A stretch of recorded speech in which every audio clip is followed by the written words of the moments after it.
It was a wonderful day in Konoha. People were chatting and interacting with each other, and everyone was in a good mood. It appeared that everything was going smoothly because the sun was shining brightly over the village and money was moving through it on a regular basis. Students from the academy were gathered in the front of the building, talking among themselves and talking about the event that was coming up. While some were anxious about their performance, the majority were enthusiastic. Some were quite conceited about the circumstance, thinking they would always be able to shine through.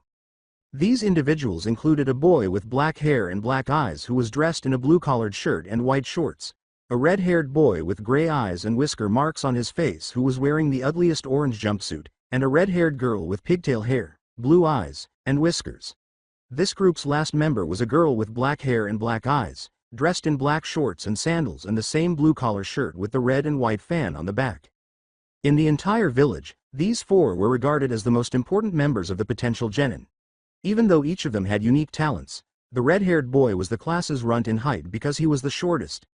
Like his mother and father, he was considered a prodigy and remained strong in his own right. Next to them, the girl was just as much of a prodigy as his parents, and the two kids with black hair were regarded as the kids' rising stars. These four were the Hokage's offspring as well as the Uchiha clan head's son and daughter. Sasuke Uchiha, Tara Uchiha, Kyowa Uzumaki Namikaze, and Menma Uzumaki. One of them was sitting off to the side, leaning against a tree, with his eyes closed and his hands behind his head, while they were conversing.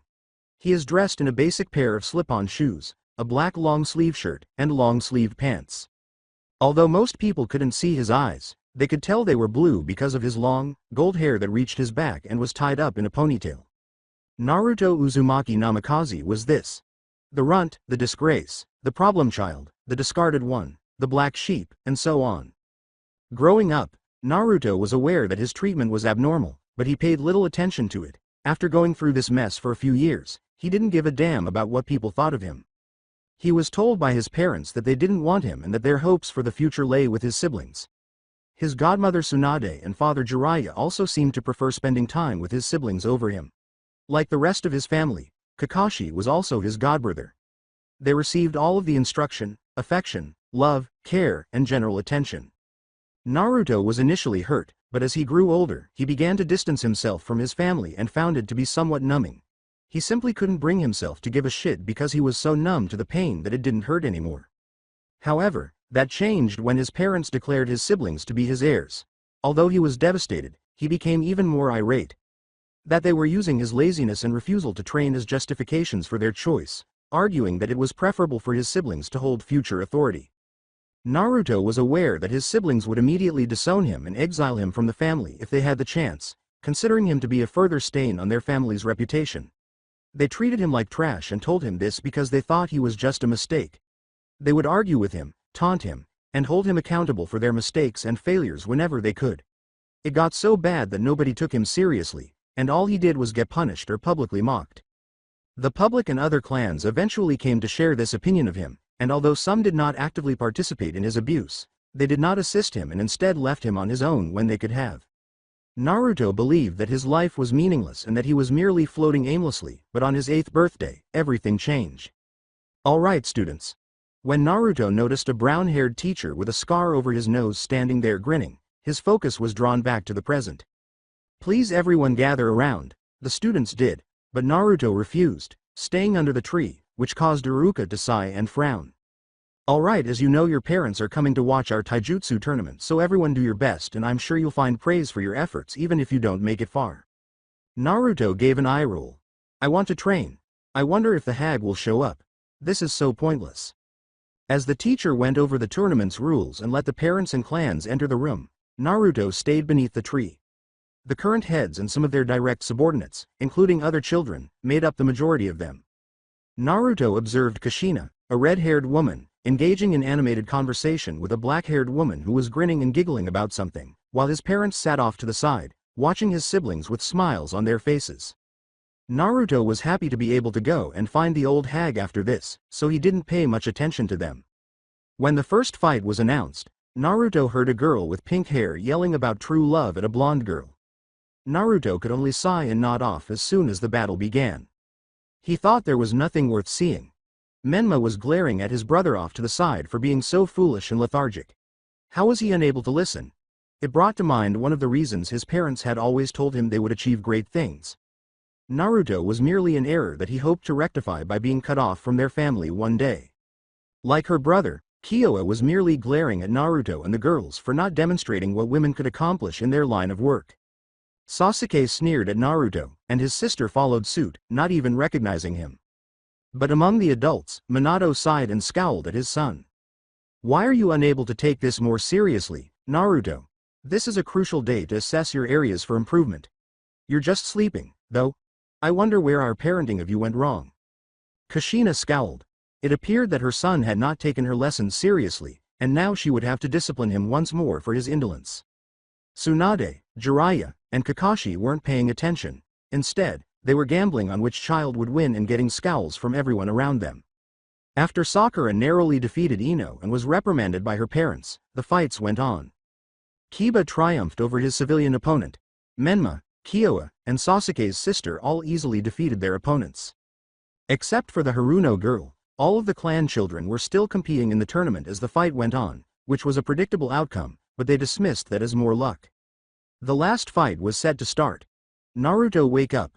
Iruka yelled at his least gifted pupil, getting a big head. Naruto rubbed his eyes and yawned. Oh, is it my turn? Naruto said as he rose from the ground, brushed the grass from his trousers, and put his hands in his pockets before making his way to the center. Well? Sasuke grinned as he entered the center. You should just forfeit and save yourself the embarrassment. After all, no one can defeat Uchiha Elite. As he stared, Naruto inserted his finger into his ear and began cleaning it. Sasuke snarled, Hey loser, are you listening? Your superior is talking to you. At last, Naruto removed his finger from his ear and displayed some earwax. He flicked it at Sasuke, striking the middle of his head, saying, Geez, that thing was wedged deep in there. Sasuke roared and charged at this. Wait, Sasuke, I didn't say. Naruto just stood there looking bored, and then he sighed as the boy ran at him. Minato simply gave a headshake. Naruto, why do you continue to shame yourself like this? You could easily have reached great heights if you just tried. Knowing that this felt like a stain on their family history, Jiraiya simply gave his students a shoulder pat. Wait, what the hell?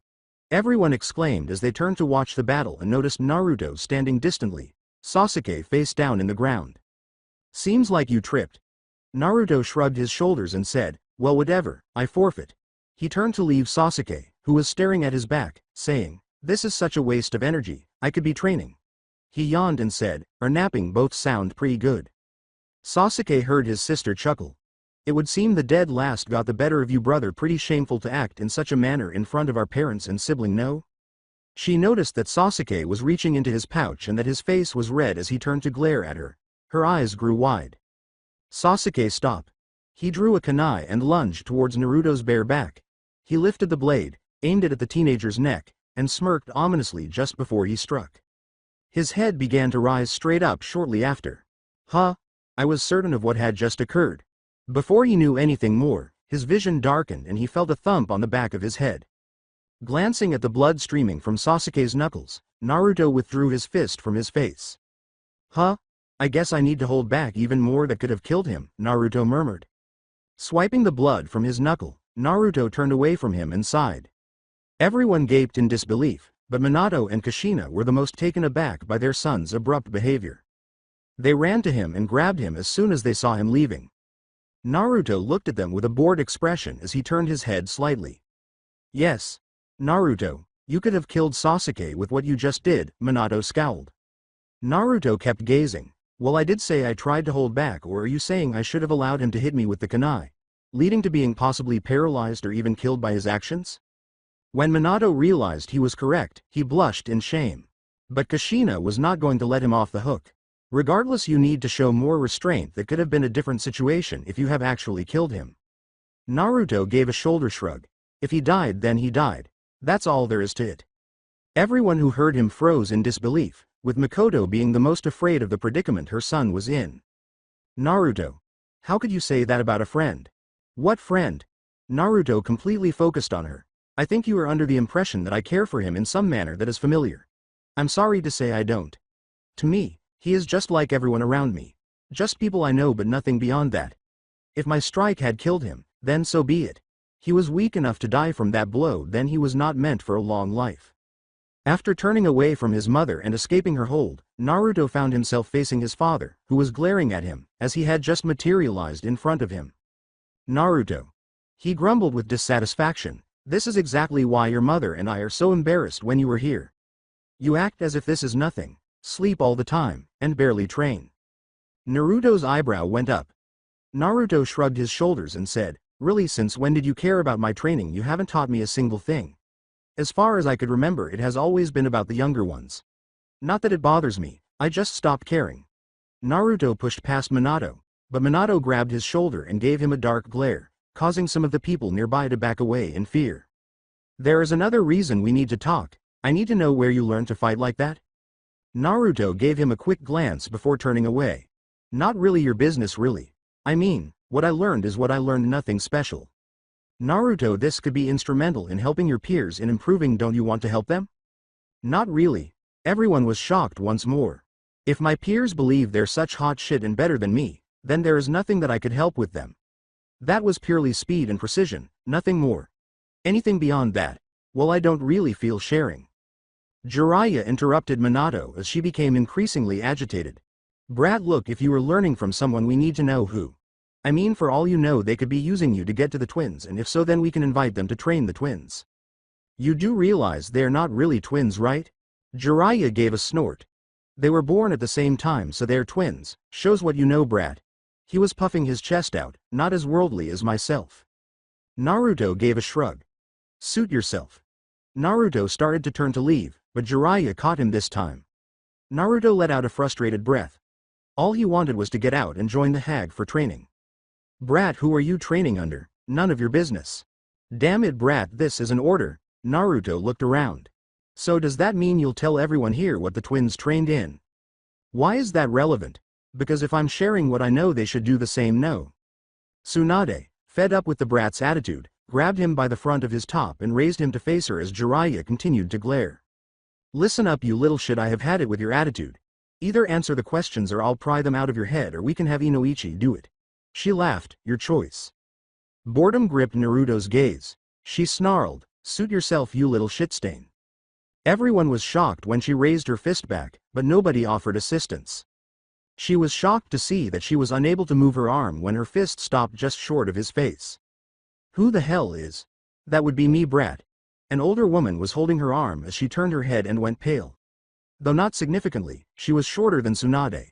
She was standing there with a furious look on her face and a cane in one hand. Her eyes, which were black with gray pupils and glaring holes through Tsunade's head, were the most distinctive. Lady Kerr. As the pressure in her shoulder increased, Tsunade let out a grunt and let go of the child. After getting to his feet, Naruto cleaned himself up and looked at Lady Kerr. Your age catching up to you, old hag? Minato swiftly struck his son on the back of the head as everyone gasped. Naruto, he said, bowing his own head and pushing it down. Lady Kerr, I apologize for my son's brash behavior. Rest assured the rest of my family doesn't act like this, and he shall be disciplined the minute we get home. In an attempt to placate Lady Kerr, Minato raised his head, but all he saw was her gazing at him before he was launched into the air and landed on his back. Though he couldn't see the movement, Minato could feel the pain in his chest. What? She brushed her hand away and said, next time, you damn brat, don't assume. Deadpanned by Naruto, you tell me I have a short temper, old hag, but you seem to be getting worse as time passes. I mean, no surprise age does that to people. Lady Kerr snorted. Don't get ahead of yourself, prideful brat, you are still 200 years too weak to even touch me at my peak. She sighed, after all, I'm a true maiden. Naruto gave an eye roll. She had light skin, a few minor wrinkles on her face and body, a relatively small chest, and a shorter stature, so he knew she wasn't mistaken. However, as you age, that occurs. She stood proudly with a cane in her right hand, and her long black and silver hair seemed to accentuate her features. Although Naruto was aware that she didn't need to carry it when walking, she stated, bandits and idiots undervalue someone who is carrying a cane and fail to recognize that they are not in need of it or that the cane contains a weapon. Naruto assumed it was because of her back, but he never asked her about it. Indeed, he is a jerk. Come brat, since you're not participating in this childish game, we shall continue with your training. After giving a nod, Naruto followed Lady Kerr. Lady Kerr. The woman's gaze shifted to Jiraiya. What do you want, brat? You're burning daylight. You're the one that taught him how to fight. The woman gazed. I don't see how that matters, but yes, he is my only student and this little shit is more of a headache than most I deal with, and I have a family full of people like him. We have the prodigies over here. They are learning everything they can and are unique among their age group. Surely they would benefit from learning from the Kerr family, and more so if they could possibly learn some of your family's secrets, Jiraiya said with a smile and a wave of his arms to the twins who were puffing out their chests. He was staring at the woman as she took hold of his balls and began to gently squeeze them. Jiraiya let out a squeal due to the unexpected pain. You know, it astounds me how stupid people are. But allow me to paint this as bluntly as possible for the rest of you so there is no misunderstanding and signs that you should try this, she grumbled. Naruto is my one and only student. He is learning what I teach him and that is it. Anything that comes to him in terms of politics becomes my business, as I won't have some cock-sucking villagers trying to intrude on my personal affairs. She laughed, but we can talk to the Fire Lord and see what his thoughts on the matter. Everyone shook their heads and went pale. She gave a head nod. I didn't think so. Leaving the group, now come Naruto, we have more training to do and I want you to double whatever you're doing. With his hands behind his head, Naruto walked a little behind his master. Really, geez, the current schedule is already so stressful. Triple it. Okay. Smartass, I'm not above spanking you. Try it, hag, you might break your hip. As they continued to withdraw from the group, everyone could hear them fighting. But Minato could only narrow his eyes and stare at the two. I have to talk to her and her clan about this in the hopes of persuading them to come and assist us in training the twins, because she is wasting her time. They will be the ones to bring about peace in the country, after all. Yes, Minato could imagine it, he said with a proud smile. With the world cheering their name, he watched from behind with a proud smile on his face, while his two children stood at the top, one of them wearing the Hokage hat. Even in this futuristic vision, Naruto was forgotten. Lady Kerr grinned as Naruto rolled his shoulders and removed his top to reveal his incredibly taut, torn body as he entered the forest of death. Okay brat, go full power and let's see what we have to work with. Naruto arched an eyebrow and then grinned slightly. Don't complain if you die. Before long, a dark purple chakra mist enveloped Naruto and exploded, exposing his body. It was entirely purple, and he was standing there grinning while veins appeared all over his body. Let's get started. To be young, you're still inexperienced. The Shinigami of the shinobi world and her apprentice, who will soon be known as the Demon of the Leaf, begin yet another training session. It was late at night when Naruto returned home, with a sigh. He rolled his shoulders and sighed again, saying, Man, that old hag is rough. I want to crawl into bed and go to sleep. Naruto scowled. He didn't want to boost her ego by telling her that the elderly woman was a slave driver, but she was a master at training people to the bone. Particularly because she ensured that he was prepared for any situation in which he might find himself. Although Naruto had mastered the majority of the fundamentals, she insisted on him constantly to never overlook them and to not worry about advanced technology because it isn't always required in combat situations. Sometimes all you need to survive a true battle is the bare minimum. Well, whatever, the old hag knows what she's doing. After kicking off his old shoes and entering the house, Naruto made his way upstairs. Naruto. His parents, Kakashi, the Uchiha, and his godparents were seated in the kitchen when he turned his head to the right. After a moment of staring at them, Naruto considered ignoring this and going upstairs, but he knew that this would only make things worse and make it take longer to fall asleep. With his hands in his pockets and a bored look on his face, he turned away from the stairs and headed for the kitchen. Yeah? His dad gazed at him. Naruto, were you out with Lady Kerr all day? Naruto glanced at the ceiling. Yeah, I mean, she was training me, so I guess you could say it was just hanging out. Naruto was eager to get into bed. He turned away and saw his father frowning. Naruto, he said. What exactly is she teaching you? Naruto gave a shrug. You know, a little bit of this and a little bit of that. Some techniques and some weird philosophy, that kind of stuff. Tsunade became agitated when she saw the blank expression on his face, but Jiraiya kept her still. Naruto, we need to know what she has been teaching you. Naruto looked over at Kushina. Why though? I thought she made it quite clear to stop poking around her business, and I don't know politics too well, but I think pissing off a clan that is feared and respected like the Kerr is a dumb move. Naruto began using his pinky finger to pick at his ear.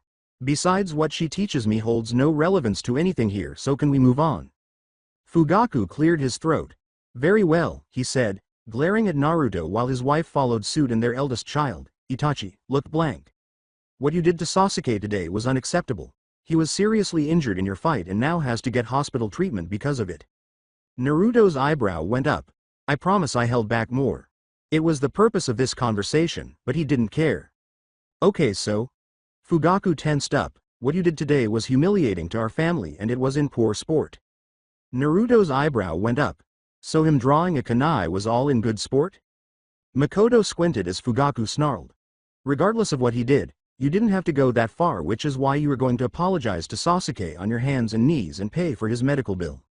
Everyone in the room had the same stern expression, Naruto noticed. Really? No? The whole room fell when this happened, and Makoto jumped up, her eyes red. What did you say? Naruto picked out his ear and threw the earwax ball away, saying, You heard me. No, I'm not paying for anything and I'm not apologizing for anything. Your son came at me from behind with a kunai when it was meant to be taijutsu only. Then he aimed for a spot on my neck that either would have killed me or left me paralyzed. At the end of it all, it doesn't matter because I was in my right to retaliate and inflict pain on him.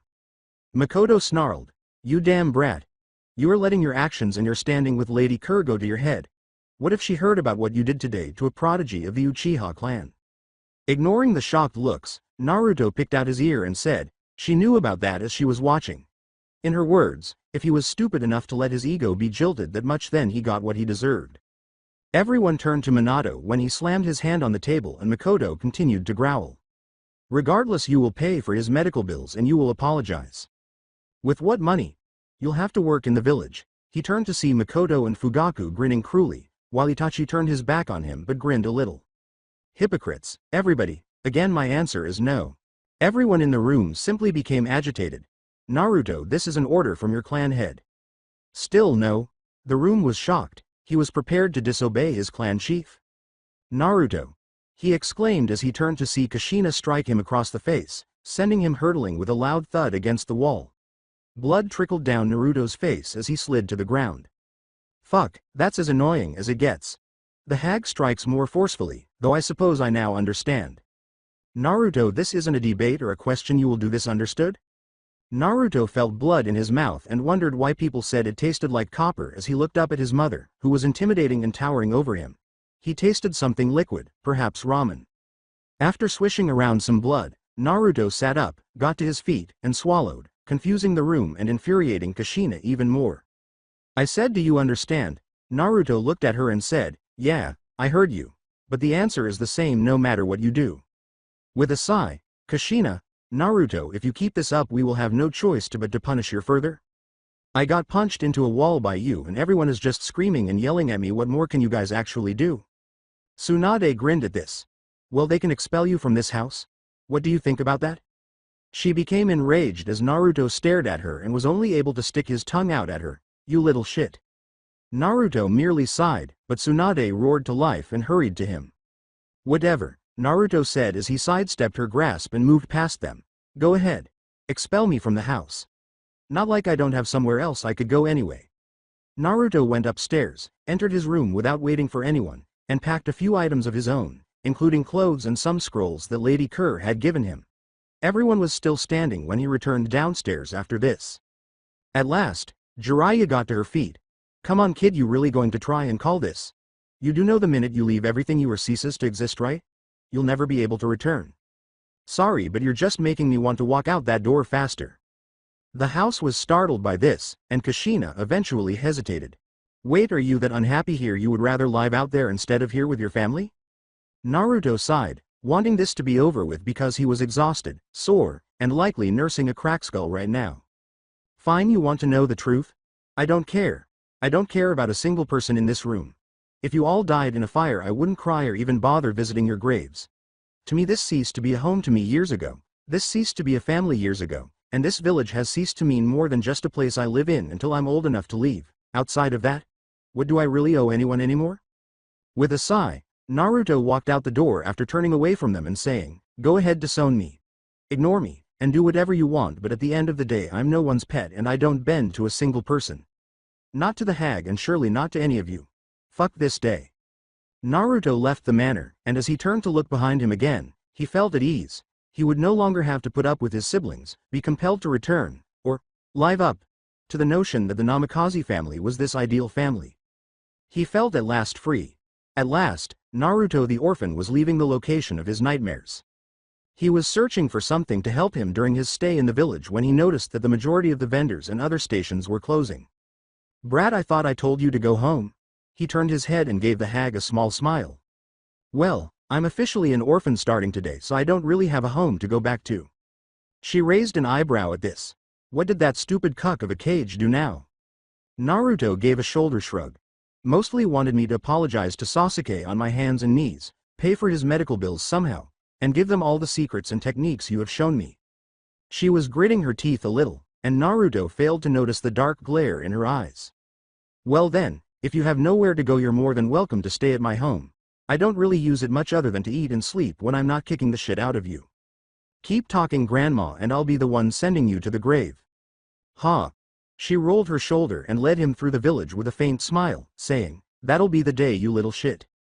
He accepted her offer, so instead of waiting for the day to end, he now had a place to live and training he could get more frequently. For him, it's a win-win situation. When he arrived at her modest 3-story house, he was given one of the empty bedrooms. He simply threw his belongings on the floor, lay down on the bed, and dozed off. He was done putting up with shit. Today was simply not his day. He had no idea that Lady Kerr was the complete opposite. She was clenching her hand against the table and gritting her teeth downstairs. How dare they? Did her warning not suffice? Did they genuinely believe that they would be permitted to discover the secrets of the Kerr family in order to fulfill their own irrational fantasies? Peace on earth? A world in which there are no murders and everyone is content and ebullient? She wanted to throw up. Hatred and difference cannot coexist in such a world. To her, the person who made that prophecy was a complete idiot who should be hanged. With a sigh, she took out some parchment, wrote something on it, and then snapped her fingers.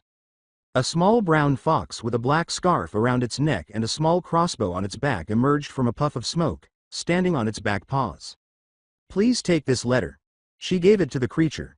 "Hand it to my stupid brother and tell him to get this to the fire Dayamo immediately, as I've about had it with this fucking village and the treatment of my student." With a salute, the creature vanished into a cloud of smoke. She let out a sigh before surveying the space. She didn't feel the need to be overly needy, so she decorated it sparingly. Although there were occasional expensive items, she felt that a simpler life was preferable because it brought back memories of her childhood during the wars. How she was turned into a monster on the battlefield and how she was forced to fight on the front lines. In her opinion, things were easier back then. Kill or be killed.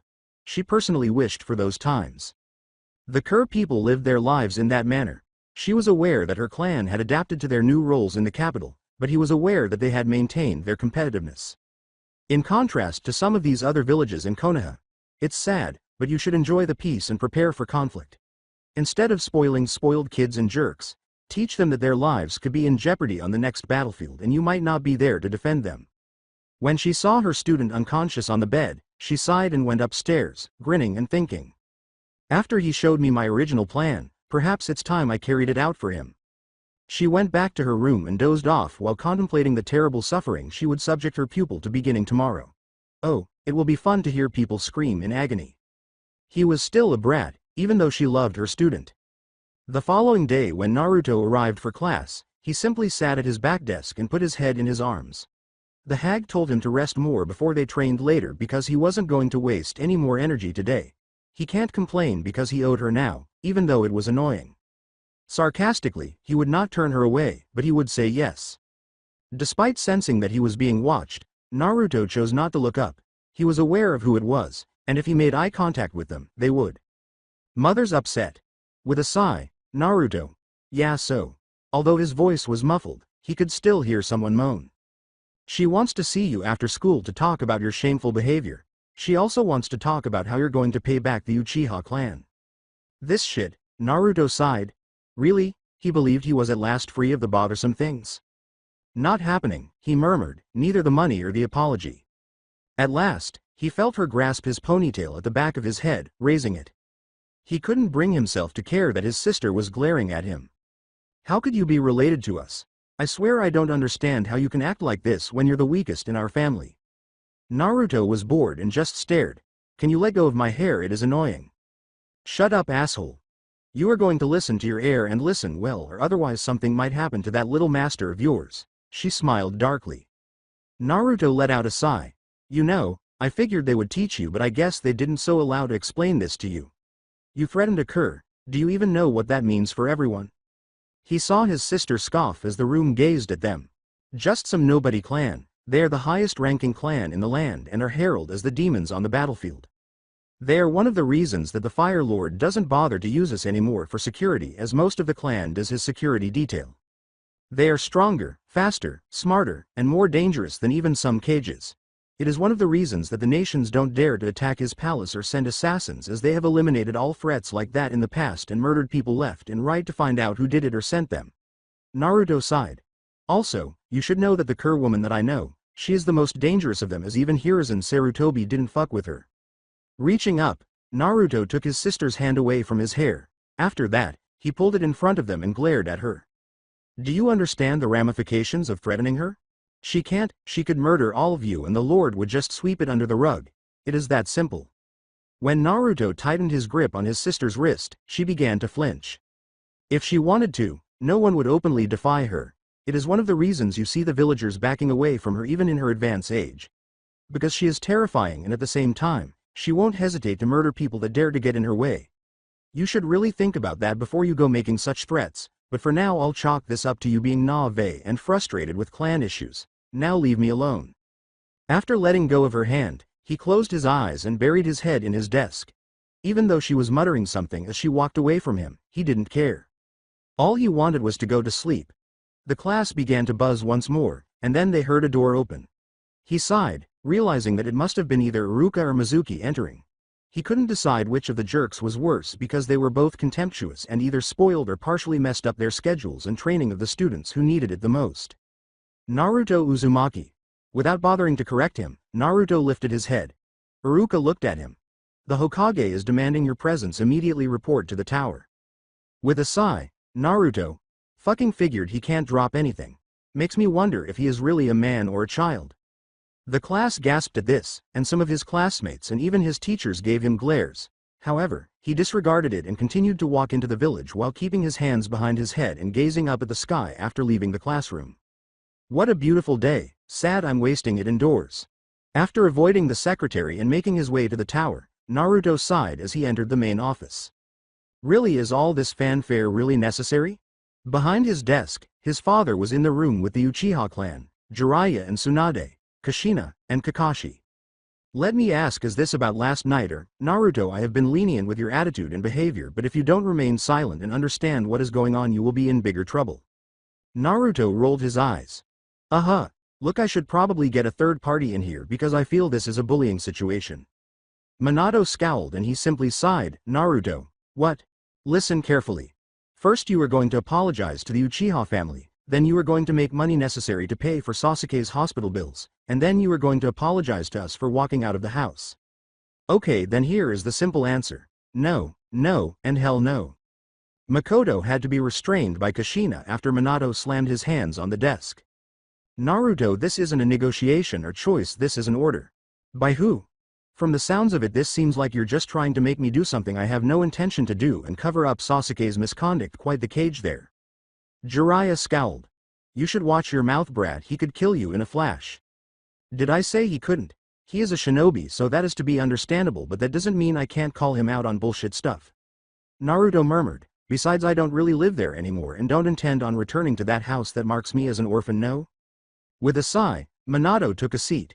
You have 24 hours to comply or you will be thrown into house arrest and might even lose your chance to be a shinobi. With a sigh, Naruto, fuck, this is annoying. When Naruto's head turned, he saw his mother standing there. How dare you use that language in front of us? When Naruto tasted blood once more, he collected it in his mouth and spat it onto the ground. Naruto looked down at his mother, who merely snarled before slumping her shoulders. I speak my mind, nothing more. Naruto, why do you continue this behavior? Don't you see that you're ruining this family with your selfish behavior? Not really. Naruto spat onto the carpet after picking his ears and swishing around more blood. This is more you guys wanting to keep this image of some perfect family, but I don't see that happening. Because now someone might see through the smokescreen bullshit. You are now trying to throw me around and literally beat me down to do your bidding. Naruto nodded. I have nothing more to say than I refuse. I won't pay and I won't submit to anything related to this matter, and this is the last time I will talk about it. Minato simply shook his head while gazing at Naruto. Then by the power invested in me, Naruto, you are be under house arrest until further notice. Or until I cow down, you mean? Enough, Minato snarled, and two Anbu seemed to seize Naruto, but the door was knocked on. We are in the middle of a meeting. They turned to see the door swing open, and a man in an elegant kimono entered the room with a scroll bearing the Fire Lord's mark on it. I believe I am here on importance business by our lord, or are you deeming your activity more important than him? The middle-aged man glared at the room, and although he presented himself as a diplomat and a warrior, Naruto could see the subtle flare of his chakra, which seemed to be measuring people. It was a smart strategy, he had to admit. The man with the black hair walked over to Minato's desk and took out the scroll reading. Upon learning of the events in question of a Sasuke Uchiha pulling a kunai on one Naruto and attacking him from behind and only retaliating as demanded, the Fire Court finds Naruto not guilty of any crime in question. Furthermore, there will be no more pursuits of this matter against Naruto or by the Uchiha clan. Any further activity related to this case or attempts of revenge will be seen as treason, and thus all parties will be held responsible. The man stared at the Hokage, who resembled swallowing a lemon. In contrast, Naruto glanced up at the two masked individuals who were securing him. You mind removing your hands? It seems I'm not being arrested. Despite Minato's slight growl, the two glanced first at the Hokage and then at the diplomat before removing his hands. However, the man went on, furthermore, it has come to the Lord's attention that the Hokage has attempted theft of Kerr clan secrets, in which is a violation of the treaty agreement with the Kerr family and the Royal Fire Court in Konoha. Henceforth, any further actions that are taken against the Kerr must pass through the Fire Court at this time. Also, one Naruto is now under the guardianship of Lady Uriah Kerr, and any further attempts to commit action against him shall be done so through here. All conversations with Naruto shall be with her to monitor. Any attempts to circumvent the wishes of the Lord and the Kerr shall be seen as treason. The man put down the scroll. I hope there is no further issues, Minato? The Hokage gave a headshake. Everyone else in the room either nodded or growled. The man turned to Naruto after nodding. You are free to go, young man. Naruto turned to face the door after nodding. By the way, Naruto said, turning back to the man and grinning slightly. I can't wait to hear the stories they tell of you in the future. Naruto gave a yawn. Well, hopefully they won't be too overhyped. Hate to give people the wrong idea of me needing a big head. After leaving the room, Naruto paused for a moment. Wait, was that guy wearing contacts? They were all shocked to see that the man had dark gray eyes with black pupils as he stared at the room in question and reached for his eyes. The room became tense as he said, I trust this matter has been resolved? With a gloomy smile. As you can see, the Kerr family has eyes and ears everywhere, and more importantly, if Lady Uriah has eyes on someone, it is best you leave them be. Because anything else in our entire family might come looking for blood after all, he darkly said, blood for blood. Everyone in the room recoiled as the man left, leaving them all perplexed. Their only goal was to help Naruto realize his error and get back on track with everyone else. However, things are now more complicated, and Konoha could have problems if they even go in the wrong direction. Even though Minato believes his village is strong, he is aware that their village would be in serious trouble if the Fire Lord stopped supporting them. They infuriated their adversaries, infuriated their supporters, and some people simply don't want to interact with them. In actuality, they had a long list of adversaries. However, everything went smoothly. All that remained was to train the twins, ensure that they were prepared for the future, and assist in bringing about a new era of peace. Whether Naruto is involved or not is no longer relevant. But perhaps this was a good thing. They can now fully concentrate on the twins and help elevate their families, since Naruto no longer needs their attention. Minato was able to sign off on some documents, marking them with his stamp. I, Minato Namikaze, formally acknowledge that Naruto Uzumaki Namikaze is no longer my son and will no longer be connected to the family. He sighed as he sent the paperwork downstairs. Making peace plans for the future was a difficult task, but it was all for the greater good. But what about Naruto? He simply went home and fell asleep without even bothering to return to class. Why not? He was relieved and sensed that something significant was about to happen. With the Uzumaki or Namikaze family no longer looming over him, Naruto could only grin and look forward to a bright future. But there was an elderly man in the capital who was sitting there smoking a pipe and scowling when he saw the document that his beloved sister had given him. What are you playing at, sister? After a restless night, Naruto woke up and hastily put on his clothes. He can't really say that he was thrilled or anything on this day of graduation. Furthermore, he had recently completed his time at the academy and was prepared to embark on the next phase of his journey, which involved conducting actual fieldwork. Getting instruction from pupils? Acquiring knowledge of history and other skills that wouldn't be useful in the field? Yes, he was somewhat over everything in the awe that the academy was meant to inspire. However, he was accustomed to the elderly hag giving him more enjoyable training and ensuring that he was prepared, even taking out some local bandits. He had no idea how they had come this close to Konoha, but he was too indifferent to speak up. He sat in the far back after leaving the house and making it to the academy, gazing out the window and reflecting on the past month since he had left his family. News quickly spread that Naruto had left his family's house and even abandoned the family name. The majority praised the news and made fun of him for now being an orphan. Some even made fun of him and challenged him to swing on them, saying he couldn't harm them since he would face consequences. Because he was no longer able to touch the haughty clan members, many of them were making out. He didn't really listen to them, but he did recall that one day, while he was making his way home, he discovered that the guys who had made fun of him the previous day were in the hospital, severely injured, though he wasn't sure how. He was suspected right away, but he was soon ruled out, and the mystery was left unsolved because the men involved were too scared to identify the perpetrator. When an obnoxious bandit was disemboweled, she screamed and sneezed about losing control and tearing out his intestines too quickly. Then, when Naruto ran into his siblings, they simply snorted at him and challenged him to cross their path, but Naruto chose to ignore them. Declaring that he was no longer interested in dealing with them, he continued with his day. Kushina and Minato simply disregarded him as if he didn't exist. They were a welcome change of pace from Jiraiya, who was constantly hovering around him, waiting for his training sessions and attempting to steal his secret techniques.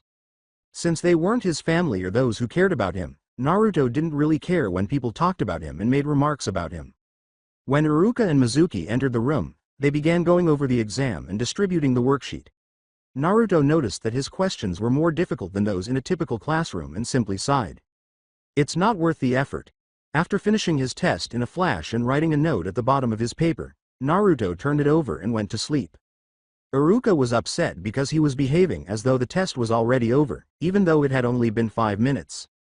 Naruto heard him pick up his paper as he approached, and some people were laughing at the possibility that he would fail the test. However, Iruka noticed that he had a more difficult test than the others and that he had answered every question correctly. He scowled even more as he examined the bottom of the sheet, unsure of how to interpret it. The hag will come for you if you fail me on this. Iruka thought Naruto was the worst type of student, and he truly wanted to fail him. He was slack, indifferent, and thought he was superior. He believed that he was the worst type of person to become a shinobi.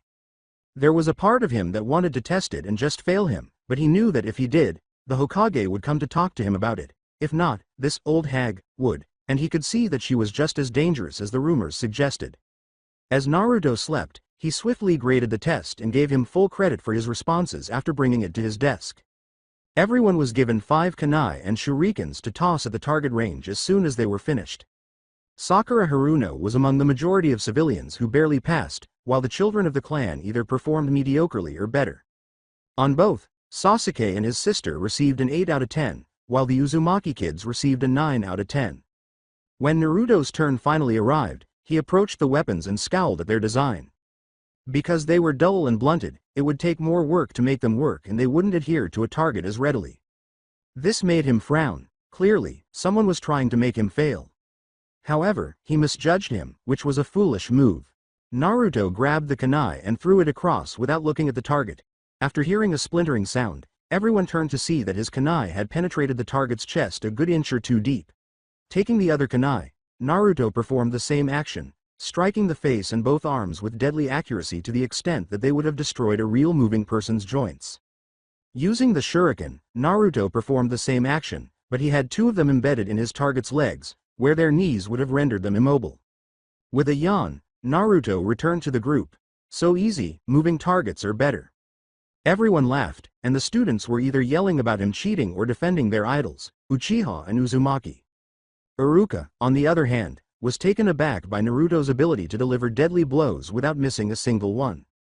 He was at a loss for what to think, but he knew that Naruto had brought up moving targets, so this was easy for him. Iruka gave the students the task of surviving against Mizuki using genin-level strength and speed after tallying the scores and leaving. The Uzumaki and Uchiha siblings scored highly in this section, while Hinata Hyuga also scored highly but looked shyly at the Uzumaki girl. While most students found this extremely difficult, some performed better than others. Rolling his eyes, Naruto pondered whether the girl had the potential to become a yandere. Mizuki smiled as she entered the arena and charged at him with genin-level strength and speed.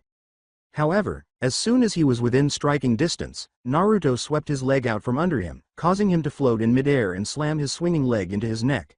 There was a crunch, and he fell unconscious to the ground with a thud. Naruto! Iruka exclaimed as he hurried to Mizuki and discovered that his friend was still alive but motionless, which alarmed him. There was no reason to go that hard against the instructor. He scowled as he turned to face him. Naruto gave a shrug. Naruto turned on his heel and rubbed the back of his head, saying, "That's how the old hag and I train. Not my fault he can't handle me holding back. What should we have for dinner tonight? I'm feeling chow mein." Because he had seriously injured their teacher, the class simply yelled for him to fail and glared at him. However, Iruka moaned. He beat the teacher and received full credit, but he was marked down for being cruel to his friend. I'm hoping that this at least distances him from the other students and could hurt his career. While Mizuki was being healed by a campus healer, Naruto and the class returned to the classroom. Naruto discovered that the final exam was to determine whether they could perform the 3 jutsus they had spent the entire year studying. He was unable to complete the last one. He could only complete the shadow clone version. Unless you were entering genjutsu, he personally had no interest in learning a move that would be of no use to you. It was useless because he wasn't. All of the clan children returned with their headbands until he was the last one, while some students returned without them. He heard people laughing and making fun of him as he left the room. Naruto turned to see Sasuke grinning and his sister nodding. Don't worry Naruto, you were never meant to get this far. How's the head wound? Sasuke became agitated as a result, and when he attempted to get up, his sister grabbed him and gave him a fierce look. Naruto rolled his eyes. Grow thicker skin or you're going to be killed in the field. Although it might be a blessing as one less idiot in the gene pool walking around would be a blessing. As Naruto left the room and noticed Iruka in the observation room, Sasuke snarled and attempted to rush him, but others jumped to stop him. Okay Naruto. 3 clones materialized beside Naruto as he rolled his eyes. With the same frown and facial wrinkles, one changed into Lady Kerr. With a chair, another person switched places, then the other way around. At last, the other person simply picked his ear out of boredom. I think this is it, right? BBBB, but you. Yeah, I know I'm a slacker and all that jazz, right? Naruto grumbled. Look, give me the fucking headband so I can go home. As Iruka tried to comprehend what he had just witnessed, he mechanically picked up his headband and gave it to Naruto. Simply shrugging his shoulders, Naruto left the room. As he left the room, he waved to everyone in the classroom while sporting a headband on his forehead, which infuriated most of the students and caused some to become irritated at his departure. Naruto sighed as he walked out of the academy. Wonder what I can do today. Brat. He turned to see the elderly woman. Hey hag, had a good walk? She sighed as she examined his forehead. I see that you finally are done with stupid shit. Meaning we don't have to worry about you going back to this stupid academy? Naruto gave a shoulder shrug. Well, I still have to come back for the teams and then have team training, but other than that, yeah. Lady Kerr sneered. I doubt your teacher will be proper. Probably so. The two then went for a stroll around the village. So want chow mein tonight? Sure brat, at least you're suggesting something tasty. Hey, I just figured it'd be easy on your dentures. Naruto leapt into the air and avoided the woman's staff's mid-swing, which exposed an internal blade. Keep running your mouth brat and you might regret it. We'll see old hag. After rushing to a nearby restaurant, Naruto and Lady Kerr were unable to enjoy their meal because everyone was either staring at them or simply tired of the aura the master was creating. The way they were staring at Naruto was really starting to get on her nerves, even though she didn't like most small fries. The child didn't even give a damn if he lived or died. He was essentially emotionless and indifferent to the world. Even she finds it terrifying, but she just saw it as another thing that wasn't worth thinking about. Children should never feel this way. They shouldn't acquire such a mindset. How tragic that this child, who is almost 16 years old, is exhibiting such a mindset. Although she knew that killing Minato and the others would only lead to someone more foolish taking control, she still had a strong desire to do so. They could at least keep an eye on things this way, and if he did start to brag, well, ask Tobirama, it wouldn't be the first time a cur had to kill a cage. After dinner, the student and master withdrew to the forest and engaged in some light fighting. Her well-placed kick broke Naruto's femur, and they went home for the night. In addition to hearing the voices of his former family and their friends, Naruto could hear parties taking place throughout the district. The majority were talking gibberish, but he did hear one topic that caught his attention. Can you believe Naruto's attitude lately? I know, right? We went wrong with him somewhere, but I just don't know where. When his ex-mother said that, Naruto rolled his eyes. Brought him up. What a joke. With haste, Naruto closed his eyes and fell asleep.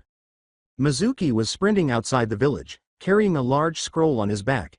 Even though he was moving at a steady pace and was getting close to the village's edge, he was aware that he could still be apprehended if Anbu discovered what he was doing. In order to improve his reputation and confidence, he had mostly found a student who was envious of the others and offered him some extra credit. The child heedlessly obeyed, knowing that his father, a council member, would gain prestige as a result of his dominance of the clan children. Unfortunately for him, Mizuki grabbed the scroll as soon as he got there and horrified the child by revealing what he had truly done. Iruka had arrived to stop him, but Mizuki got the better of him and hurt him.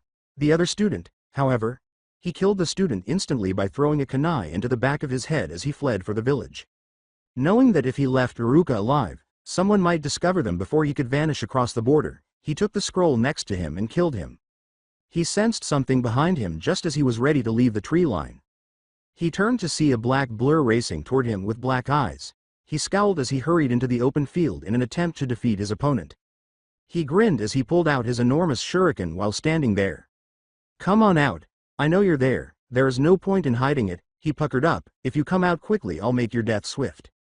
He noticed Lady Kerr coming out of the tree. She sighed as she looked at the boy. You murdered 2 people who looked up to you and trusted you for what? To run off to some deluded idea that your master was going to bless you with some infinite power or something? Mizuki chuckled. Shows what you know. The minute I drop this scroll off for Lord Orochimaru, I will be the most powerful shinobi in the world and will become his right-hand man. Really now, how does that work? Simple, he said as he retracted his arm and threw. He promised me that he would teach me everything I could want from this scroll and thus making me one of the most powerful warriors in the entire world. Nothing will stop me, not even your stupid family. Lady Kerr sighed as she saw the approaching weapon. Youngsters all so eager to rush head first and not take notice of what is going on in front of them. Even the brat knows better than that. With the cane buried in the ground, the staff entered the center of the shuriken and quickly turned sideways, keeping the weapon away from her face, eyes, and other body parts. Bitch! Mizuki began demonstrating hand signals, but screamed shortly after, what the fuck, huh? The field fell silent as a sickening crunch was heard. Mizuki's body collapsed to his knees, and he turned to face the elderly woman who was standing behind him, her fingers spread and her palm open. She turned around and said, how easy. Her face was covered in a purple-colored distortion, and her veins were exploding. Her aura was flaring around her, and her eyes were darker. She then materialized in front of his body, which burst into a heap of gore that covered the field with a red liquid and mist. She approached the scroll on the ground and growled, damn brat, why wasn't this secured better? He is going to hear from me in the morning. I had to cancel my advanced training session due to this mess. Well, now that mess is dealt with. Bored, she picked up her cane and began walking back to the village, wondering how her student would handle the new team activity in which he was expected to participate. Oh well, she'll just compensate for his lack of a teacher by training him harder in between. Minato and the Junin were discussing the situation and the new teams that would be formed in the Hokage's office. Since Anbu was dispatched to investigate and return with the findings of their hunt, the majority of the problems pertaining to the missing scroll and the traitor had already been resolved. In order to prevent things from getting worse for everyone, Minato was relieved that he had sealed a second copy of the scroll in the Hokage's mansion and that only he and his wife could take the seal off of it. But he was aware that since the scroll had been removed from the tower, they needed to strengthen their security and better control their seals. He would, however, wait for the Anbu to report back so that they could promptly update the security measures and, ideally, have the scroll returned to the Hokage's vault. In front of him were Asuma Sarutobi, Kushina, Obito, his stray pupil, Kurenai, a black-haired, red-eyed Junin, and Kakashi. About 4 years ago, Obito returned to the village and disclosed that he had survived a near-death experience. However, he claims he is unable to remember all of his time spent in this unidentified location. He claimed to have met someone in the cave he was in a few years prior and discovered that they had saved his life. In order to repay them, he recuperated fast and began strengthening himself further in the hopes of reuniting with Rin and Kakashi. Sadly, Rin had perished while on the mission with Kakashi to stop another three-tail monster attack, but Obito was appalled by the result. He claims that his time with the enigmatic figure was unclear, but he was devastated and quickly recovered from the event. They don't know who the person in question was because Inoichi disclosed that his memories had been changed, if not completely erased. This made him nervous and concerned about what they might want and why they bothered to save Obito. However, after the festivities, it was crucial to assign the teams as they had discussed all night. Okay, as of this time we have teams 1 to 6 figured out, but team 7 will consist of my son Menma Uzumaki Namikaze, Kyoa Uzumaki Namikaze, and Sai Shimura, and they will be co-led by Kushina and Kakashi. While the others merely moaned at not having one of the kids on their teams, both grinned proudly at having such a strong squad. Team 8 will consist of Kiba Inuzuka, Hinata Hyuga, and Shino Aburame, led by Kurenai Yuhi. The woman nodded, pleased to have Hinata on her side and, ideally, to help her gain confidence for her crush on Menma or, in the event that nothing positive comes of it, to help her move on. Team 9 is still in circulation, so Team 10 is Shikamaru Nara, Ino Yamanaka, and Shoji Akamichi under Asuma. The man grinned, pleased to have the Nara Yama Akamichi trio's next generation. Team 11 will consist of Sasuke Uchiha, Sakura Haruno, and Amy Hayate, under the teaching of Hayato Gekate. Knowing he had at least an intriguing team to work with, a pale-skinned swordsman grinned and coughed. Finally, Team 12 will consist of Yakumo Kurama, Taro Uchiha, and Naruto under Obito. Obito sighed, thinking he had his work cut out for him, as the room darkened at the mention of the black sheep and how he was. In particular, he believes that he is the least qualified of the three to be a shinobi because of his unreliability in combat. Despite his strength, he lacked dependability when it counted most, which can lead to a team's death on the field. He believed that in order to spare everyone the trouble, he ought to have left the academy. Lady Kerr entered through the open door. Minato got to his feet. Lady Kerr, we are currently in a meeting, please. She lets the scroll fall to the floor and says, shut up brat, here you go.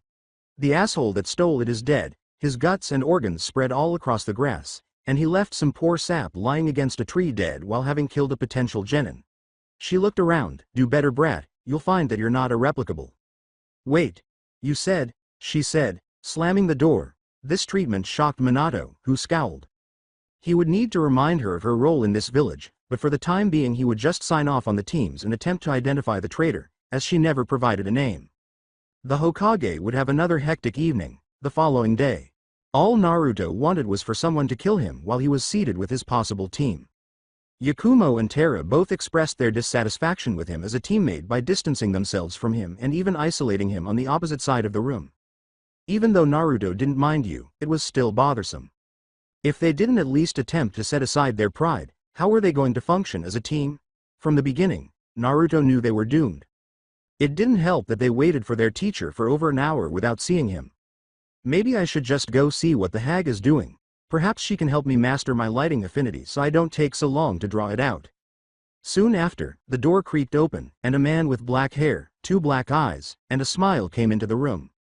Sorry, got lost on the road of life. Naruto just stared out the window while the girls screamed. All right, everyone meet on the roof. He whispered, and Naruto simply let out a sigh. I suppose to the roof. Naruto quickly calmed down, making himself appear on the roof close to Obito, who was taken aback by his sudden movement. When did he acquire that skill? After waiting for approximately 5 minutes, Naruto sat down by the fence and waited for his teammates to arrive. By that time, they were all seated on the ground. All right, everyone, I think it is important we get to know one another, so how about you girls start? Can't you start, sensei, to show us how it is done? Obito gave a shoulder shrug. I guess. My name is Obito Uchiha. My likes are my sensei and my teammates. My dislikes those that don't take their jobs seriously or take others for granted. Hobbies. Reading and going out with friends. Dream. To make someone proud of me. Yakumo began after the girls nodded. My name is Yakumo Kurama. I like painting, shopping, and training in genjutsu. I dislike people who are lazy or taking things for granted. My hobbies are painting and training on my off time. My dream is to be the new genjutsu mistress. After giving a nod, Obito turned to face Tara. She growled at Naruto, who chose to ignore her. I'm Tara Uchiha. I like my family, training, and being able to call myself Uchiha.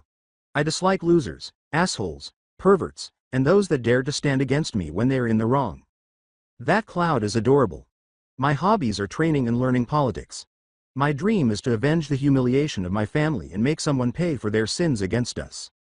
Naruto kept ignoring her, but he realized it was his turn when he heard someone cough. Naruto. Likes? I guess the old hag, making fun of her, training with her, and irritating her. Dislikes? Stupid people, people who think I should think a certain way, and the idea of controlling fate and destiny. Hobbies? Training and sleeping, I guess. Dreams for the future. Not sure, I just wake up knowing I live to see another day. Who has time to dream? His introduction startled the group, but Obito quickly shook his head. It's unfortunate, but he really embarrasses Minato-sensei. He will never see this world come to pass, even though he could have witnessed the world finally coming together under peace. Naruto was on the verge of falling asleep as he sat there, utterly bored. However, Obito stated, "Okay, all of you report to Field 9 tomorrow for your real genin test." The girls started yelling, "But we passed the academy. We are genin now." Obito gave a headshake. "You proved that you could be genin, but you are not real genin just yet. So, make sure to show up at 7 and don't eat anything." After Obito disappeared, the girls immediately began discussing this actual test and pondering their options. Unaware that Naruto is picking his ear, he simply leaves the school without making a sound. What's for supper, I wonder? A man with blue eyes and black hair stood in the village's shadows and scowled. So this is the one master is interested in. Doesn't look like much. A voice laughed, "Don't let his looks fool you. That kid is like that because he is strong. Anything else and he wouldn't be worth the time." The man grinned, his pearly white teeth showing in a puff of smoke. "Besides, I have seen the kid fight against the old bitch. He is no doubt one of the most dangerous fighters. Might even be stronger than him in the near future." The individual in question turned to glare at the man. "Don't ever insinuate that. The master would never lose to him. He is absolute." The man gave a shrug. With his glasses tilted to reveal gray and black eyes, he grinned and said, "Nothing is assured, but whatever, I can't wait to see how this kid fights tomorrow. The Wu clan never loses sight of a potential rival, and he has all the makings of one hell of a rival." When Naruto got to the training field, he noticed that his teammates had already arrived. He could tell they were glaring at him and discussing strategy. He strolled over to a nearby tree, took a seat beneath it, and closed his eyes. He didn't want to waste time on pointless thoughts or emotions because their teacher had been late the day before. In his opinion, the teacher's tardiness is a pathetic excuse. Although it's beneficial to keep them wondering when you'll arrive, this was an abuse of that idea and demonstrated that you don't value your students as much as they would like. An hour or so later, the Junin appeared and grinned at the pupils. "All right, my little genin, it is time for the test." He took out 2 bells. As you can guess, the only goal of this test is to get the bells. You can use any method you view as necessary, and you can even come at me with the intent to kill if you so desire. You have until lunchtime to try and get the bells, which means about 4 hours. That should be enough time. Wait, Obito-sensei, there is only 2 bells. Very perceptive, Terra, that is right. There is only 2 bells, so one of you will be sent back to the academy if you fail to retrieve a bell. Naruto sighed as he opened one eye and noticed the sparkle in his teammate's eyes. Idiots, the purpose of this test is for us to collaborate in order to obtain the bells. However, there is no point because they both essentially despise me and won't hear a word I have to say. He is a Junin for a reason, even if they are able to get close. This means that we can't possibly win, or at least not on the surface. The others scowled. That asshole will be righted for opposing the Uchiha clan if I can get those bells that mean he returns to the academy. In order to ensure Terra receives the other bell, I must get those. I risk dying in the field alongside someone as untrustworthy as Naruto if I don't. Setting down a timer, Obito pressed the button. Begin. The 2 girls started acting stealthily after making a mad dash into the forest. Even though Obito could see them, he saw that Naruto was still seated against the tree, with a sigh. Not off to a great start. In search of his other pupils, he left the clearing and went into the forest. They might prove to be difficult and deserving of being genin, hopefully. With a sigh, Naruto opened one eye. "Come on out, little buddy." A kobold, the Kerr family summons, emerged from the shadows, but this one was unique. It had gray and white fur, a small crossbow on its back, and a scarf around its neck that bore a symbol of some sort. Based on his understanding, it was intended to serve as a clan symbol among their kind, though he was unsure of the precise clan. "Mind helping me out, little guy?" He grinned as the kobold saluted him. "All right, here is the plan." Obito was in the forest while Naruto and the kobold were plotting. He felt the other people in the forest as he looked around. He grinned and said, "They are displaying great promise. They seem to have a good amount of stealth and seem to be waiting for me to make a move to one of them or even Naruto. Soon after, he sensed something strange and immediately opened his eyes to get rid of the feeling. It appears that Kurama attempted to deceive me, genjutsu. It's unfortunate for her that I specialize in dispelling illusions. He quickly switched places with a log and materialized close to Terra after sensing a set of shuriken flying at him. His eyes widened, though, as she swiftly went over the hand signals and anticipated this. How could she have increased her speed with this jutsu? She extended her hand in front of her. Fireball jutsu. Fire style. Her mouth erupted into a ball of flame that headed directly for Obito. Unfortunately, though, the attack was unsuccessful. He materialized beneath her and swiftly pulled her into the ground. Nice try. I give you a B for the display and A for the jutsu. When we begin training together I'll show you some other stuff that you should know as a Uchiha. He grinned as he left. Terra sighed and snarled at the humiliation. I was overconfident. He would undoubtedly have the advantage because he is a Junin and, despite being the clan's runt at one point, is still a skilled fighter in his own right, indicating that I am solely responsible for this. She let out a sigh and bided her time until someone could rescue her. Well, this reminds me of that game whack-a-mole that came to the village about 2 years ago. Naruto emerged from the shadows, approaching her while holding his hands in his pockets. Well, this must be pretty humiliating, huh? The girl scowled. Are you here to gloat or start a fight? Because you should know that neither one is possible. You're so lazy that sensei didn't bother with you, and on top of that, you're the asshole that disrespected my family. Naruto gave a shrug. First again, your brother started it, I finished it. Second, if sensei was smart he would have tied me up instead of leaving alone. He has no idea what I can do or what plans I have, so it is on him for failing at that aspect. Naruto flexed his shoulder. Want me to dig you out? Piss off. I don't need your help. Naruto gave a shrug. He continued to pass her and pondered. Geez, and I felt haughty. With a sigh, Naruto watched his sensei brutally defeat Kurama without making an effort to point out her shortcomings. After rolling his eyes, Naruto made the decision to blend into the tree line and bide his time until the allotted time had passed. Obito concluded the test after 4 hours. Based on his assessment of his 3 pupils, he concluded that 2 of them had promise and the third was merely a waste of space. Although it was true that teams require 3 members to function, he was confident that he could fill in as needed. Okay, as of now I have to say you 3 didn't do so well. In fact, I would downright say this is embarrassing. The 3 of you failed to get a single bell from me, let alone work together to actually give me a challenge. One of you didn't even try at all. Naruto was staring directly at his teacher when the 2 girls glared at him, and then he raised something. The sight of 2 silver balls on strings in his hands startled the girls. The bells were in his hands. Huh? When Obito looked down, he noticed that Naruto was holding the real bells and that the ones he had assumed he had vanished. While you were hunting the others, I made a strategy to get the bells with the least amount of resistance, and it was quite easy. Naruto sighed. But that is beside the point. Now, we have the bells, meaning we pass this teamwork test, right? The girls appeared perplexed. Collaboration? After throwing the bells to Obito, Naruto pivoted on his heel.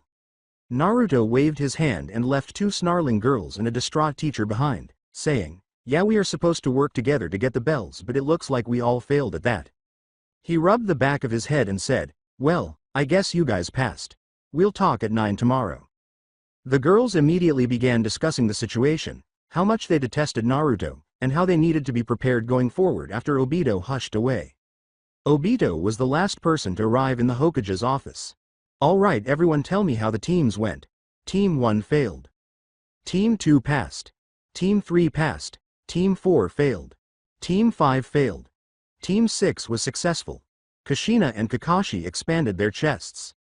Team 7 was successful. However, sensei, this is to be expected of your 2 kids. Minato grinned. That's good to know. Kyoa and Menma are both anticipated, but what about their teammate? Kushina grinned. Sai needs a little more work, but he has demonstrated exceptional talent and skill, so I believe he will eventually catch up to them. Chunin could be ready as early as his 2nd year. Minato nodded before turning to Kurenai, a black-haired, red-eyed Junin with bandages wrapped around her voluptuous body. Team 8 was successful. Kiba needs to do a better job of controlling his relationships with his teammates and refraining from attempting to dominate them like the other members of his family. Despite his social awkwardness, Shino is the most intelligent and skilled of his teammates, so he should be alright. Communication will be crucial for him. Finally, despite her shyness, Hinata has demonstrated amazing talent and skill, so I believe she will be alright once we help her gain confidence. Minato turned to face a man with bowl-shaped black hair, big black eyebrows, and a green jumpsuit with leg warmers underneath his Junin ensemble. Good. My group is performing well. Their youthful enthusiasm is still exploding, so I have no doubt that they will do exceptionally well on this year's tests. After nodding, Minato turned to face Asuma, who let out a sigh. My group was successful. Despite his intelligence, Shikamaru shares, if not surpasses, his father's laziness. Ino needs to stop being such a fangirl for your son in Sasuke. Ultimately, Choji just needs to be properly motivated and have his emotions controlled when he is called fat. Hayato sighed and said, Team 11 passed barely. To be honest, the team is rough around the edges. Because of what transpired, Sasuke, a recluse with an inferiority complex, appears to be out to get Naruto. Sakura is weak outside of the fundamentals and, well, there is no other world.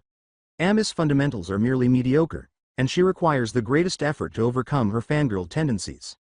With a nod, Minato turned to face Obito. He massaged the back of his head. My team passed but don't know how. An eyebrow was raised in the room. You see, I tested Terra and Yakumo, and they are both gifted and competent. Although I was able to manage them, they both threw everything at me, and they have a lot of potential. However, he rubbed his face, I don't understand Naruto. As he looked at his teacher, he said, to be honest, I don't think I should pass them, but he completed the goal so I have to. The child had been sleeping against a tree during the entire exam, but after it was over, he revealed that he had the bells in the first place and that he knew the material. Minato sighed. Watching Naruto train and play in the field is really annoying, don't you think? We must ascertain whether he is taking any steps to better himself or whether there is anything we should be aware of. Guy scowled as Obito nodded. Are you certain this is wise, Hokage? Word has already spread about your disowning of him and how the court is shielding him, and Lady Kerr will probably hear about this. She might just do anything else if you provoke her. Guy, while I understand your fear, it is unfounded. He grinned. She wouldn't dare raise a hand to the greatest Hokage since the first. Guy sighed as everyone in the room nodded and whispered positive things about him. I don't know if that is totally true, but it seems like everyone is lost in their own fantasy, so it's pointless for me to voice my opposition. Before splitting up to get ready to train their teams, the room quickly reviewed some additional paperwork information. With a sigh, Minato relaxed in his chair and turned to face the corner, where Jiraiya and Tsunade emerged. Have you two learned anything? Jiraiya moaned and rubbed his face, saying, yeah, we did. It appears that our lord is not pleased. It seems that he learned about Naruto's treatment from the Kerr clan and others. As a result, he is now keeping a closer eye on our activities and, more significantly, looking into any accusations made against Naruto. This means that the Lord might come to our door if we even slightly annoy the child or Lady Kerr believes we are attempting anything. Minato moaned. Why was this so complicated? All he wanted was for Naruto to impart his knowledge to the others. Was that really so wrong? It was supposed to be shared, and he would receive credit if it benefited the future. However, he made the decision that self-interest was more important, and he is certain that Lady Kerr's influence on his actions is what led to his blunt personality and lazy attitude. The prophecy must come to pass. There must be no more conflicts, only peace. He scowled at Naruto's behavior and his own view of the world while grinning at the idea. I'm afraid you won't live to see the end, Naruto, but that's your own fault. This is the way to go for peace. After 3 weeks he had to admit that he was becoming bored while he and his group were in the Hokage's office. He was only instructed to perform basic exercises and chakra control exercises to help him keep pace with the others during the 3 weeks of teamwork. He didn't seem to understand that, after destroying Sasuke, he is stronger than he appears, which is kind of annoying that people aren't realizing it yet. To him, it is just plain annoying, but sometimes people are in such denial about things until they finally become so overwhelming. And he was okay with that because he had nothing to prove to everyone, and the only person he wanted to prove himself to was the hag. To demonstrate that he could defeat her no matter where or how they engaged in combat. So Team 12, Minato said, glancing at the group and noticing the girl's earnestness and focus, Obito's smiling demeanor, and Naruto.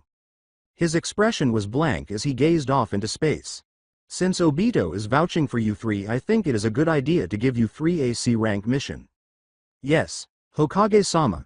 The girls were grinning because they were finally doing something other than manual labor, which they detested and in which Naruto did not participate very much, hence earning less than the others. Naturally, this is his own fault because he declined to perform some of them because they actually had workers for those tasks. What the fuck did he look like? A handyman? They literally have one of those in every village district, so why are they being forced to do this? He was painting fences, carrying groceries, and cleaning people's homes. He was not off to a great start, but he was financially supported by Lady Kerr, who was rich as fuck and agreed with his sentiments, so he didn't mind that he was only doing the bare minimum when Obito told him to do it and got paid dodly shit for it. Over the course of the 3 weeks, there were 4 reports, all of which were complaints from job applicants. While the hag was utterly bored and whining about how foolish this was, Naruto could only mentally groan at how annoying it was to stand there and be lectured. He was more like her than anyone else, so what can he say? Sensei, what is the mission? We've heard that some bandits have recently been spotted crossing the border, so I want everyone to go check the report's validity. Obito, be careful if there is a bandit situation. With a nod, the Junin faced his genin. I don't think it will be an issue because Naruto seems okay with killing and the girls will be alright, but we should still exercise caution. He hushed as the girls left the room and Naruto walked out as well, saying, meet at the gate in 30 or we leave without you. Naruto, wait a minute. He turned his head. Is this significant? Minato squinted. Take this seriously, you do know that you're going to be possibly fighting people or trying to kill you. Yes, so? So, you need to take this seriously and stay near Obito. With a sigh, Naruto without a second's hesitation, Naruto left the room, saying, sure, later. The last thing the child needed was this to weigh on his mind and Lady Kerr to accuse them of being responsible for his death, so Minato sighed and prayed that he returned alive. The team hurried through the forest after waiting at the gate for a while, and they managed to reach the border without any problems. When the 4 of them arrived at the agreed-upon location, they saw that there were undoubtedly bandits there, gathered in a relatively small force. Obito watched as they moved and looked for high-potential targets, but he grinned. This should be simple because there are no shinobi among them, so they are all regular people. Alright. Turning to the others. Terra, Yakumo, follow my lead. We are going to go around the side of the camp and start cutting our way through.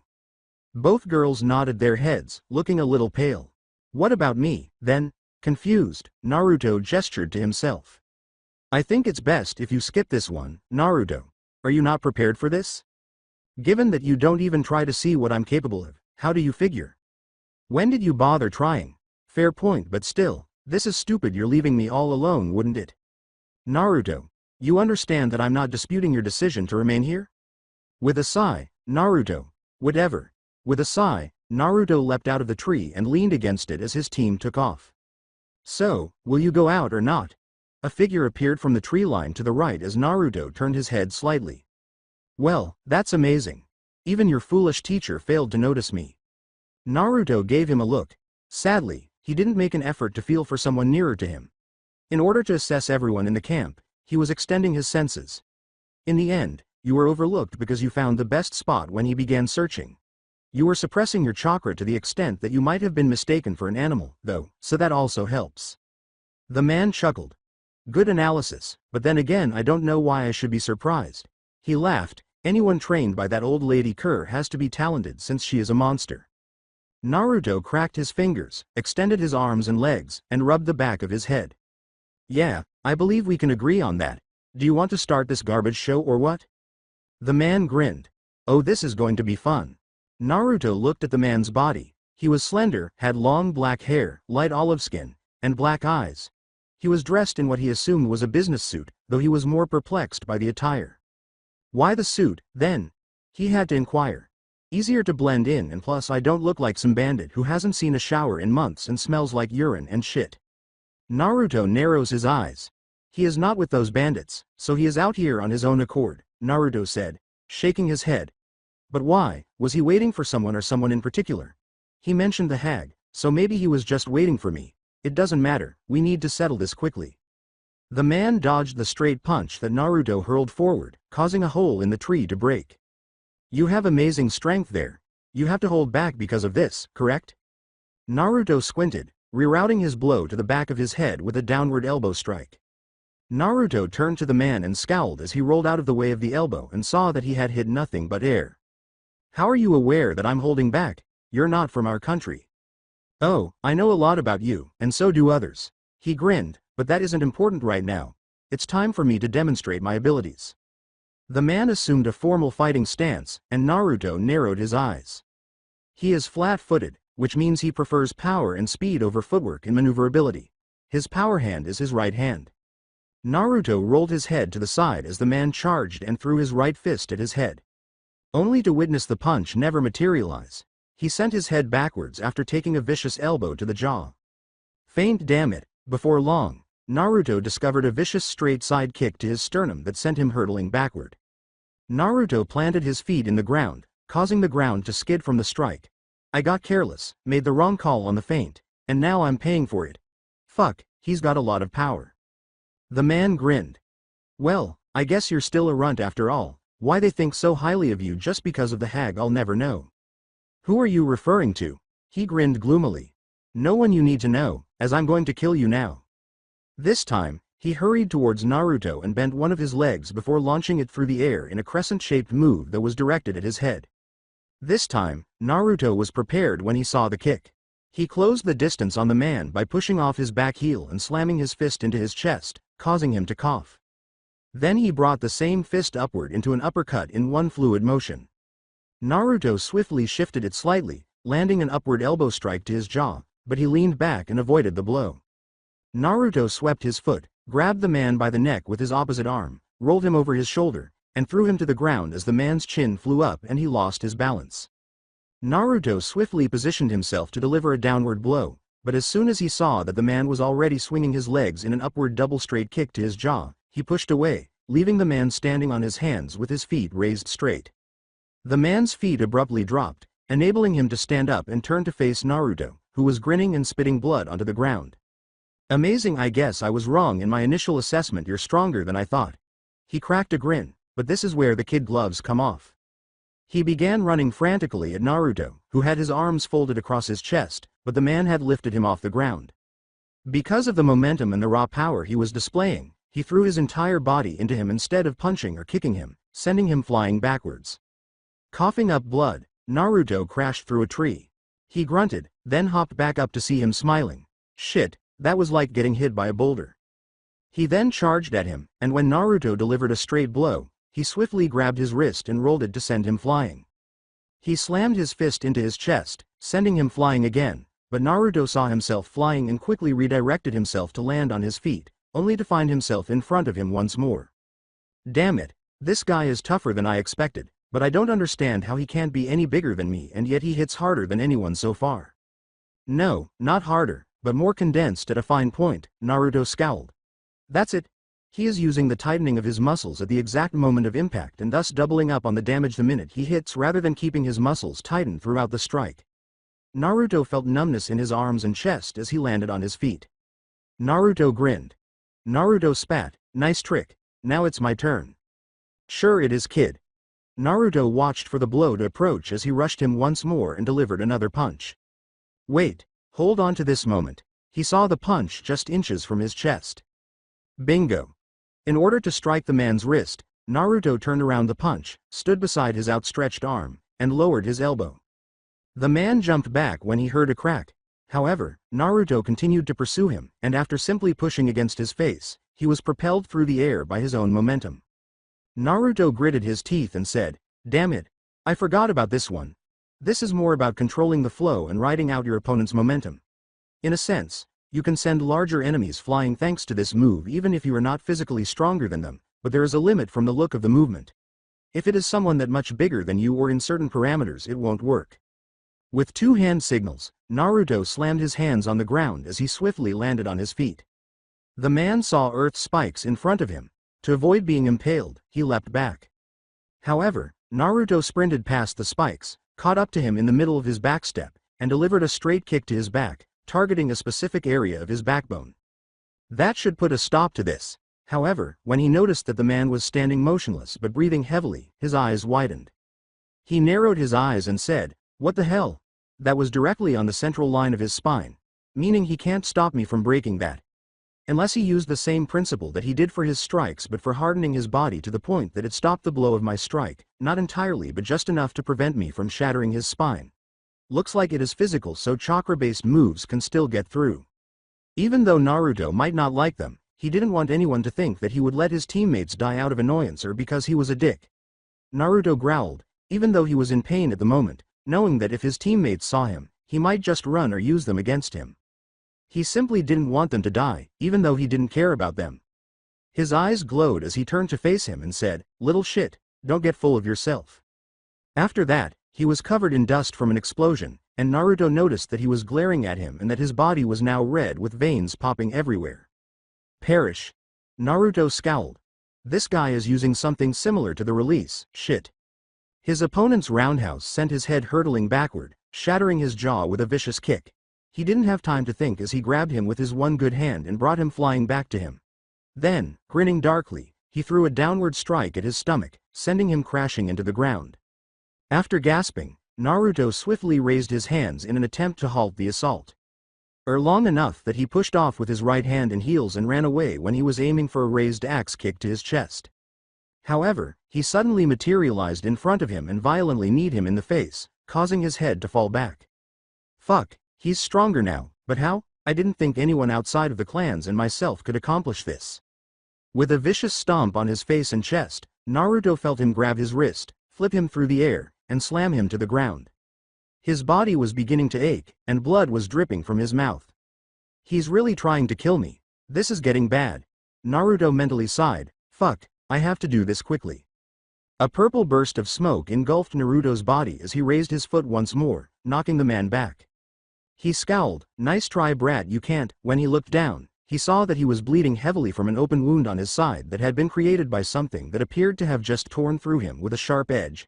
Blood exploded out of his body as something tore through his side.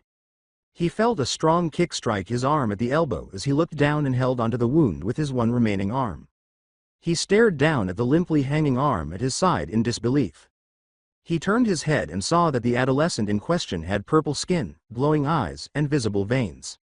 Real. Naruto charged at him, slamming his fist directly into his chest, causing blood to spurt from his mouth and begin to leak out of his eyes. You'll take this with you to the grave. In a flash, Naruto hardened both of his fingers, sunk them into the man's neck, and tore them through. His head hung off to the side, and blood exploded all over the clearing. Naruto let out a sigh as he saw his body thudding to the ground and his blood dripping everywhere. He turned off his release and sat down on the ground, moaning at the pain of his bruised and damaged body, his swollen face, and the blood still in his mouth. Fuck, that hurt. He turned to face the man and squinted at him. You were strong, and knowing that there are more people out there like you and the old hag gives me new motivation to keep training. He moaned, feeling his ribs pop. Thanks again for your techniques, they'll be useful to me in the future. His eyes widened, and he said, oh shit, I forgot to get a name. Naruto sighed. Fuck, I really am dumb. Thanks to you, I now know there is another level to my fighting ability, and that means if I train more and gain more experience there is no doubt I'll become even more fearsome with new techniques in the mix. He was going to bring the body, but it quickly burst into flames, leaving nothing but ashes.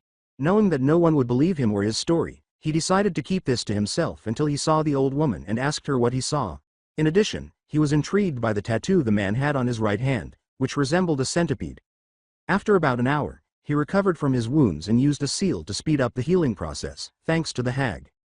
He dismissed it as a strange tattoo even though he had no idea what it meant. A lone man in the land of snow is standing in the middle of a bloody battlefield after killing more of the kingdom's soldiers, but he sighed. How frail. You're all so frail. Master. The man scowled as he turned his head. What is it? As he stood there, he noticed a cloaked man bowing in front of him.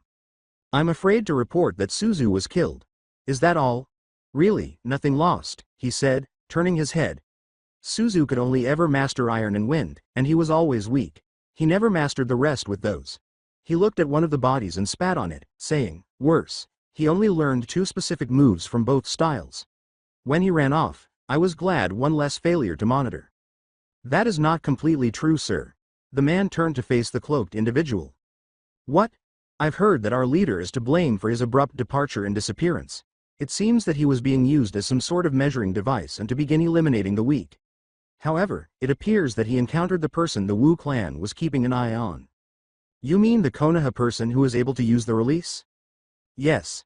He raised his eyebrows. From what I gathered, He was able to injure the boy, but he not only used the release, he managed to defeat him while breaking down his two main forms in our style. I see, so the kid is sharp. He laughed. Interesting, even that snake failed to realize that when I pulverized him. The man in the cloak went on. Suzu somehow unlocked Ashura and while using it failed to defeat him while the boy was using his. The man turned to face the cloaked figure and said, "Wait, hold on. Are you telling me that a student's failure not only unlocked one of the forbidden techniques, but he was defeated on the first encounter by someone younger and less experienced than him?" Yes, and the child broke down the Iron Moment, Iron Breaker technique and the Whispering Willow technique. The man grinned. Interesting. He leapt off the bodies, saying, "I might want to get this job done quickly so I can see this kid for myself." How very interesting. Do you have anything more to report? Yes, the boy in question, I found out that his name is Naruto Uzumaki Namikaze and he is the son of Minato. He's the Yellow Flash's son, right? He squinted his eyes and asked, how much potential does he have in comparison to him? After a minute of silence, the cloaked figure raised his head a little. With all due respect, he has far more talent than I do. I think this boy will surpass his father in every way in a few years and with more experience. He arched an eyebrow. Because he picked up my methods and the Kerr's fighting style? No, he appears to be able to use the moves with ease because he has access to earth manipulation, something that no one in the village has. Additionally, he appears to grow and adapt quickly, which suggests that his potential is boundless. I see. The man grinned and said, "You believe that he will eventually surpass us in strength?" The cloaked figure simply stared down without saying anything. Perhaps. But in terms of potential, yes, he said, looking up. But that will be determined by his experience. The man chuckled. How fascinating. Perhaps he could assist me in making the Nico style even better than it is now if he were to learn it. The man grinned, his eyes glowing gold, and his face turned to the hidden face of the cloaked one. Please send someone to locate him and take his measurements. Someone stronger than that poop ant, ideally. The man frowned as he glanced at his master. If I may offer an idea, how about she? The man grinned. Excellent idea. That's what happened on the mission. As he delivered his report to the Hokage regarding the mission to eradicate the bandits, Obito mentioned that the girls had killed their first targets and had handled their demise quite well. He did, however, draw attention to the fact that Naruto was compelled to watch the battle because he was not involved. Minato gave a nod. Team 12, you all performed admirably. You will receive payment for this C-class mission. But, I'm afraid since you didn't do much work, Naruto, I will have to deduct some of your pay, he said with a smile. Yakumo and Terra turned to face him and grinned when they heard this. After glancing at them, Naruto turned back to the Hokage. Then he pivoted on his heel. What have we done? Minato glared at him as the group scowled. Naruto, while it is true you don't have to see us as family anymore, I'm still your superior and thus must treat me accordingly. Does that imply that Obito must arrive on time for all upcoming missions and training? Naruto shrugged his shoulders and said, I don't really care, but you shouldn't be a hypocrite, Hokage. He turned his head and said, that can be seen as favoritism by most. Naruto infuriated everyone by walking out the door. Because of his own shortcomings and how annoying he was in the field, Terra and Yakumo wanted to exact revenge on Naruto. Obito, on the other hand, simply scowled in dismay at his actions and failed to understand that the reason he was delayed on the mission was to keep him safe because he wasn't prepared. Minato sighed. I'll see to it that the funds are transferred to each of your accounts. For the time being, you are all dismissed. Annoyed by the circumstances, the three nodded and left the office with Minato. He shook his head and said, what am I going to do with that boy? At this rate he'll never get promoted and he'll be a genin for the rest of his life. No, that is more than he deserves. He might just get dismissed by the forces. At the very least, the Daimyo cannot prevent me from doing that. A tiny brown creature listened, scowled, and vanished in a cloud of smoke. Minato felt something behind him, but dismissed it as the wind or a member of the Anbu forces waiting to enter through his window. Returning to the paperwork, he filled it out correctly, but he did write remarks about Naruto's actions in the hopes that someone in the royal court would notice what he sees and realize that his actions are unacceptable and need to be changed. They are confident that they could influence him to see things their way if they could only remove him from Lady Kerr and subject him to rigorous training. He would be content to write reports about his misbehavior for the time being, though. However, Naruto had already returned home and was seated at the table with Lady Kerr. How was your mission, then? Before setting down his drink, he scowled and said, honestly, it was a bit more than I bargained for. especially since my sensei and teammates were useless. She scowled as she consumed some of her meal. What happened? What didn't happen? Sensei made me stay behind to not fight any bandits because I think I'll be in the way. Didn't even think about what would happen if someone was nearby or a bandit escaped and came my way. He didn't care about what would happen to me when left to my own devices or that it would affect my pay due to him telling the Hokage about not putting anything into the mission. Lady Kerr sighed. Although she was annoyed, the teacher had the right to do this. She was half tempted to have him kicked off the team because, in her opinion, he shouldn't be Naruto's teacher, but that didn't mean she approved for a single second. However, she knew that would only make things worse for Naruto, so she decided to put it on hold for the time being. That wasn't the weirdest thing. There was someone there. He sighed. He got me good, I'm not going to lie. He managed to hit me with some weird techniques I haven't seen before. But I was able to figure my way around them and even learn the mechanics of the moves. However, he did something that caught me off guard. What is it? He did some kind of transformation. It was similar to that of the release. She frowned at this. Describe it. His body was pulsating, his heartbeat was faster than normal, and it seemed all of his physical senses were higher than before. I don't know what it was, but the moves he was pulling off seemed sloppier, I guess, once he transformed. But his power and speed increased by a large margin. I see. You most likely came across one of those fighters. She put down her chopsticks. The man you encountered? He never gave his name, did he? Not really, was too busy fighting for my life to bother to ask. But he was dressed in a suit for some reason. He said he didn't want to be mistaken for a dirty bandit, which made me think he wasn't with the group originally but probably tagged along. Something of a con artist or scout they hired or something. That is a good assumption. She turned to her pupil. Most likely he was a freelancer working for a group out of necessity. You'll see quite a few of them in the world, and those that only work for themselves to some degree. Aren't they just mercenaries then? Not entirely. Huh? Mercenaries work for whoever pays them. Freelancers works only for themselves or specific people while operating with all the freedom possible. She glanced up. It was not an uncommon practice during the war, but due to the establishment of the villages and the samurai nations, they have all but faded away, swearing their loyalty to one group or another. Things became more complicated. Naruto sighed. Well, I was forced to use my release against him and rip his head open with 2 fingers. Which told me that I need more work if that is what it took to beat a fighter of his caliber. She gave a headshake. No, you made the right call. She grinned. Shitty brat, you should hold your head high. You fought your first seasoned enemy. You fought the unknown and came back alive. That is the most important thing in those battles. How the fight unfolded is not important, the end result matters the most. Take a sip of your tea, Naruto said. I guess. She sighed. Think about it this way, you learn something about your opponent in terms of his fighting style, meaning you can try to incorporate the techniques into your own, making you that much stronger. And seeing this transformation, you are now prepared if you see it again and how to stop it. Naruto gave a nod. I guess you're right, but still, there was one thing I noticed. He had a weird tattoo on his hand. Some kind of centipede-looking thing, but before I could get a really good look at the thing, it suddenly glowed and his body exploded into flames. A suicide seal. She exhaled. It is a seal that one either activates manually or it activates upon the user's death, to prevent the enemy from eyeing you. Naruto gave a nod. Yeah, which is why I didn't bother telling anyone about this. I saw the tattoo and just assumed it was nothing, and due to the fact I didn't have any real proof of the fight, especially after healing myself with the seal, there was no point in bringing it up. Indeed. So, he asked the elderly lady, that being said, I think I need to step up my training. It is time to start working on the more advanced techniques in the Kerr family and other styles you have learned. Oh, she laughed. Did this fight motivate you to start moving further faster? No, Naruto sighed. If anything, it really painted an image in my head. I could have died very easily in that fight if my opponent didn't get cocky or make stupid mistakes. Not all of my opponents are going to make those same mistakes, and I can't rely on their ego to net me the win. Meaning, I need to start being ready to use more techniques and skills in my fights. More abilities that can help give me the edge and also improve on all my basic fundamentals and physical abilities. Lady Kerr grinned and gazed. At last, the brat is getting it. He now values his life more than other people's. He wants to ensure that he survives. I'll accept it even though it wasn't the progress I was hoping for, or at least not in the way it happened. Alright then.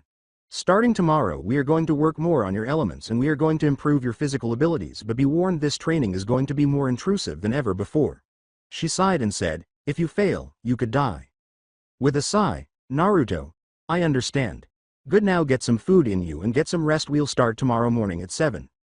Understood, hag. He ducked under 2 flying chopsticks that were embedded in the wall. The following day, when his master told Naruto that his team was taking the day off, he was perplexed.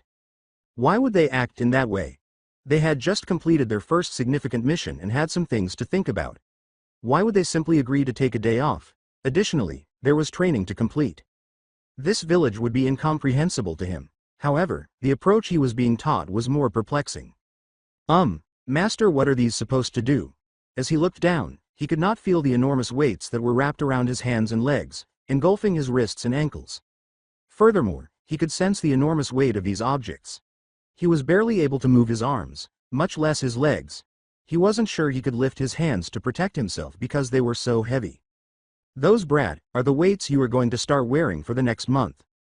She grinned. Your previous opponent has shown you the difference in your reaction time, strength, and speed. You said it yourself, he was better than you.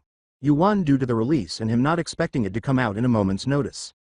On top of that, you weren't expecting his technique and were too busy getting hit to damage your opponent. Meaning your reaction time is slow and your body is weaker than it should be. She breathed deeply, which is the reason for this method. You have 1 month. 1 month, to prove to me you can fight with those and do it without complaining or bitching. You are to wear them all the time. You are to eat and sleep like that. Naruto scowled. My hands are immobile, and I can't possibly raise them to block. Also, I'm going to be coming at you with everything now. When Naruto felt a strong blow to his stomach that sent him flying, he found himself spitting up blood. What's the matter, brat? Training has begun. Naruto got to his feet, but the force of the blow caused him to tremble. Then he was sent skidding across the ground once more after his head cracked to the side. This is worse than normal training. She isn't pulling her punches. When Naruto saw her emerge above him, she stomped down with a straight foot. He swung the weights with enough momentum to aim for the elderly woman. However, he discovered her pushing off the weight, jumping into the air, and landing on his stomach with a stronger stomp that caused him to cough up more blood. Get up, brat, you're not done in the slightest. Naruto smiled weakly. Naruto got up shakily and tried to raise his hands, but he ended up flying through the air once more. Yeah, guess you were right, you old crusty fart. If you aren't able to learn how to move and block with those on, you're going to die, brat. There is no soft touch in this training. With a vicious thud, Naruto hit the ground and looked up to see her approaching him once more, but this time she was moving in a strange pattern resembling a snake.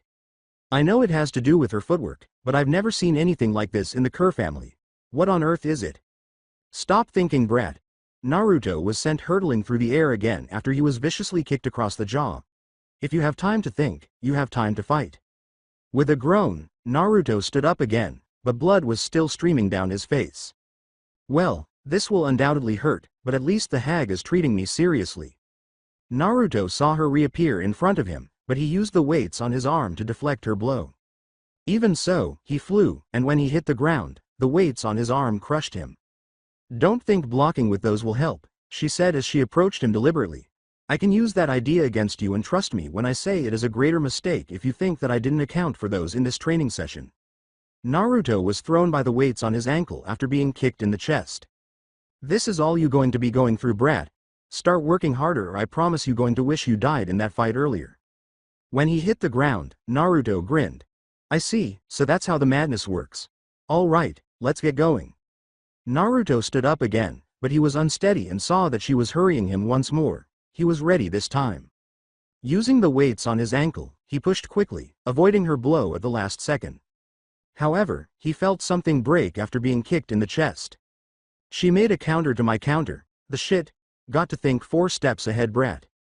Naruto clenched his jaw. He had 1 month to figure out how to do this training and somehow avoid being killed by the elderly woman. Though he wasn't yet certain what it was, he was certain he was missing something. But really, how difficult could it be to figure it out in a month? The wave what had happened was unbelievable to Tazuna. The plan was straightforward. He would return to his hometown, hire a group of ninjas from the legendary Konoha, and they would protect him while he completed the bridge that would bring wealth to his homeland.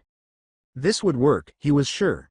He was confident that they would assist him, despite the fact that they lacked sufficient funds and that he might not have been completely honest about what was happening.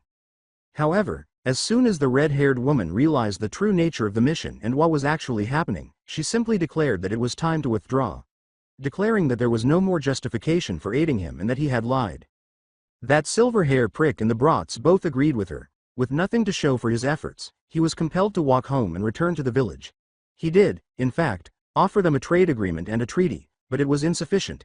He was enraged because it was never sufficient for them. He was depressed about having to inform his daughter that his plan had failed and that nothing he did would make people change their minds. It was depressing to realize that he would most likely be killed within the next few days for attempting to restore prosperity to his people. To escape from under that bastard Gado's oppressive boot. He was terrified because he knew his grandson would pay for his actions, and he didn't know what to do. Tears were streaming down his face. How he intended to save them, or at the very least, inspire his village to persevere in pursuing this dream. "Hey old-timer." "Huh?" He scowled as he turned his head. A girl who appeared to be around 16 or 17 stood behind him. Her face was hidden from view by the straw hat she wore. She had on a baggy kimono that embraced all of her youthful features. She appeared to have a well-proportioned body to go with her luscious breasts, which were noticeably larger than those of most girls her age.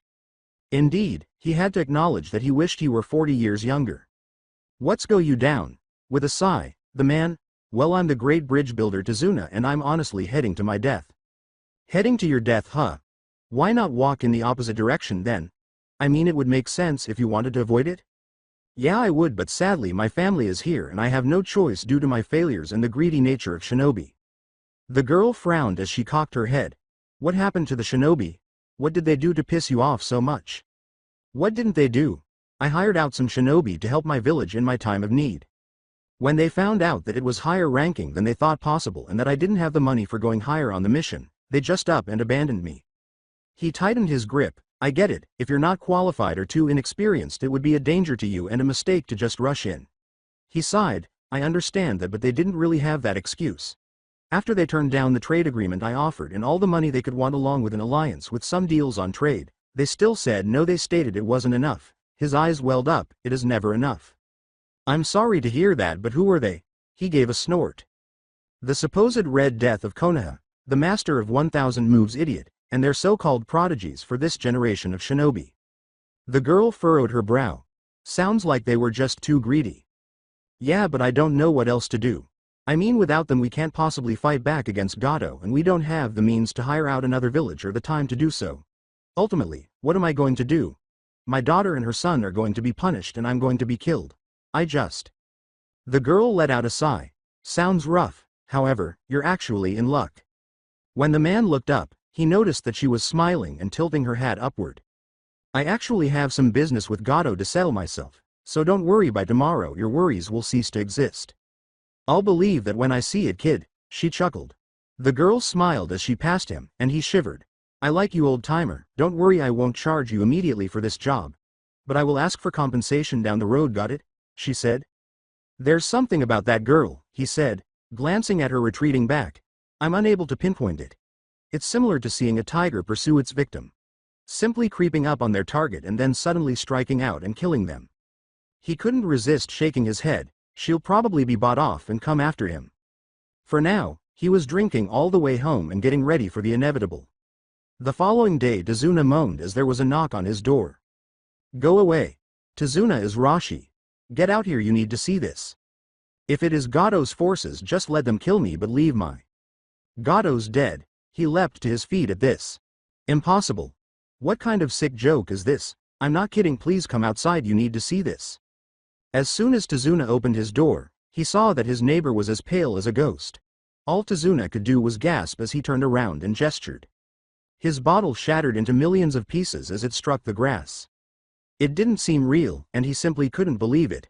Gado was impaled on an earth spear in the center of his yard. One spear passed through his mouth and out the back of his skull, while the other went all the way through his chest and out his back. The majority of his men were lying next to him, dead and strewn across the floor. Some had their faces smashed in, others were irreparably damaged, and some were so heavily bleeding that they resembled raw hamburger meat. What the fuck? I don't know how, but all the villagers saw was some girl walking into his compound and then walked out. She was covered in blood from head to toe and just told us that she wanted to drop off some bodies for you, Tazuna. We were terrified, but she assured she had no interest in harming you and just came by to show she was serious." Some part of Tazuna felt relief as he gazed at the carnage. As a result, There was no longer any corruption, he was truly gone, and his remaining men would all receive the warning to leave Wave or face the same consequences. Any ninja he had working for him would also go in search of other people to pay them. He fell to his hands and knees, gasping for air. Did I truly come that close to dying? What evil did she do to our village? He asked, looking up at the carnage and wondering how he had missed it. What on earth is she? All he could recall was the dark smile on her face and her that march of death. He was not particularly frightened by that. No, aside from the aura she seemed to exude and recalling her gait and demeanor, there was something even more terrifying that frightened him. It was the fact that when she moved the hat, he briefly caught sight of her eyes. There was no expression in the eyes, they were expressionless. Nothing to reveal what her soul was thinking, no way to investigate them. In addition, the girl was blind. Without ever seeing them, she killed them all. She is the embodiment of a monster. All of Wave would remember this day, including Tizuna. The devil entered their village on that day. Training for a month was exhausting. Naruto was much weaker than he realized, even though he hated to admit it. During the month, Lady Kerr really gets to him. He had to struggle with the restraints day and night and was not permitted to take them off. Sleep was infrequent, lasting only 10 minutes at a time before being resumed. In addition, he had to fight back against the hag, who was moving more quickly and forcefully than usual and easily sending Naruto hurtling back. He actually thought he was going to die at some points because the beating was so severe.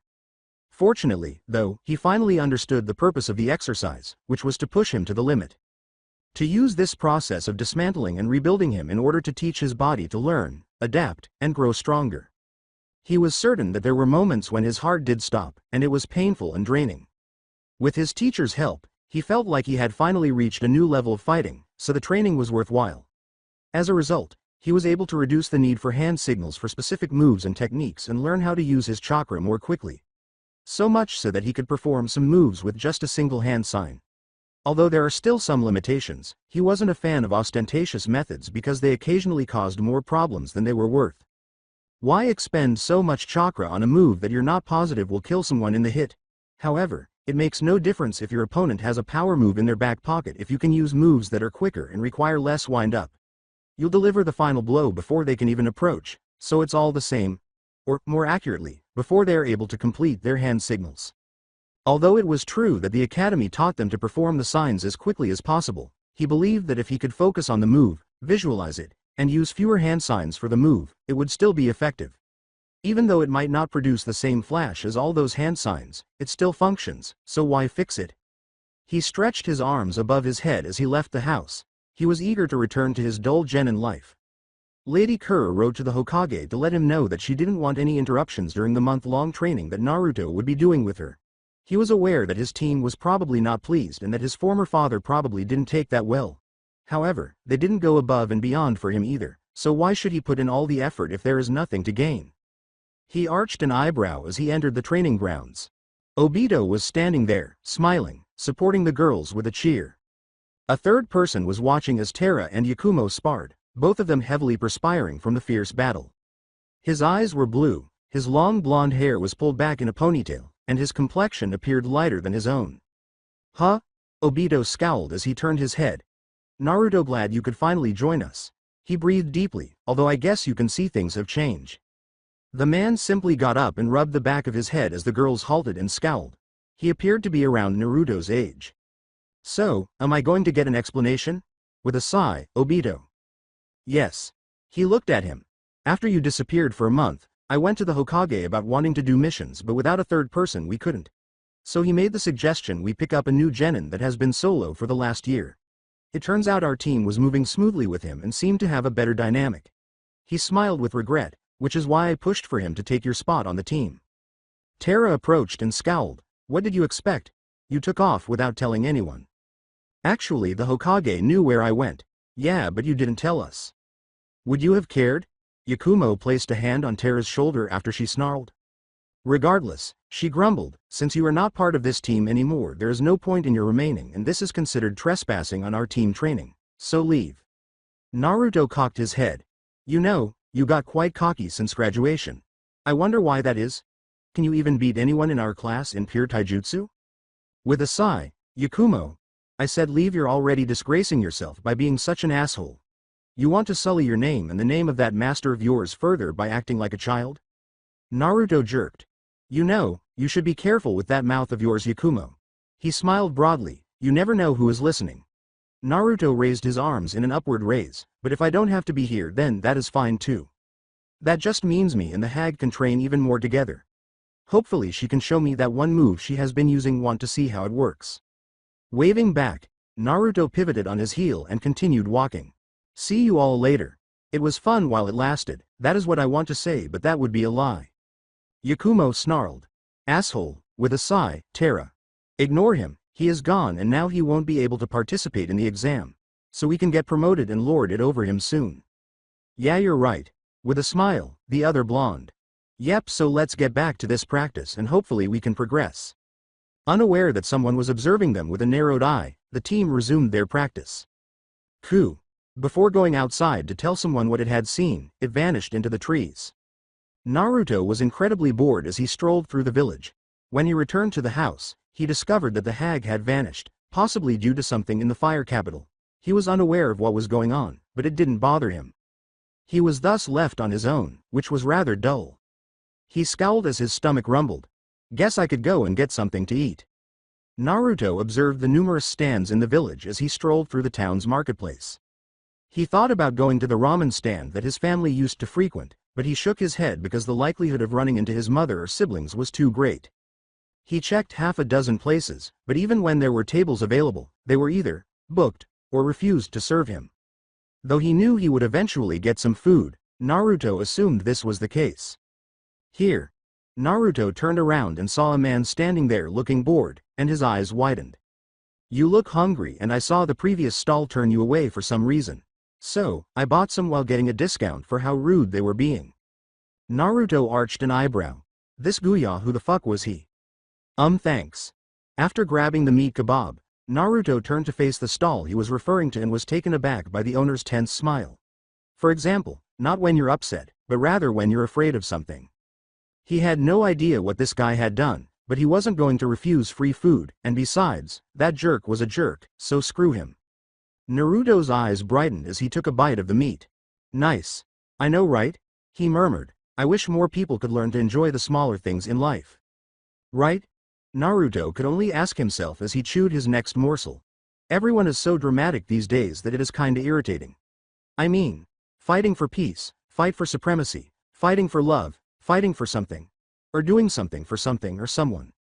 He breathed deeply. Honestly, hearing all the shit that we are supposed to do or how we are supposed to think, it gets old. The stranger gave a nod. Yes, enjoy the little things, because if you do the bigger things will fall into place eventually. Name's Naruto. Naruto grinned and said, exactly. The man grinned. You can call me G. Huh, interesting name? Family name? Yes, it is. Cool, but never heard of your family, just civilians or something. He gave a headshake. No, we have a long dynasty, but we are not the type to parade it. We see that as more of a stupid person's game. He murmured, although, I was recently appointed as the successor to my father about 2 years ago. Really? So you're a clan head now? Yes. Unfortunately, it was not my choice, someone made that choice for me. He breathed deeply. My brother wanted the position, but the others told me he is too weak to actually run the clan. So the person that picked you, did he tell you why? Naruto said, leaning back and consuming another piece of meat. That sucks. He just said that I was meant to lead and that I was to learn from life and experiences. Naruto took another bite as the man turned to face him. I guess that makes sense. How so? Well, experience is one of life's greatest teachers. You will make mistakes and life will show you why it was a mistake, thus allowing you to learn and evolve past that mistake to hopefully never make it again. But if it happens again, that means you were unsuccessful in your goal and must relearn the lesson or understand something you were missing. In the end, we grow from life's lessons, and whether that makes us better people or not is irrelevant. It is all about being better than the person that made that mistake. The teen caught the man's attention. He couldn't quite put his finger on what he saw in his eyes. But when you look at him, he's just like, he said, smiling as he shook his head and noticed a facial overlap. That is wise words for someone so young. You know, that is exactly what he told me too. Naruto grinned. Great minds think alike. After finishing his meal, he raised his arms above his head and said, you have no idea. So mind showing me around the village a bit. I have some time to sightsee before I have to leave. Naruto gave a nod. Sure, I'm not doing anything, and it might be fun for you to see the real side of Konoha the rest of the world doesn't see. The man, wearing a slight smile, followed Naruto as he left with the food in his hand. Edward was correct. He is an intriguing individual. He could see that this boy might be the person they were searching for. Capital of Fire from his late brother, the Fire Daimyo had inherited a great deal. Most of his political troubles, debts, and other problems. His poor leadership of a particular village, however, was the worst issue he was facing. Don't get me wrong, Konoha was a fantastic village and a vital component of their military. However, it appeared that the Hokage was acting almost freely and without any constraints lately. His actions with Lady Raya and her pupil Naruto nearly destroyed the relationship with the Kerr family. The Kerr family was so incensed about this insult that they were demanding blood, even though he didn't fully comprehend what was happening. In order to keep the Kerrs from becoming more irate, he promptly resolved the matter and provided Naruto with all the political protection he could. He was also unaware of the specifics of Naruto and Araya's relationship, but he wasn't one to stick his nose where it didn't belong. Even though he was in charge of the country, he understood that sometimes you shouldn't mess with those who support you, particularly since the Kerr family had been defending his family since the Second Shinobi War. Ironically, no conflicts with other countries or samurai, but shinobi? There have been 3 wars and counting. He dreaded the prospect of a 4th, which he was certain was imminent. Returning to the main point, though, he remains safe as long as the Kerr family is satisfied, even if it means going above and beyond for a stranger. But that wasn't the problem he was having right now. Minato, Araya, and Ario, the current head of the Kerr family, were in front of him. He was discussing the message he received from the Wave Nation, which expressed their displeasure with Konoha's treatment of them and their refusal to enter into trade agreements. After learning of this, he threatened to remove the Hokage and all of his allies from power and install the Kerrs in their place unless the Hokage came to the capital right away. With that one, the man arrived quickly. So let me get this straight, he said to Minato. Your team, not just any team but the one that you personally have been hyping due to having your children and your wife on it, basically turned down the job from Wave. Instead of negotiating new terms, trying to showcase what they could do, or just calling for backup, they abandoned the old man, leaving him to return to his country broke and without the very help he paid for.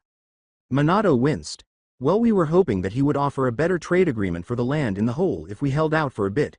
We didn't think something like this would happen. With a sigh, Ario took out his pipe and examined the ruler. After giving a nod, he lit the pipe and took a tiny puff. You really are a stupid kid. He gave Minato a patronizing glance. You could have at least protected the man and sent in the letter for reinforcements and new trade agreements. If you thought this through, you would understand their land routes are a tremendous boon to their economy thanks to them also owning the waterways. To not even consider this makes me question how you became the ruler over your village. Minato glared and got to her feet. Want to find out? He laughed and arched an eyebrow. Children these days really think too much of themselves. You think just because you have this one move and some fancy nickname with a reputation the rest of the world fears, I will cower in fear? He breathed in deeply. But I am curious, please show me what you can do. The Lord's hand slammed down. No fighting in my throne room. If you two wish to continue this, do it outside.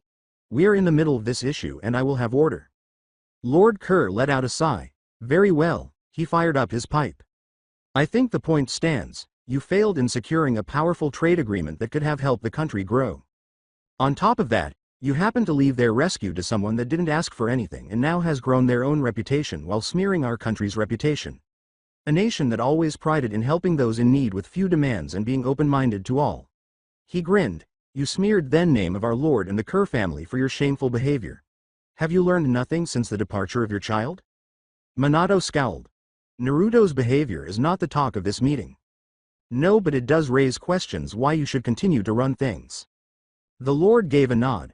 I agree, your behavior has been questionable at best. But that is not the source of this meeting, as we have also learned not only have you disregarded the boy's work but you also have replaced him from his team, meaning he can't participate in the Chunin exams. He was gone for a month. The team needed to work, they couldn't just wait for him. The Lord gave a headshake. No, they could. Other teams have done this in the past. If they were worried about money, they could work on small D-rank missions or ask for their clan's help. But I will not hear another word about this. Because of you, another prospect can't participate in the exam due to your incompetence. Minato clenched his jaw. He knew that would be suicide, but it would only take a second for this Lord's head to roll. The night would not last for his village. Hearing others not comprehend how he was managing things, however, was difficult. What right did they have to question him when everyone in the village was thriving and happier? In addition, aside from the first and second, he was the best Hokage. He will acknowledge that, putting Naruto's problem aside, his attention was now on realizing the future peace vision. With a sigh, Ario, well, I guess the boy could participate in the exam. As he took a tiny puff from his pipe, everyone turned to face him. Lord Kerr, Naruto can't enter the exam without a team. Then the Kerr will send two of their own for him to compete. Minato got to his feet. This has gone too far. You are doing this just to spite us. Ario arched an eyebrow. Really, no more than what you did to Naruto and others that have come to you in the past. Your dismissal of his side of the story when attacked, attempting theft of our secret arts, trying to bully him into paying for the actions of a previously mentioned brat, and not to mention his abysmal treatment of him by his team and you. At this point, I think we are helping to even the playing the field, so to say, rather than hindering it. The Lord, who was suffering from a headache, sighed, enough. Who did you have in mind? My lord, you can't, another word and I'll have you sealed. This silenced him. Oh, just our own black sheep and the heiress. The Lord perspired. Oh, how interesting. It was intriguing, but he was terrified of the outcome. The Kusa land in a nearby bar, the blind girl who saved Wave was unwinding. In addition to claiming this awesome sword, she had just completed the payments she received for some missing ninja. However, despite receiving her new assignment from her master, she was summoned here for some reason. In other words, she was forced to go to Sound, enlist in their army, and compel her way into the Chunin exams. Why? Her master made it plain that he wanted her to do this, and she would, even though she was still unsure. He allowed her to do as she pleased, regardless of how much he detested the man. She eventually heard someone sitting in the chair next to her and it scraping the floor. So, ready to head to Konoha? Yeah. She cocked her head slightly, revealing their body's chakra outline. So you guys going to tell me what the fuck I'm doing in Konoha other than putting some bootlickers in their place? Yes. The individual drank. Your job is simple. We want you to test someone for us. His name is Naruto. He is trained by the Kerr family and seems to have killed one of your fellow disciples on a mission about a month ago. That punk ass was a disciple, but he was no friend of mine. That weakling was going to get killed sooner or later, just happened to be sooner. She finished her drink. So, what is so special about this kid that you had me and Jacob Wu tagging together on this mission? No reason, just orders from the leader. The individual murmured, although apparently Edwards has a vested interest in the kid, due to something he had seen. On top of that, your master now has one as well, since he seemed to learn 2 moves of the Nico style he created. She was intrigued now. Tell me more. The individual grinned. Simply put, the kid is an enigma. He is about your age, and he is a dangerous opponent. From what we can gather, sending grunts after him would be pointless. They would be killed quickly and nothing would be gained from it. So, you going after him makes more sense. After all, the blind bandit is quite the infamous figure these days. Especially with Wave. Hey, that asshole had it coming, and plus, I was orders to kill that fucker Gato anyway. True.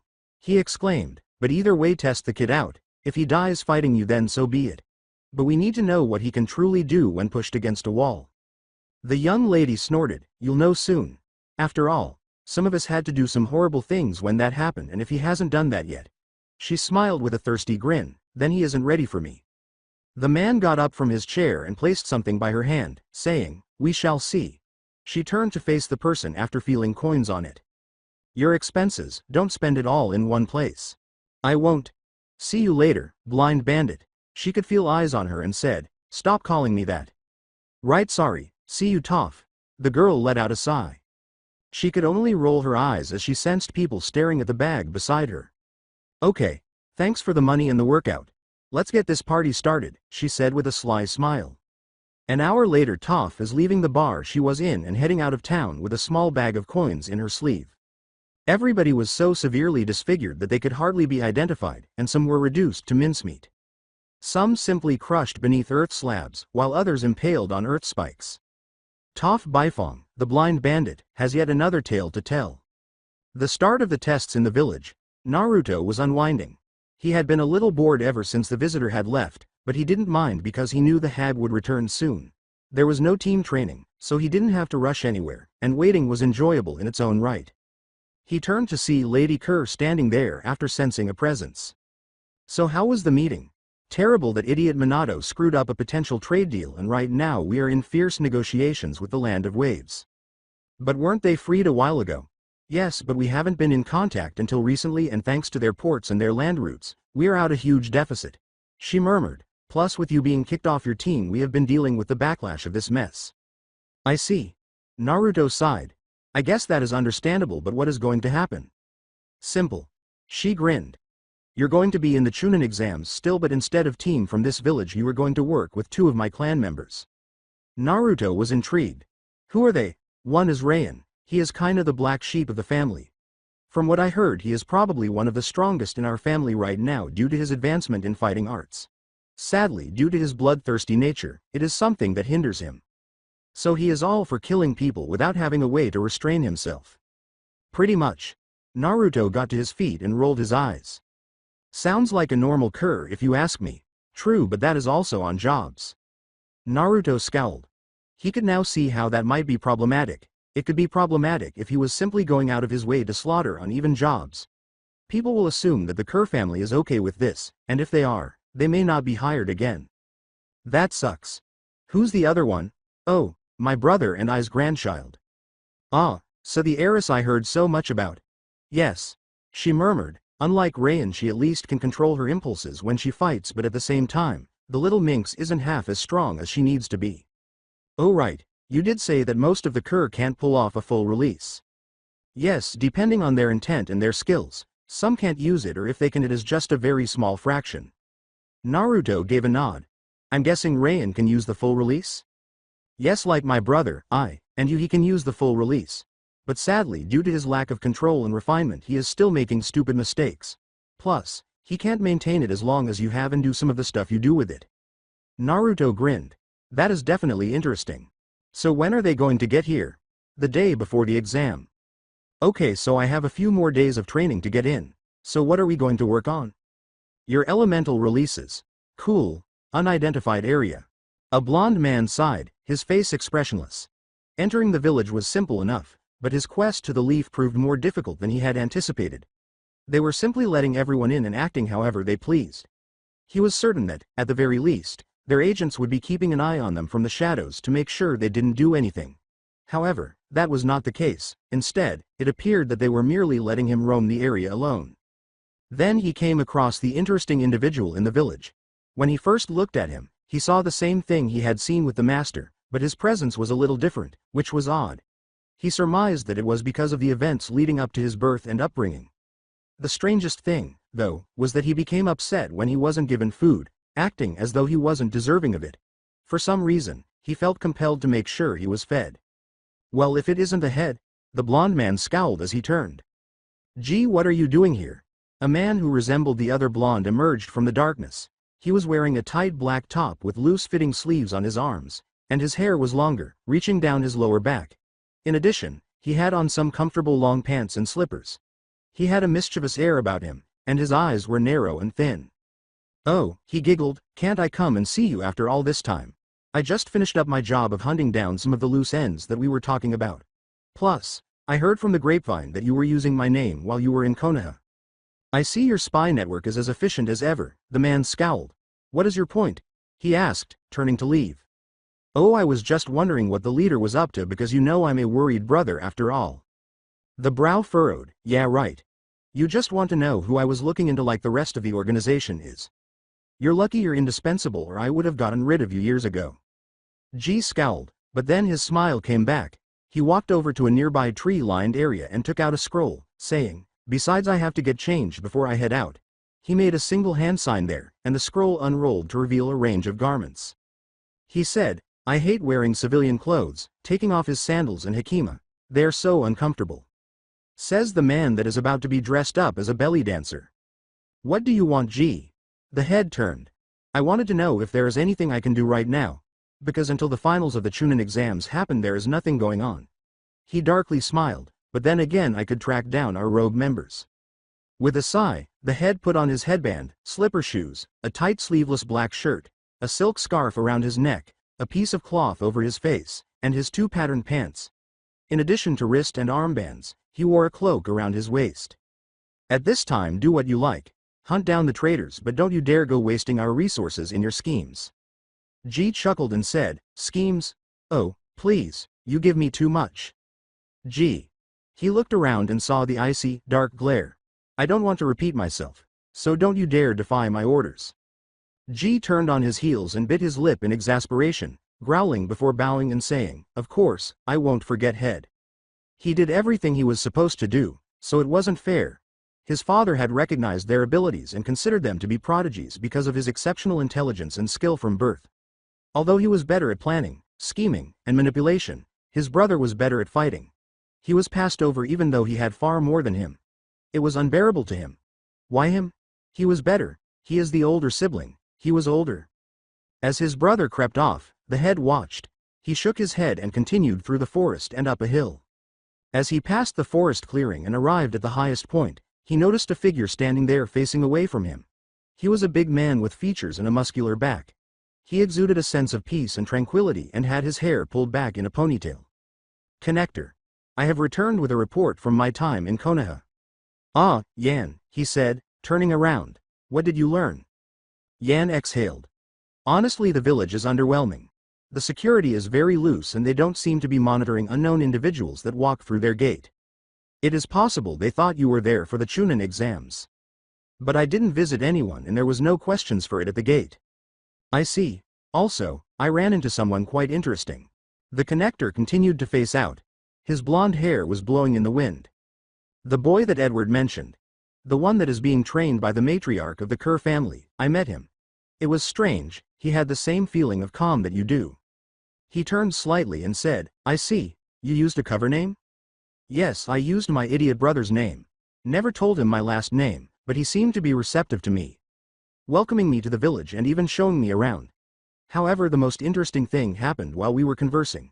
When I told him about my position as head of the family, he gave the same speech you did all those years ago. After a moment of inaction, the connector turned around, his eyes gleaming. Interesting, tell me more. How did you respond to the comment? I simply said that you said the same thing and he said great minds think alike. Interesting. The individual grinned. This might be worth looking into like Edward Said. I know we sent Toph after him to test him, correct? Yes, but only on the grounds that she test him to see if his release is usable and if he is strong enough to bring in. I see. Is there anything else about this child? Yes, he is the son of Minato Namikaze. The connector completely rotated. Is that right? Yes. So, what are your wishes, connector? He asked with a smile. The man huffed for a moment. Simple, I want you to make sure nothing happens to him until I meet the boy. Even if that means killing Edward or the others, make sure nothing happens. As you wish.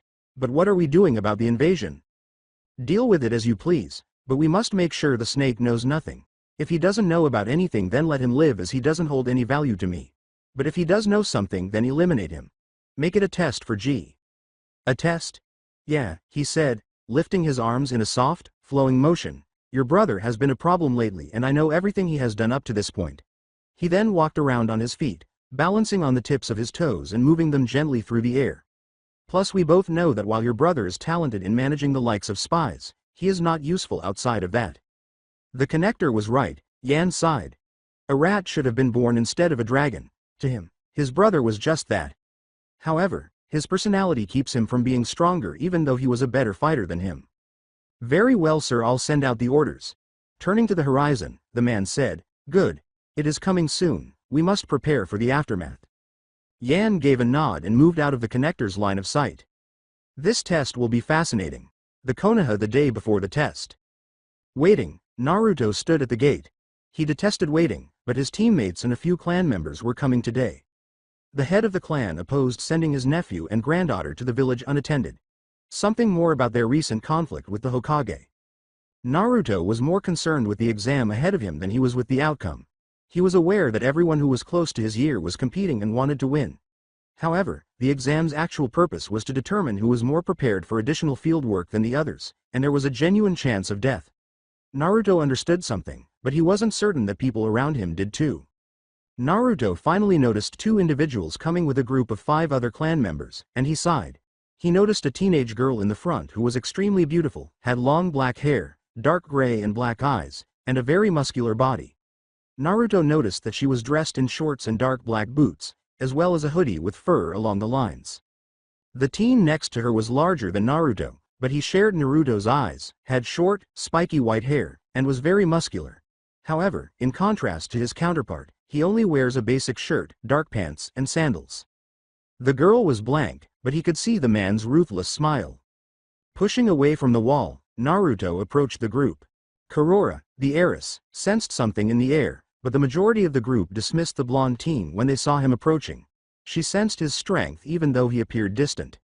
In contrast, Raien's body stiffened and his smile vanished. What the fuck? Though he was more tense about it, he could sense the same thing as Kurora. It was similar to staring at an elderly person. Both exude an almost infinite darkness. He became skilled at reading the rest of the clan and determining each person's actual strength and value. However, with this child, there didn't seem to be a limit. These tests might not be as dull as he had assumed, so he was excited. Naruto waved his hand at them and said, "Thanks for coming out. I know you guys had a bit of a travel." Raien scoffed, "Please, we didn't come here for you. We were going to be sent for the exam either way. You just gave the old geezer a reason not to scramble for a third fighter." Although the Kurs intended to enlist both of them, they had no intention of enlisting a third fighter. He did, but she was their age, so she wasn't exactly their greatest fighter and opportunist. But now, the girl was relieved when Naruto removed the need for her to compete. "I see." Naruto grinned. "Well, either way, welcome to the village. It is not much to look at, but it is better than a crap shack." The audience smirked as Raien laughed. "Huh, no shit. I mean, seriously, the security in this place is terrible." With a sigh, Naruto, "Yeah, sorry about that. The Hokage wants to welcome all into the exam, even if that means someone can sneak in spies." Naruto sighed, "But it is not my business unless they make it so." One of the men stepped forward and said, "True." He was muscular, had a square chin, and long black hair. Though not as good as Raien, it's still noticeable. His face was expressionless as Naruto struggled to think. He extended his hand and said, "Holus Kur, nice to meet you. We appreciate the welcoming though." Naruto gave him a handshake. "This is Reichi Kur," he said, pointing to the man with the red hair. "This is Horio Kur," he said, pointing to the man in a suit who was slightly overweight. Naruto gave a nod. "Nice to meet you all, and again welcome to Konoha." He stepped back. "Come on, let's get something to eat. There is this restaurant that sells good udon." "Sounds good." She grinned and said, "Let's get some udon," as the girls ran to his side. After raising an eyebrow, Naruto discovered that she had her arm around his and was practically pulling him down the street. Before following, the other members of the Kur clan either rolled their eyes or simply stared. They observed the lack of security while strolling around the village. How can someone be so irresponsible, really? They were aware that all it would take was one move to spread bombs throughout the entire area. The villagers were too at ease and eager to engage with anyone who happened to pass by. They could only feel embarrassed by the villagers' candor about matters they didn't need to know, such as control, security, and who will take the tests, as well as their advantages and disadvantages. They were so blatantly obvious that it was repulsive. As Naruto arrived at the eatery, he said, "We might have to go somewhere else." Holus glanced at him and said, Why do we need to?" "Because my former family is inside and I don't really relish the idea of dealing with my annoying siblings or parents." With a hand on his head, the Holus said, "Tough, we'll deal with it if things get out of hand, but for now we all want udon." Naruto let out a sigh. He knew that this was not going to be enjoyable. The group attracted everyone's attention as they entered the restaurant, and one table fell silent.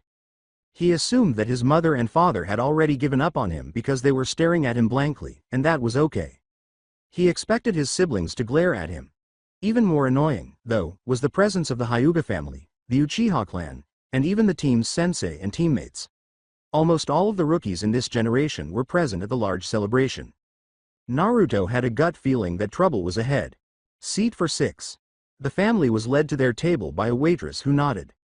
Naruto was sitting with Kurora holding his arm and Raien on one side. One was beside Raien, the other beside Kurora, and the final one, Holus, was on the other end, facing him. The group settled in after being given menus and informed of the specials. "Any suggestions?" Kurora asked, glancing at the menu. "Nothing really. I usually just get some udon with some additions added to the bowl. You guys should try what sounds good to you. Don't worry about paying, the hag gave me some money to pay." Raien grinned. Kurora arched an eyebrow, and the others watched with alarm. The older members of their family were more stern with outsiders and in-laws, but they generally didn't mind how their family discussed them. But since he was acting so carelessly, they assumed it was acceptable. They would simply watch to see how she responded. After that, they started placing their food orders while Naruto was still getting over the girl's neediness. She appeared to be in love with him because, for whatever reason, she was staring at him with hearts all around her. He was concerned that the hag had told her something he didn't want her to know or shouldn't know, even though he wasn't sure what the case was. Getting a stalker like his siblings is pointless. According to his understanding, the Hyuga girl is stalking his siblings. She seemed to have a strong interest in both and wanted to incorporate them into a fantasy setting or something. To be honest, it was a little frightening that no one was witnessing this behavior, but he refused to intervene. When their food swiftly arrived after they placed their order, Naruto saw that the cur were simply eating without saying grace. He didn't mind because he was eager to get started and didn't want to waste time either. He tilted his head to see it was Kiba, who had come up behind him. He didn't want to deal with this at all. He sighed as he slurped down his noodles. "Is there something I can help you with, Kiba?" He laughed. "That Inuzuka-sama to you, scum. After all, everyone knows that you were disowned by your family. Meaning you're nothing but a commoner in our eyes." Before returning to his meal, Naruto glanced over his shoulder, making the Inuzuka angry. "Your superior is talking to you. Listen." Naruto looked bored as he slurped down his noodles. He wished the fool would simply disappear. When he was hungry, he didn't want to deal with him. "Hey, it is rude to disturb someone's dinner. Beat it, kid," Kiba said, turning to face Hollis, who was staring at him. Kiba snarled, "Stay out of this, outsider. This is between me and this arrogant asshole." After swallowing, Naruto asked, "How's the udon?" Hollis took a bite of his meat and nodded, saying, "It is good. Might have to pick up the recipe for this before we leave. Plus the additions they made are great too." "Glad to hear," Naruto grinned. "Bastard."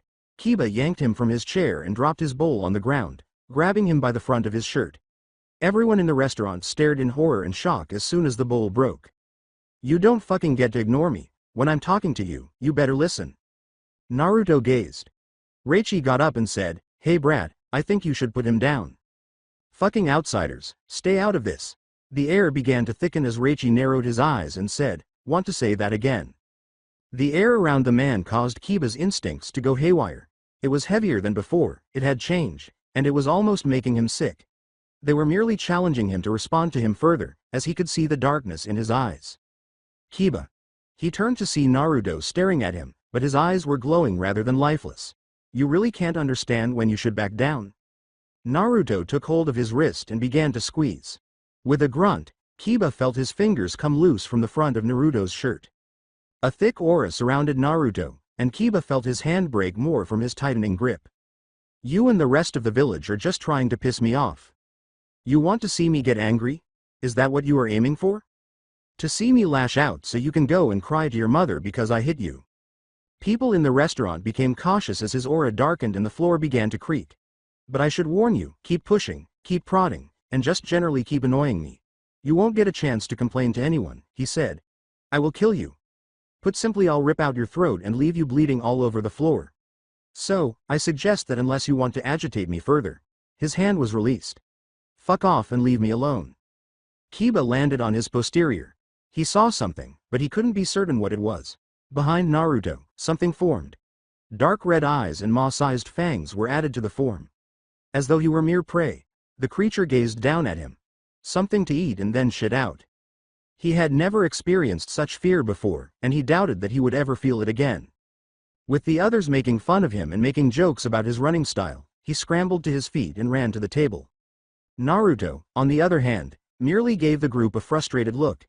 He didn't care that they were bothering him, that they were trying to discuss his new role, or that they had knocked his food to the ground.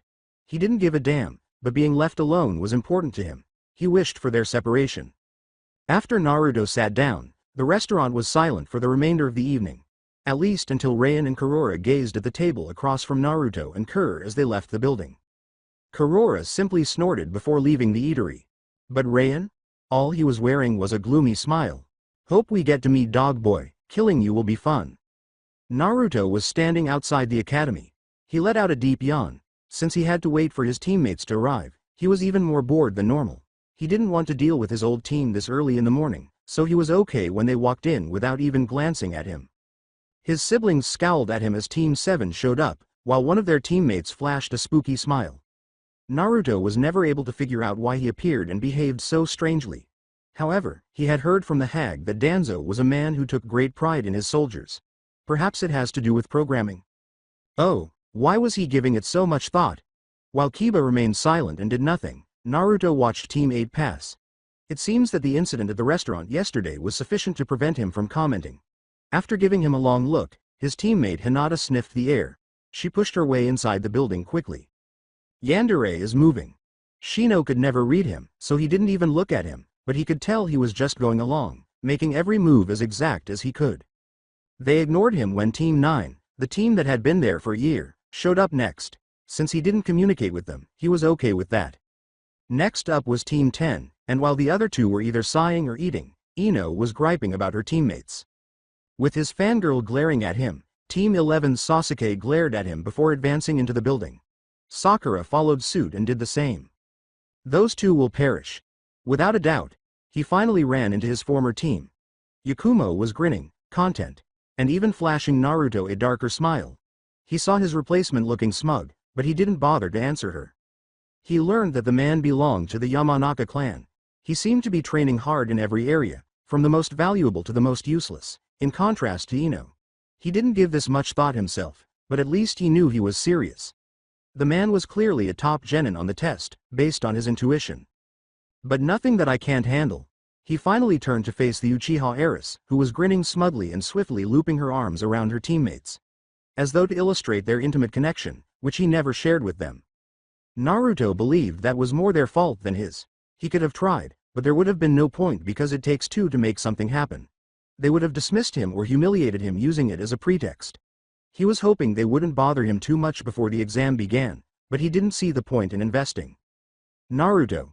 He exclaimed as he turned to see Karula running to him, leaping onto his back, and putting her arms around his neck.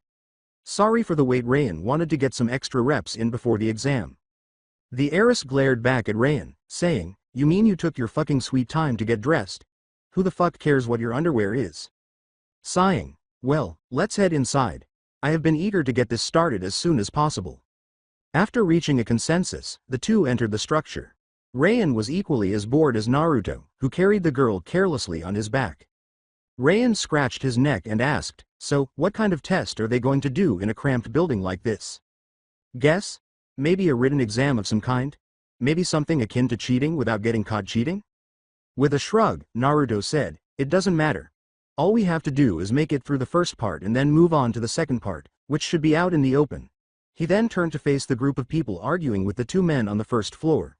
He could see that they were guarding the space, but this is not the third floor, it's the second, indicating that it is a component of the test. Naruto trudged past the group of people arguing, and Rayan, who was already catching on, followed. "Just use common sense, and you can pass easily," Naruto said. "Cut the charade. This isn't even the right floor. We are on the second floor, not the third floor." Rayan rolled his eyes as Naruto moaned. "Great, now more people are going to have to join the fray now." Rayan grinned darkly and said, no big deal," adding, "That means more people for me to kill." Naruto could feel the sinister aura emanating from him as his smirk grew. "No wonder the hag calls you a loony idiot." Rayan shrugs as Karula laughs. "What can I say? I hate losers who think they're hot shit without proving themselves. But you got balls, bastard, calling the matriarch a hag." He laughed. "You know lesser people have been killed for that. Yet I'm still standing." "Yep," Karula said with a smile, rubbing her face against Naruto. "I can't wait to see everything you have in this tournament. Which makes you that much more interesting." Naruto corrected her, saying, "Exam." She pressed her face against his, saying, "Exam, tournament all the same. We are all going to have to fight one another, right?" Ignoring the remark, Naruto proceeded up the stairs and noticed a bushy-browed teen from earlier standing there. Naruto's eyebrow went up. "Can I help you?" Naruto raised an eyebrow at the man's remark but chose to follow his advice after he bowed his head and said, "Forgive me, I was waiting for someone else. Please feel free to ignore me as you continue on your youthful way." However, Rayan observed the child for a brief moment, then grinned. "Balls on, you brat, coming in with your disadvantage." The teen with bushy brows, Lee, scowled. So, you know about my situation then? He laughed and said, "Oh man, this event is worth coming if something like you is here." Lee leaned down and felt a chill run up his spine. "No, I can just see it. You're too dedicated to your taijutsu. Only people who do that are dedicated or trying to cover up for something. Please make it to me later, okay? It would be a shame if I didn't get a chance to destroy someone like you." More than ever, Lee's chest grew swollen with fear. He was being regarded by this man as though he were a weak prey. It was scary, and when he got serious, he was used to seeing something like that from his sensei and his teammate. Rayan walked up to his team, leaving the boy behind, where they were waiting for him at the room's main entrance. When Naruto saw him there, he shoved Kurula away, who scowled and opened the door. Naruto saw a variety of people from all over the place inside. He had never seen any Konoha teams before, and there were even more. Those who have previously failed and are unable to obtain a field promotion. He noticed one Suna team as he turned his head around the room. It was a neighbor of theirs, a land of wind and sand. However, the relationship was anything but cordial. For the previous few years, Konoha had been stealing their work, leaving them with very little money. Furthermore, their own lord was beginning to rely on Konoha to complete tasks. Considering his own need for further development, Naruto was aware that Minato pushed for this. He desired for the village to be the focal point of everything. The team was made up of a man with kabuki makeup, a black jumpsuit with cat ears, if she had to guess, and a big bag on his back that Naruto had to assume contained a puppet. The hag informed him that Suna was well known for its wind release users and puppeteers, who were thought to be rare in the land of fire. He looked at the team's lone female member. She carried a big iron weapon on her back and had her hair pulled back into 2 ponytails. One more weapon, most likely from Suna or unique to Suna. However, the last one made him tense because he smelled like blood, enough to indicate that there were blood-type mixtures. He carried a big gourd on his back, and he could assume that it was a weapon of some kind. Considering his stance, his lack of emotion, and the love-themed tattoo on his head, he was certain that the one-tailed sand tanuki had to be contained in this young boy with red hair. Naruto was fully aware of the Biju's containers, and he was even more aware of the numerous containers that were in existence. Because the 9 tails was divided among his siblings, they were regarded as the most peculiar of the group. Some of the chakras are in their mother. It seems that it was dangerous to remove the tailed beast. When finished, it is said to kill the host. However, that didn't really worry Naruto. What this might mean for all parties concerned him more. However, why should I give a damn about them? It's okay with me if the kid with the red hair kills them. Another team that caught our attention had headbands with musical notes on them. A kid with a bandage and a hunch, another in a camouflage outfit, and something with an opening on the palms of his hands made up the unimpressive team. The final one was a girl wearing camouflage clothing and having black hair. Although the group didn't appear to be very powerful, he sensed that there was more to them than first appeared. It was more concerning that the second team had those headbands. The final member was only marginally more impressive than the previous team, with one member making him tense and another on edge. A red-haired girl with a flute by her side was the team's weakest-looking female member. She wore a white sleeveless top, cargo shorts, sandals, and a purple sash around her waist. Her hair cascaded down her back. He found the lone male member of the team to be more intriguing and unsettling. His long black hair was pulled back into a ponytail. He was larger than his teammates and most likely had Raian's frame. However, he simply appeared larger. Then, he was dressed in what he believes is a sleeveless key. He wore slipper shoes, a pouch or 2 on his side, and long, loose-fitting pants. The man's eyes were the most striking feature. They matched the eyes of the Kerr family exactly. However, he didn't resemble any of the Kerr family members he had previously seen. Furthermore, the hag never brought up other family members who were fighting for different sides. Rarely did any member of the clan stray from the family. That's what he was told, anyway. Might need to look into this more. His fist clenched as he gazed at the last member, his spine tingling. The girl had a very attractive appearance. She was wearing a loose-fitting battle dress made of kimono that exposed her shoulders. Her hair was kept out of her eyes by being pulled back into a bun. He noticed that the men and women in the room were attempting to avoid staring at her, even though she had nothing else on. In one of her chests 2 enormous orbs. She was more noticeable than most people in their age group, he was certain. Effective weapon. Draw everyone in on what might be the sexiest thing possible, all to lure you in so she can rip your throat out. Her gray eyes caught his attention. She is blind. Since she wouldn't be here if she wasn't confident in her abilities, Naruto knew better than to see a weakness. Rumor has it that a woman known as the Blind Bandit kills without hesitation or mercy despite not being able to see. No matter where she went, she didn't seem to care about blood or causing pain. It was cause for concern because Konoha suffered greatly as a result of the rumors about what she did in Wave, which were already circulating. In the end, Naruto observed a few other teams, but none of them were similar to the ones he had previously seen. The pressure of this exam may cause the majority of them to simply collapse. However, who can tell? All I can hope is that nobody is foolish enough to. My name is Mina Namikaze and you're all going to down. Naruto sighed and put his head in his hands, saying, "Spoke too soon. You just made the entire room your enemy. Well done, idiot." Boredom gripped Ryan as he listened to the announcement and wanted to silence the child. He has been extremely irritated with that family ever since he saw him at the restaurant. Furthermore, he believed that this brat would be less bothersome than the rest of his clan if the hag actually selected him as a pupil. In particular, his sister and brother were regarded by the Kerr family as nothing more than parasites. They were treated as though they were the best thing ever by the Hokage and his wife. Although Ryan never understood why, Gramps and Grandma did say, "All will be revealed in good time." Well, Ryan wasn't very good at waiting, particularly when it came to bullshit or things that were more complicated than necessary. Don't bring it up just to tell us about 40% of it if you're not going to tell me what it is. When Ryan saw the man with sound in the corner, he squinted. He never thought he would run into someone from the Wu clan. One of their rivals, the Wu clan, was someone he wished to meet in person. It appears that his wish was granted, and he will now have the opportunity to murder a member of that obnoxious clan. He noticed another man approaching the group in the corner and engaging in a rather brash conversation with them. With the exception of a few, Ryan's chakra concentration was higher than that of the other rookies, and he narrowed his eyes. He gave off the impression that he knew more than he disclosed. Furthermore, he moved more like a snake than a friend. He was certain that this man was involved in or doing something very shady. At that moment, he saw him taking some cards out of his pocket. Karula and Naruto both saw that and scowled. The teams had assembled in the room during this time. When Kiba saw everyone, she was the first to react. "Well, look at this, everyone is gathered for the big exam," he giggled, "but it won't matter, our team is going to crush everyone here." Sasuke grumbled, big words coming from someone that was chawed off by the loser.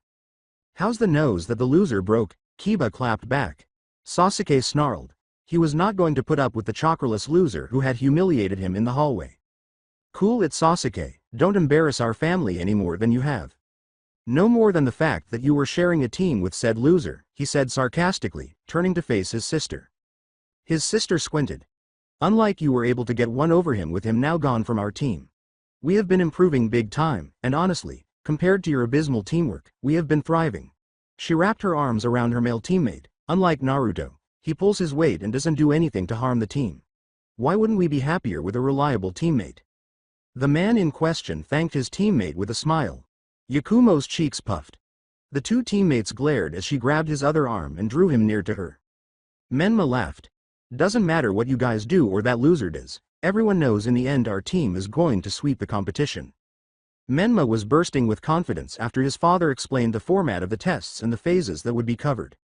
With this information, he was confident they could move forward with ease.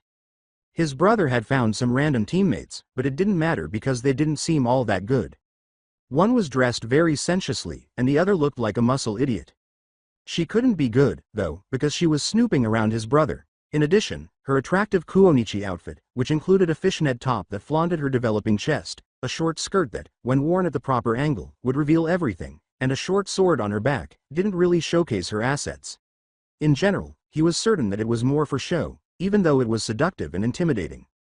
Everyone turned to them in surprise, annoyance, or rage when Menma chose to shout out his confidence. "You should be careful making statements like that."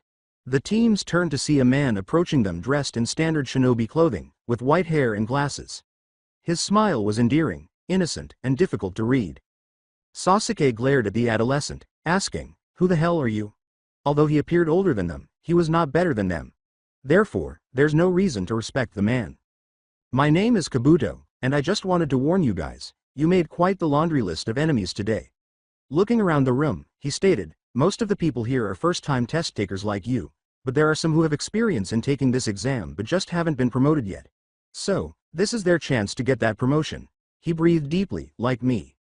Sakura responded, How many times have you taken this exam, Kabuto? Before grinning piteously, he cocked his head slightly and said, "This will mark my 6th attempt at getting a promotion." Kiba chuckled and said, "Seriously, you must suck then." Pulling out a piece of paper, Kabuto said, "Or this exam is harder than you think. Luckily for you, I can help you guys out with anything you might have questions about. I can even tell you about anyone that you're curious about." Menma said, "Tell me about the 3 people over there in the corner," gesturing to the second sound team. "Oh, them?" he asked, glancing down at the cards as they briefly glowed before disclosing details. "Ah, here we go. First, the redhead is named Tayuya. She has no last name or doesn't know it. Apparently she is accomplished kunoichi from the land of sound. She has a total of 0 rank, 10 C rank, 3 B rank, and 1 A rank mission. In short, she is accomplished kunoichi who was freelancing for a short time until a few years ago. Luckily she was picked up by sound, and it seems they had quite the talented young woman among their ranks. Now then, as for the man, he is Jacob Wu. He is a known warrior among the Wu clan. Supposedly he is known as one of the most dangerous young men alive. He was responsible for a mass slaughter in KSUA recently, and his clan is known for their secretive teachings. Currently no other information is available, but if I was you guys, I avoid him. He has no qualms in killing people that annoy him in the slightest. Finally, we have Toph, no last name. Apparently she was nicknamed Tay Blind Bandit, a prominent mercenary that feared Tr Ho out the land. She currently has a rank of A given her feats and accomplishments. She freed the country of Wave, having killed Gato and his men in a single night, killing off entire bandit clans through the elemental nations, taking down B-rank bounties and missing Nin on a regular basis, and is said to be the 2nd best blind bounty hunter in the world. Currently her mission count is not registered, but she apparently was recruited for this event. Kabuto put his cards away and sighed. Looks like some countries are pulling out all the stops to win this year. Turning his head, he saw Naruto and the Cur watching the room. I would be careful of those two as well, as outside of Suna most of the teams here don't match up to them. HMPH, you're thinking too highly for a team with a loser on it. Kyoka was unwilling to acknowledge the team. That dumbass is the son of the Hokage, but he is a disgrace to the line. He refused to know his place after all. As the other children threw jabs at Naruto, Kabuto hummed. He was interested in this Naruto because, in contrast to the others, he knew there was more to him than first meets the eye. Perhaps I ought to conduct my own research. A cloud of smoke soon filled the room, and a man with scars and his colleagues emerged. All you maggots, take a seat. It is time to start the Chunin exams. As the majority of the competitors rushed for their seats, Naruto and his group observed. Some were moving slowly, aware that this was the norm. His group simply moved slowly over to the chairs and took a seat. Toph was on Naruto's right, and Hinata Hyuga was on his left. He was intrigued by the seating arrangement, but he was aware that it was most likely arbitrary to prevent teammates from supporting one another. He noticed that Rayan was seated in the back of the room and Karula was seated on the far side. Naruto was undoubtedly certain that this was done deliberately to prevent him from cheating more than others with his teammates. "No favoritism, my ass," he said, noticing that Sai was there to assist if his former siblings fell behind and that they were seated close enough to read each other's movements. "Are you making sure your children pass? How pitiful. So, today you are all taking a written test in this first section. You are to answer all the questions except the last one. Your final score will be determined by how many of the questions you answered correctly." "Yeah, right, they want us to cheat." Naruto glanced around the room and saw that the students were spread out enough that one could easily cheat on this written test if one was good or clever enough. The questions were challenging enough for most students to find them challenging, but the more advanced the test got, the more challenging they became. You have 3 warnings. If you are found to be cheating after this, you will be eliminated from the test. Does everyone get it? Not too bad. If not, start. While some appeared bored or didn't even bother to look down, everyone started to look down at the paper with either confusion or anxiety. Toph noticed that Naruto was tapping his pencil a couple of times. "This test seems useless because you're blind, don't you think?" She tapped the desk with her own pencil. "So, what? As long as we pass the last question, this test is meaningless." "You were able to see through that? You did, too. It's true that I'm going to sleep until this is finished. Enjoy your sleep." Naruto put down his pencil and dozed off on the desk. Ibiki, the examiner, scowled. This child didn't appear to be at all concerned about the test. He could assume that he had discovered the true purpose of it, so he was prepared for anything that came his way. We'll see how he responds to the last query. Rayan was bored and realized that the dumb test was mostly about dealing with cheating.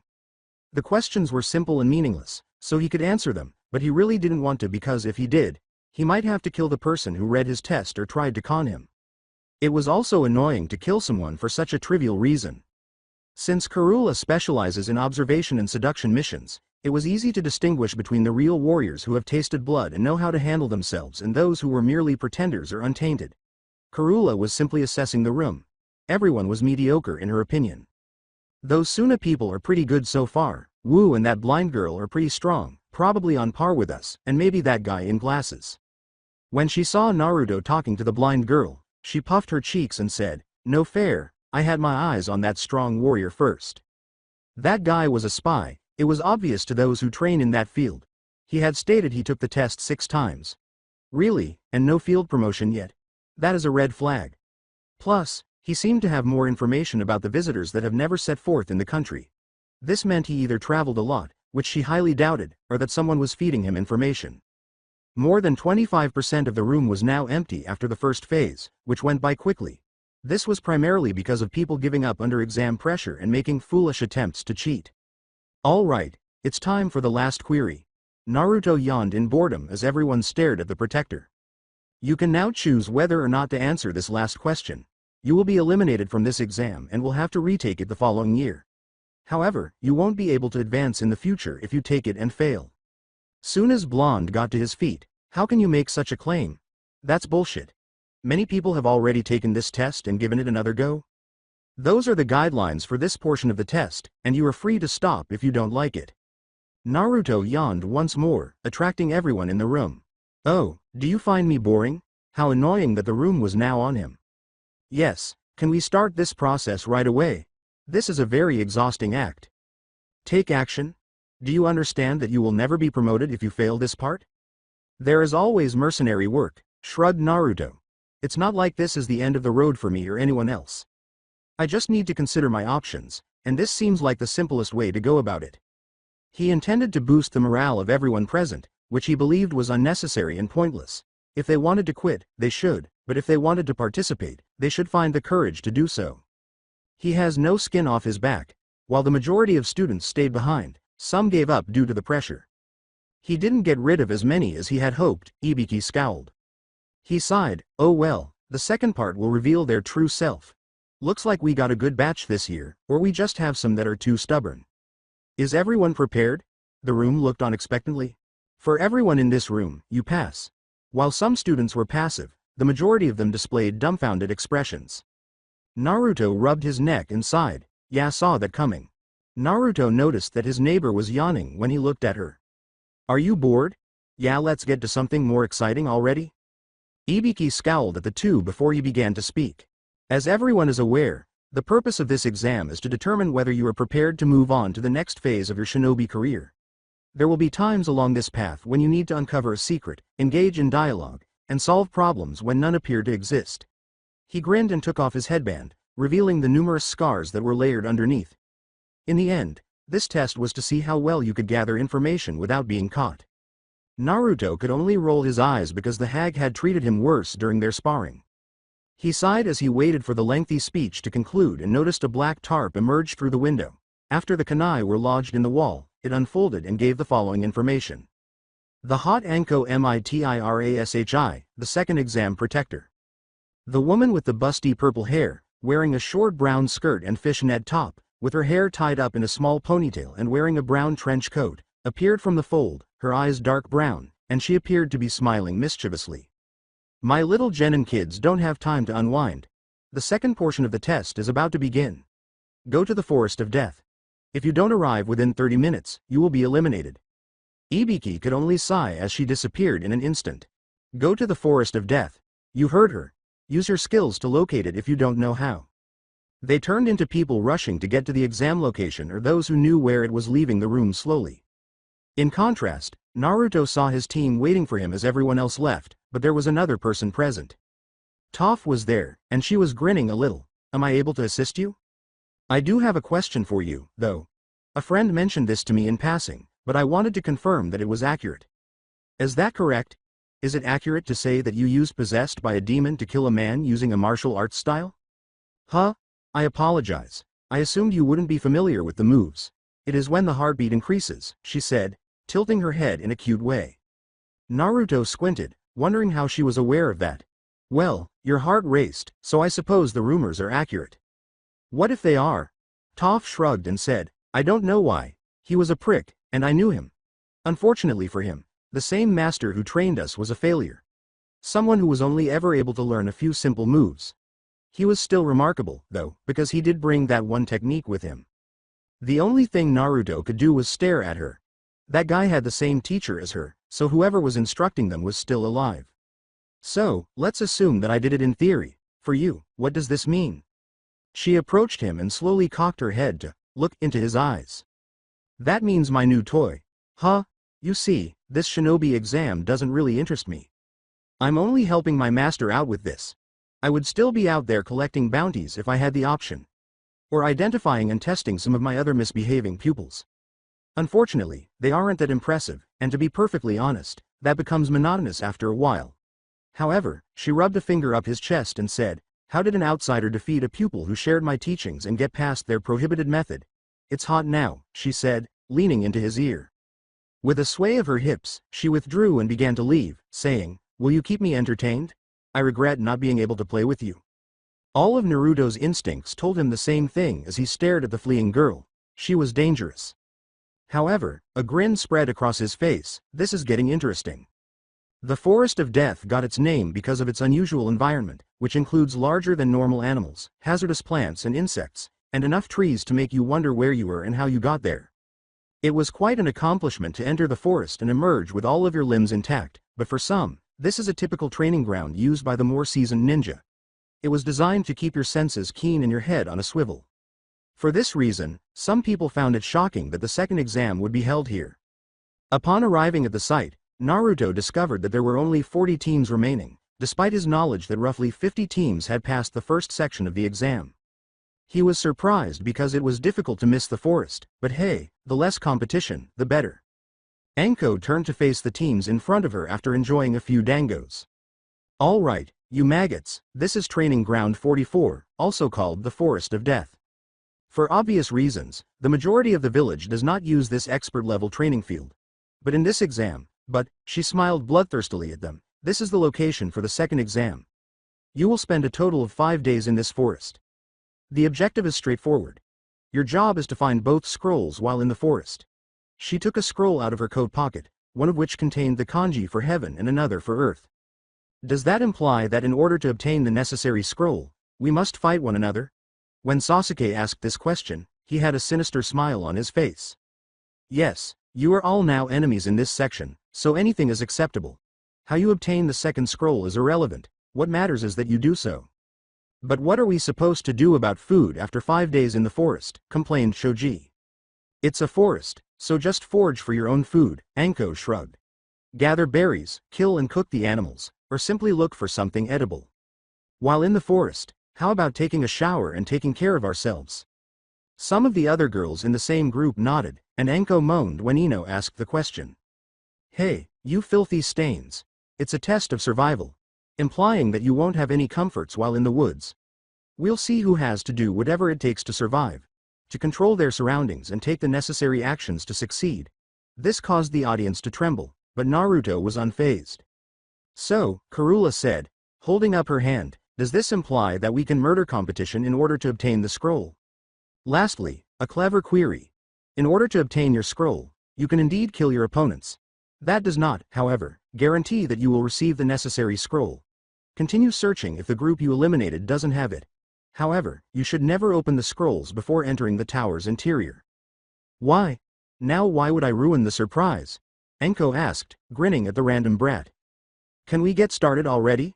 I'm falling asleep, Naruto said, rolling his neck. Anko scowled. She knew who he was and, to be honest, didn't like the brat. He had everything one could possibly want. A home, enough money to never worry about anything, parents and siblings, and a host of other luxuries that people like her weren't permitted to have at birth. As an orphan, she was incensed at his lack of concern, and it only made her angrier to hear him throw everything away. She pulled out a kunai and threw it. When Naruto saw the weapon approaching, he halted it before it could reach his face, timing the movement before catching it in the ring with his finger. He fired back, spinning the blade, sending it hurtling through the air faster than she could, cutting her cheek before it reached the fence.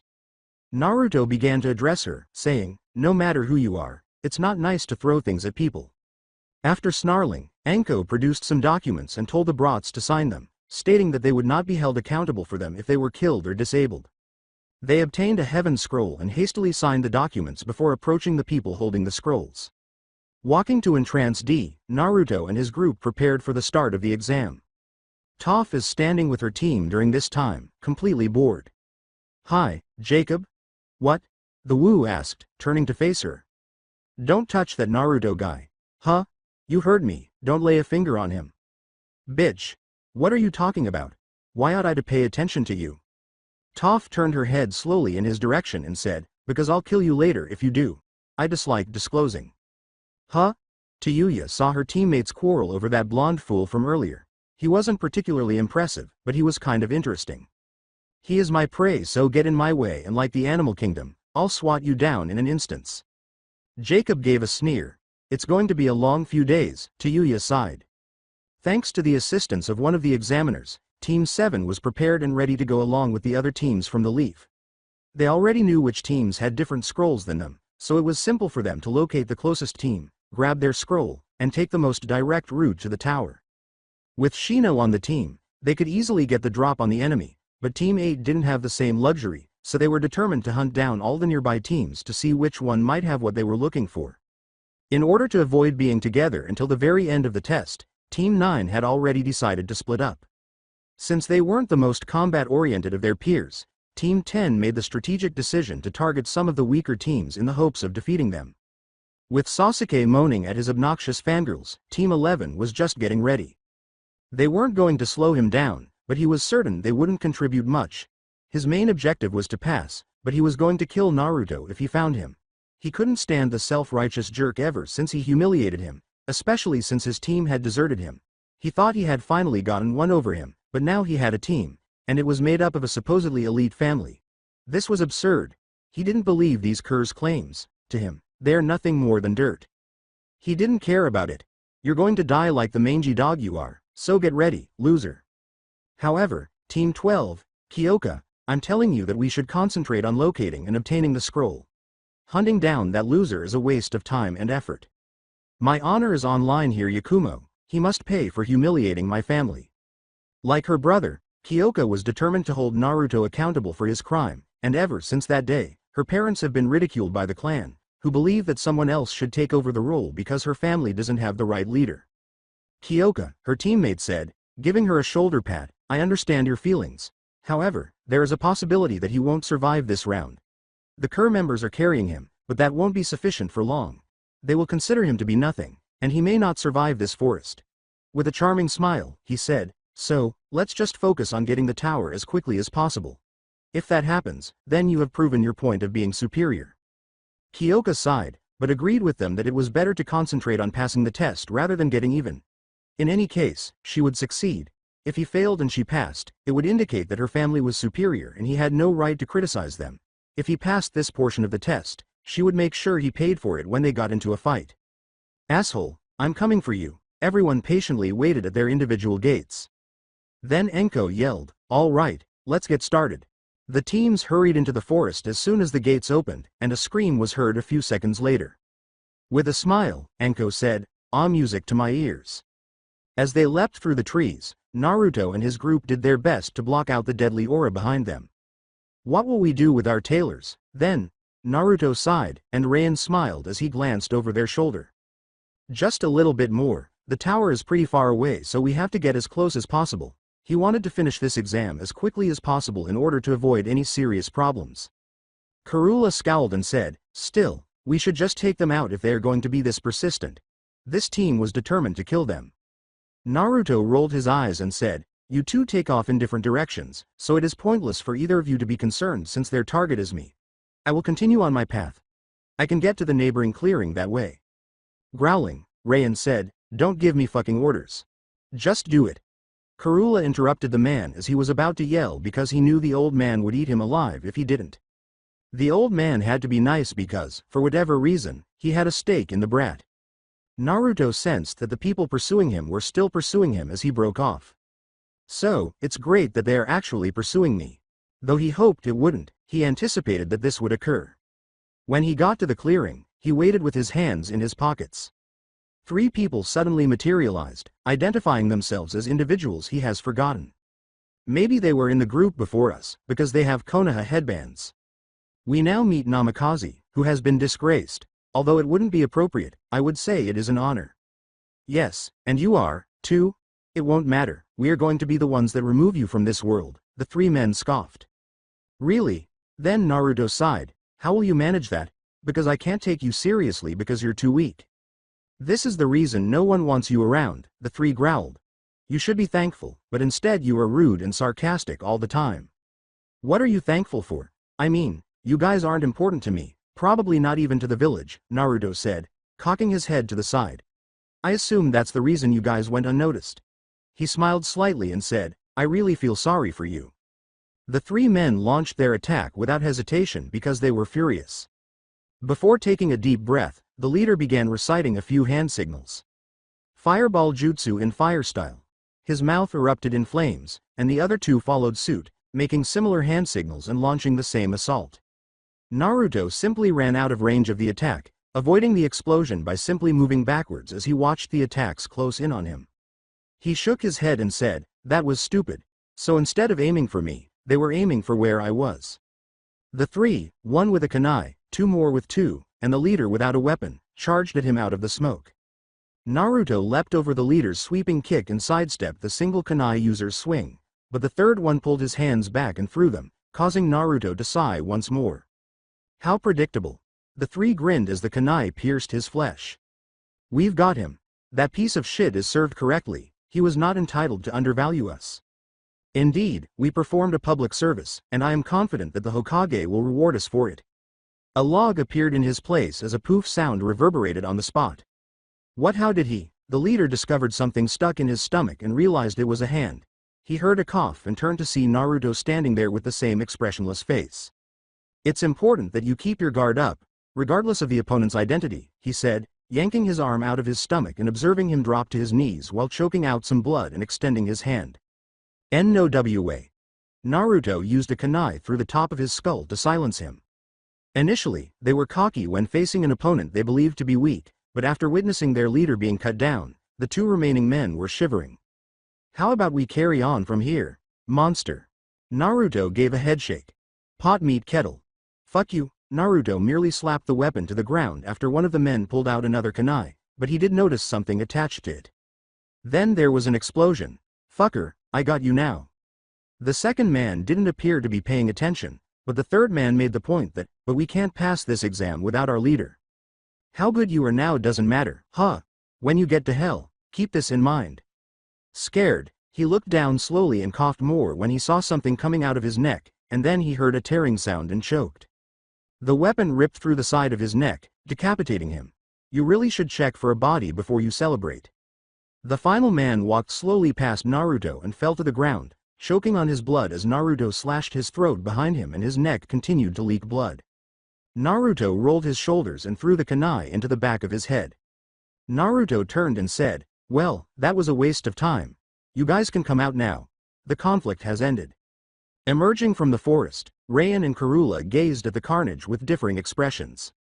Rayan had to respect him because he was more effective than the majority of the shit lickers in this village, mostly because he killed all of his opponents without any opposition and because he was efficient rather than wasteful. There were efficient warriors in the village and other countries, but none of them met her standards. They wanted to be ostentatious and do things on the spur of the moment, rather than getting the job done as quickly as possible.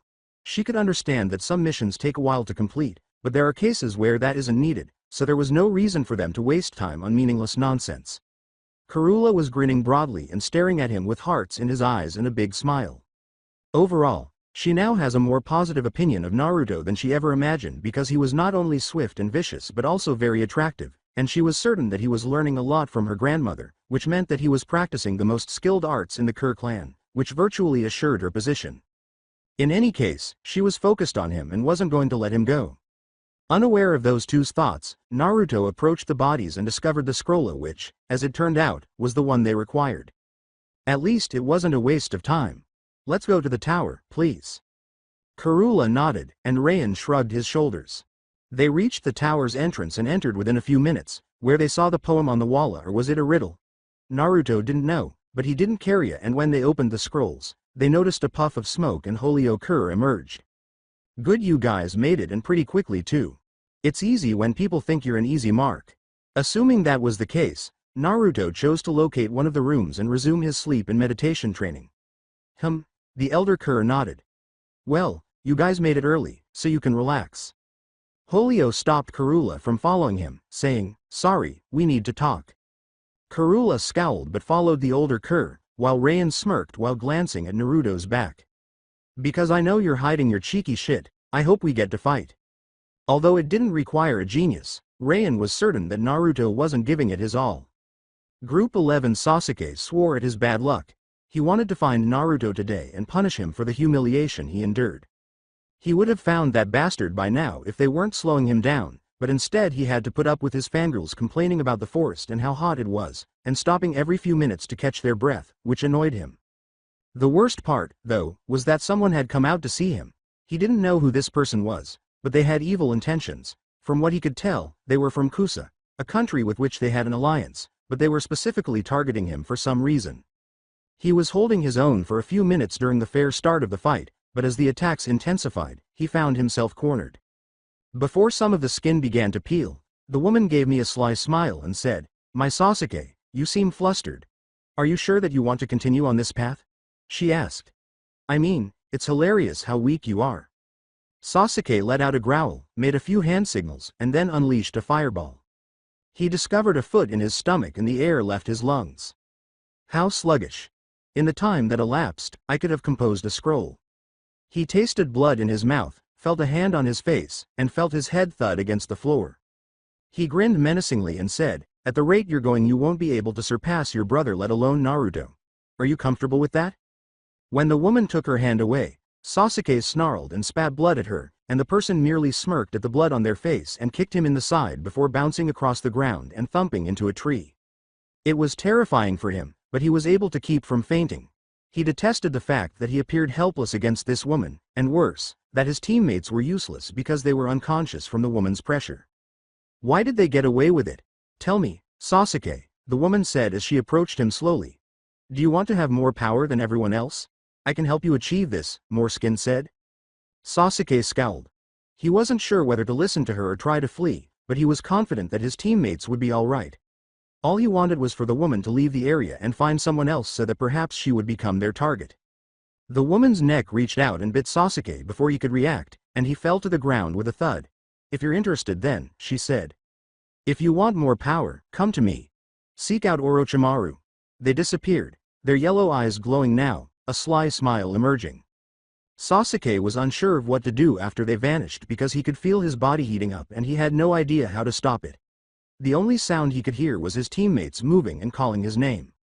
Orochimaru. Before he fainted, that was all he could think. Myoboku in the mountains, since his godchildren and the future children of the prophecy were competing in the Chunin exam today. Jiraiya was a little irritated that the toads had called them. He was confident that they would perform well, but he wanted to be present when they did so that he could tell people that his incredible teaching abilities were the reason they got to that point while slapping the cur in the face when they failed. He was instructed to go meet the great sage Toad and tell him that he wanted to talk to him about something important, but he wasn't sure what it was. He hardly ever asked for an audience with people around him, much less someone like him, who has never really been an accomplished sage. He could enter sage mode, but he was dependent on the toads for help. He knew that he would have to improve that in time, but for now it was working, so there was no point in working on what wasn't broken. He was shocked to see the great sage Toad and what appeared to be another summon as he entered the mountain. The visitor was a small brown figure with a sword on its back and an eye patch over its right eye. It looked like a small fox or raccoon, but he could tell that they were different from each other. In addition, he appeared to have all of his fingers and was carrying a heavier load than one might anticipate, and he had a scarf around his neck that bore the Cur symbol. In other words, the Cur clan summoned them. "Jiraiya, are you aware of your purpose for being here?" Shaking his head, the wise man turned to face the enormous toad. The tiny creature snarled, "You committed taboo." The smaller summon made Jiraiya frown. "Please allow me to explain this to him, Kersha." The creature turned to face the toad and said, "Forget that, you're old fossil. It was your fault in the first place. This wouldn't be occurring if you simply abided by the rules. I know, and I take responsibility for this. There is nothing you can do about this. You're stupid human. Do you know what you have done?" The smaller creature yelled, growling and turning his head. "I wasn't told yet, but I'm guessing it has something to do with the prophecy." "Yes." The elder toad sighed and exhaled smoke. "Jiraiya, have you told anyone else about the prophecy that was foretold?" "Why was he asking?" he asked, tilting his head. "Yes, I did tell my student and his family, but is that really important?" "I see, it truly is sad this happened. You fucking idiot, you shouldn't have told him in the first place," yelled the summon. "You do recall the rules? The summons from the highest ranking one?" "To be honest, as time goes on, I occasionally lose myself. It is difficult to remember what I have said and what I believe I have said. Geez, this is why we didn't want you taking on other summoners after the incident years ago. I can only apologize. Hold on, what's happening?" The brown creature faced Jiraiya. "As you may have heard, I'm Kersha, the leader of the Kobold clan and one of the realm's most powerful summonses." He waved his hand, saying, "But that is neither here nor there. We are also contracted to the Kerr clan, so we are fully aware of the mess you have created in the mortal world. You told others in the mortal world about the prophecy and began to act accordingly, right?" Yes, we have to ensure the future comes true and make sure peace is established." "You idiots are all the same," the Kobold says, rubbing its one good eye. "You claim it's for everyone's benefit, but is that really the case?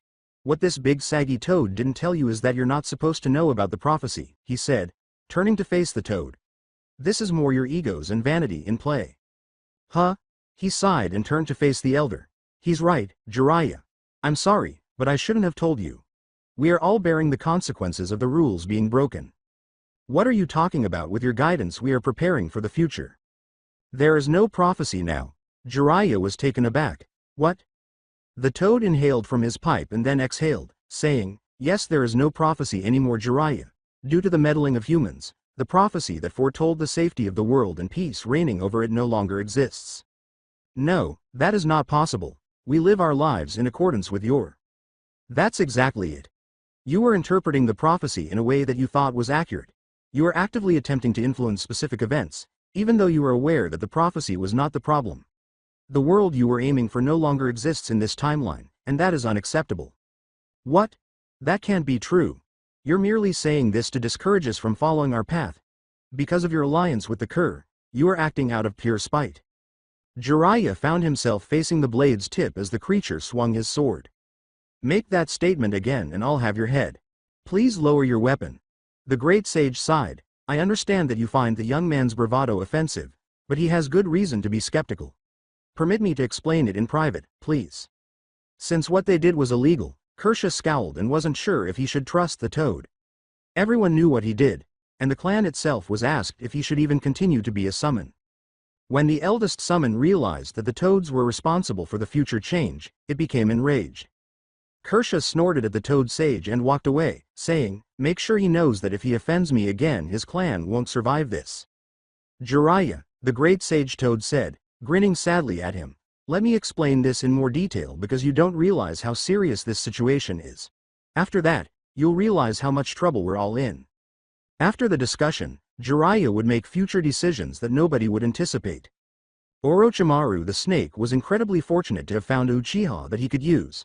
He would take advantage of the child for his own benefit, and with the Sharingan in his possession, he would be even more powerful, able to learn anything he wanted and even discover the key to eternal life, which would enable him to outlive everyone and become the real sage of the world. But after leaving the forest, he ran into Anko, his former pupil, who seemed to think she was strong enough to battle him. He reminded her that although he taught her everything she knew, he didn't teach her everything he knew. Once he had accomplished his goal, he left the forest and slipped away from the village. That was his thought, anyway. "My snake man, it has been a while." The snake sneered at the moniker, which he had always detested as a child because Jiraiya had given it to him when they were young, but he didn't think it was that far off now, given all the changes he had made to his body. He didn't know the man in front of him, but he could tell they were waiting for him. He wasn't sure how they knew his precise location, but he knew it was bad. With his hands covered by sleeves, the man with the blonde, white hair grinned at him. "Well, how are you doing now that you've been gone for a while?" Orochimaru's eyes narrowed. "I take it you're with the Akatsuki?" Yes, my name is G, and I just made my debut. It was a pleasure to meet my predecessor. Oh, that man in a cloak is your friend, then. Oh, him? G waved his hand, saying, I personally despise the man, so not really. You can express sympathy, right? Orochimaru couldn't deny it, and he did despise the man because he made him feel like no one else did. The problem with the man was that he defeated him using only taijutsu. How could someone so strong exist? He was a sage. Damn it. He was the strongest member of his team, and he couldn't be matched. Well, I believe that our objectives are in line. You want greater strength to achieve greater heights, right? He said with a dark smirk, indicating that you require a way to increase your total power base. He approached him slowly and said, how about you? If you just return the ring to me, I can assist you, and I need that ring that you took with you when you left the organization. Orochimaru was aware that the Akatsuki would pursue him no matter what, that they would not stop until they got his ring back, and that even though he was confident in his strength, he was not self-assured enough to claim that he could defeat everyone, particularly in the event that the leader appeared or that Nico asshole pursued him. He had already made plans to return the ring before he even considered doing so. Tell me, how would you help me dispose of Nico? He asked. Oh, that is simple. With a single hand gesture, a small box emerged from the shadows and was placed on the ground by a few men dressed in suits. Take a look at this. The lid parted. Where did you find this? Orochimaru asked, his eyes widening. Oh, wondering? That would be telling you and ruining our deal, no? He said, shrugging his shoulders. He was right. You want it, then? Orochimaru grinned and said, yeah, I really want it, but you're just going to give it to me if I give you the ring. Yes, since you will ultimately benefit me in the long run. We can demonstrate to the world why we were destined to be at the top once we defeat that upstart Nico. With a sly smile, Orochimaru took something from his pocket and held it up, revealing the word, Void. G gave the ring a brief glance before nodding his head. This is authentic. With a snap of his finger, he sealed the casket and gave it to Orochimaru in a scroll, saying, so, a deal is a deal. Now that he had an advantage, Orochimaru said, thank you for your business. If everything else fails, this will make all the difference in how he deals with the village. And now he had a partner to help him get rid of Nico. He would assist this man G, see what he could do, and accept what he offered. However, he should always exercise caution because a snake will attack you if you let your guard down. Kukuku timing is everything. Time Jump, a ram statue stood against the wall of the arena where Naruto and the others were assembled, and he took note of everyone present, although he had to concede that this was to be expected. He was certain that some teams had virtually no rest, so this wasn't a huge deal to him. It simply meant that it would be easier to weed them out later. His team, teams 7, 8, 9, 10, 11, and 12, all made it through. Some looked worn out, while others were fresh. He wanted to know how, but that could wait until another day. Toph had her eyes fixed on him, and all she could do was smirk to let him know he was there. The two sound teams managed to make it, though one appeared more worn out than the other. The sand team, which apparently set the record for finishing this section of the test, came next, followed by Kabuto's team. He was certain that it was inevitable that the majority of the smaller teams would eventually be defeated in the forest. 33 competitors remained, according to his own count. There are too many for the finals, so we are probably going to lose more people in this. He sighed as he noticed the Hokage, the two sages, a few clan leaders, an elderly man he assumed to be the head of the Kerr clan, and the elderly hag gathered at the top. Only a sickly man stood with them as their teachers waited on the platforms above the arena fighting floor. Time for the next exam. Naruto was excited to get started, but he kept thinking that this would be a hassle. My name is Hayate Gecko, and I will be the guardian for this exam round. Congratulations to everyone that made it through the second phase of the Chunin exams. The man coughed. But first, the Hokage made an announcement. Everyone was in line, and when they looked up, Minato was getting closer to the railing. Thank you everyone. Regretfully, we are unable to have everyone compete in the finals because of the large number of participants this year. We have therefore determined that the best course of action is to have each of you compete against one another in one-on-one matches. He grinned and said, be aware that village rankings will not be important in this competition because you will be competing against each other. Everyone is expected to strive for their village's success. Any matches that get out of control can be stopped by the protector. You are therefore instructed to stop when he tells you to. You will be disqualified if you don't comply. Is everyone aware of that? He continued speaking as the room fell silent. Now, Is there anyone here who would like to forfeit this part of the exam? There is no shame in admitting defeat, he said, grinning as he glanced around the room. Please don't let your pride get in the way because there are still opportunities to progress, even though many of you barely made it to the tower and haven't had time to fully recover from your prior battles. That's your angle, of course. You want to reduce the numbers in the hopes of having less competition for your children. Naruto shook his head. In other words, you won't be ridiculed in public, but you will be disgraced in private. It was really transparent, to be honest. The Fire Dayamo acknowledged that he couldn't trust Minato with this and didn't want to be biased against certain people, so he had someone else handle the randomizing.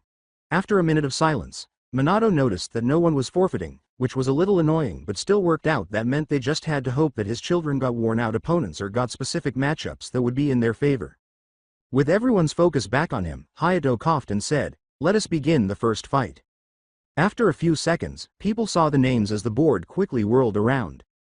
Kabuto Yakutashi vs. Rayan Kur. Rayan always had the strangest luck when it came to getting picked for fights, but from what they could see, his opponent was just as suspicious. The Kurs sighed, they expected as much. Ario turned to Hollis, who was the closest person, and inquired, "What are your thoughts on that boy down there?" Then Hollis scowled, "Not much. He has apparently been a genin for a long time. He reportedly took the Chunin exam at least 6 times, but each time he failed or forfeited. I feel like something is wrong, but I'm not entirely sure why this is the case." "That boy is hiding something," Ario said, glaring down.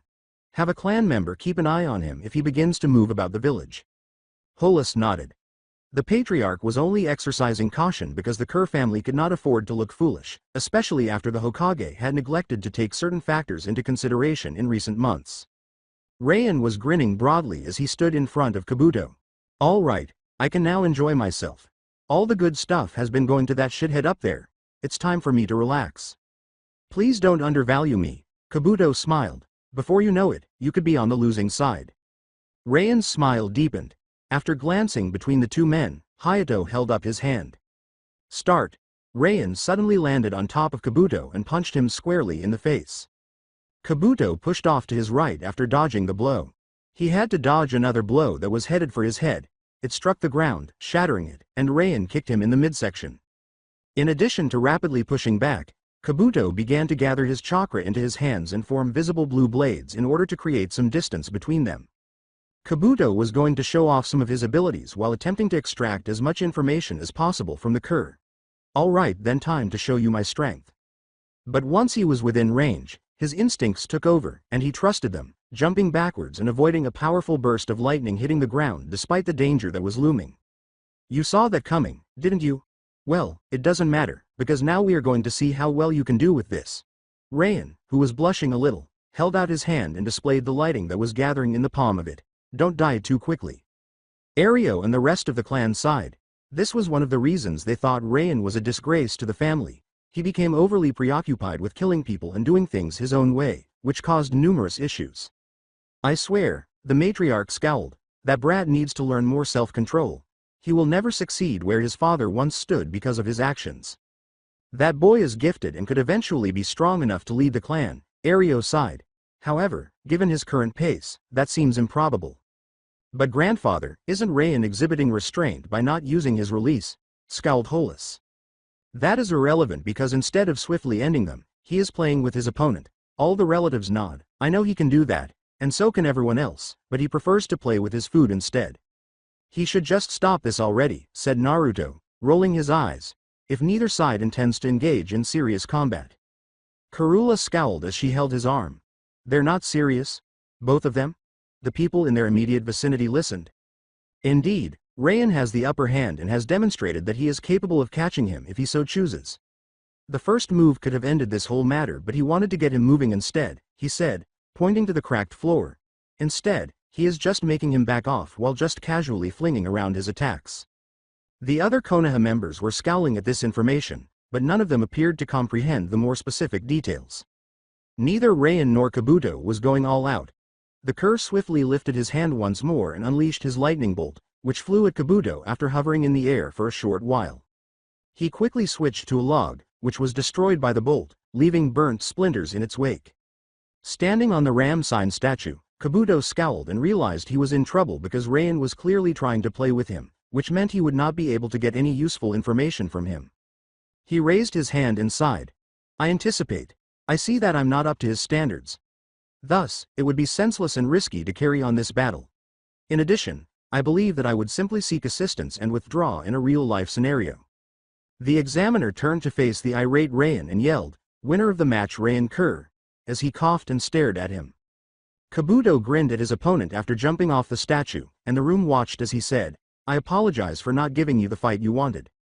With a grunt, Ryan walked past him and said, "You ever show your face to me again, I will kill you." His eyes briefly glowed before he joined his teammates. In anticipation of the next fight, Naruto sighed and glanced at the board. Minato, on the other hand, scowled. He was certain that Kabuto could have fought this battle, but he lost, and now they were forced to face a member of the Kerr clan in the championship match. This was not ideal for him because he wanted to eliminate the entire tournament, but it was okay because he would humiliate them in the finals, and then the world would realize they were correct and that the Kerr family was unnecessary in the new era they were establishing. After the participants cleared the floor, the wheel began to spin once more. The rotation continued for a short while before stopping at two names, which alarmed some. Tayuya versus Sakura Haruno. There was silence in the room. Sakura, on the other hand, was grinning, believing that she had an easy fight because, although she was one of her class's top graduates, she had only recently learned about their village and now they were taking the test. Tayuya? Fuck, I understand the fangirl. This is absolutely amazing. Jacob grinned and said, "Look on the bright side, you got an easy pass to the finals." Toph gave a nod. "Yeah, she doesn't have much in the terms of chakra, you should be fine. Just do what you do best." She grinned, "Bring home the win." With a smile, Tayuya leapt to the ground floor. To be honest, she liked Toph but didn't really like her male teammate. Despite her blindness, she was a straightforward girl who did what she wanted and achieved her goals. To be honest, she wanted to see more of that kind of mettle and respected it. She was also certain that it was a bad time because her friend Kin was on that awful team that was blamed for the miscommunication with the Uchiha. Well, sound is getting an easy win. Naruto turned to face the Tayuya girl after witnessing Sakura's defeat. No doubt about it. Naruto, you should be more supportive to your teammates. Naruto scowled as he turned his head. Kushina certainly enjoyed giving lectures. She isn't my teammate, plus I'm just stating the facts. Just by looking at them and how they carry themselves, there is no way she can win. He's right. Kurula glanced at the ground. That Tayuya, right? She has more strength than her and from the flow of her chakra she has better control. On top of that you can just tell she has shed blood and is familiar with hard work. Naruto could be more encouraging, Kushina scowled. Supporting one's village and being a shinobi meant that. However, it appeared that he was unable to comprehend that. One of the reasons Naruto feels excluded is because he simply didn't give a damn about that. In the end, she felt ashamed and questioned whether he would ever find out. Easy win. Ario and Hollis turned to the matriarch after glancing at the match. She looked at them and said, "Of course that girl has no fire in her. I wonder what the fuck the Leaf is thinking letting someone so weak into their forces." Minato had to agree with them even though he wanted to disagree. He had to agree with himself on this, though he would never admit it. He was personally acquainted with the Haruno family because Mebuki used to stalk him while he was a student at the academy. Although Mebuki is friends with his husband, he retired as a chunin after discovering his calling in the marketplace. He did observe Sakura's lack of talent and thought, maybe we need to be stricter on the girls in the academy. Tayuya sighed as she looked down at her opponent. It was almost not worth it. However, the boss advised her to ensure she made it to the finals. Therefore, even though she detested this order, she had to follow it. "Are both competitors ready?" Hayate asked, glancing at the two girls before waving his hand down and saying, "Begin." Sakura hurried Tayuya while Naruto watched, saying, "Bad choice." Indeed. Carla was aware that things were going to get ugly. Ryan dozed off against the wall because he had no interest in such a dull fight. A vein appeared on Tayuya's forehead as she approached. She thought she could be a chunin with this level of skill, but she was so slow. Yes, exactly. What a waste of space. Sakura hit her face with a right haymaker. She sensed that the punch would land, giving her the advantage and enabling her to fully utilize the pace. Tayuya slowly cocked her head to the side, catching her arm. Tayuya punched the girl across the face while holding her arm and raising her free hand. Sakura felt her captured arm pull her back up as she spat up blood from the punch. However, she was gasping for air after being hit in the stomach. She was then propelled over her shoulder after having her feet kicked out from under her. Sakura's breath was taken away by the force of the throw. Their time in the forest had not entirely healed her. However, the pain itself brought back memories of all of her past wounds. Tayuya could only hate the girl as she gazed at her. In the world of kunoichi, she was the very thing she detested. She tried to be cute, dressed up, and played the part. She doesn't take the job seriously in order to get the man of her dreams. She was irritated by this because she was aware of the high risk in this field and that her chances of survival were further diminished because she was bound to a sick fucker. However, she was treated like a beloved little princess from birth and had a silver spoon in her mouth. She detested it. All she wanted was to be acknowledged and taken care of, as she fought for everything. But having grown up alone, she had moved past that mentality. She eventually took in her friend, and they quickly arrived at their current location. She turned slowly and dropped to her hands and knees to catch her breath while glancing at her opponent. She added a little chakra to the sharp kick she delivered to her side. Sakura slid across the floor and thumped into the wall. Tayuya knew the blow would hurt for a long time even though it wasn't enough to kill her. Sakura could feel the blood rapidly building up in her mouth. Her body was exhausted and in excruciating pain. However, she needed to keep fighting in order for her dream of being with Sasuke to come true. She swiftly went over a few hand signals and created 2 clones at her side, saying, "Don't underestimate me." After rolling her eyes, Tayuya retrieved 2 kunai and hurled them towards the clones. Tayuya ran to the real Sakura as soon as the knives passed through the 2 clones. She slugged her across the face after kicking her into the wall without waiting for an answer. Sakura's mouth exploded with blood as a result. Tayuya, however, chose to ignore it, snatching the back of her head and flinging her face to the ground. After making 2 hand signals, a pillar of earth quickly rose. Sakura was launched into the air and used her chakra to fire off the ground. With a thud, she fell to the ground after she punched the back of her head. Sakura was shakily attempting to stand up, but her body began to gush more blood. Sakura turned to face Tayuya, who was standing a few feet away, and asked, "Is that all you got, bitch? I won't lose." Although Tayuya acknowledged being stubborn, she was aware that it had nothing to do with winning the match or furthering her career. "Because you're trying to impress some prince fucking charming or something?"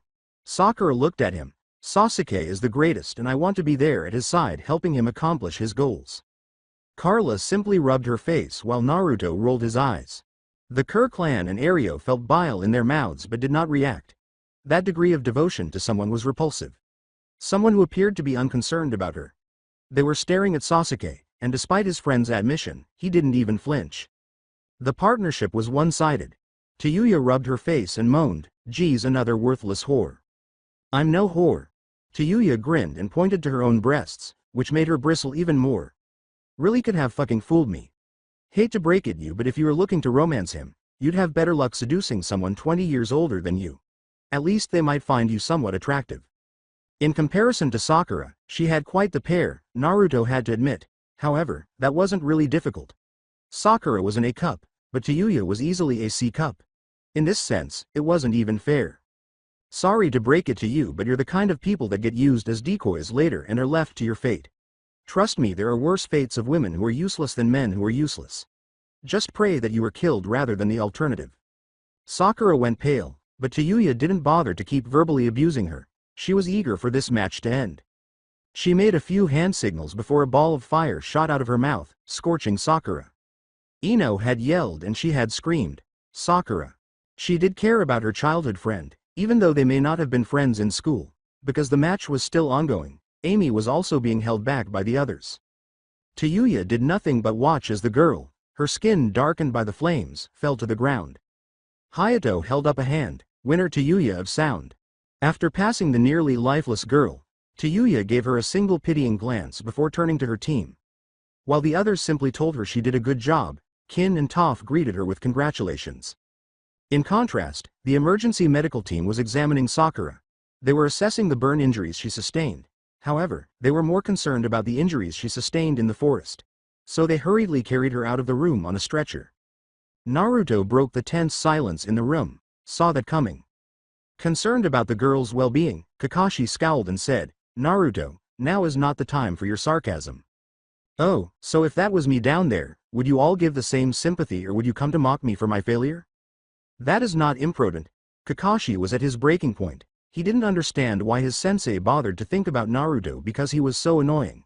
Let Naruto be a cur. It was clear that he preferred them.